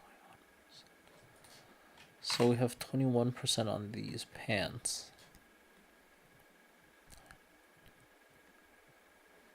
Or we're gonna boss tomorrow. Oh, right. We're gonna boss on the Baron Night Lord tomorrow. Yeah, tune in tomorrow to see that. Because this is the strongest that we're gonna be for a long time because of these buffs. We get 40% boss, 40% IED, plus some attacks, some all stat. We're the strongest we're going to be by far for a while. So we're going to do, yeah, Hard Lucid, Chaos Gloom. We're going to solo all of those on Bara. So tune in for that. Thanks for watching, everyone. And yeah, I'll see you guys tomorrow. Bye.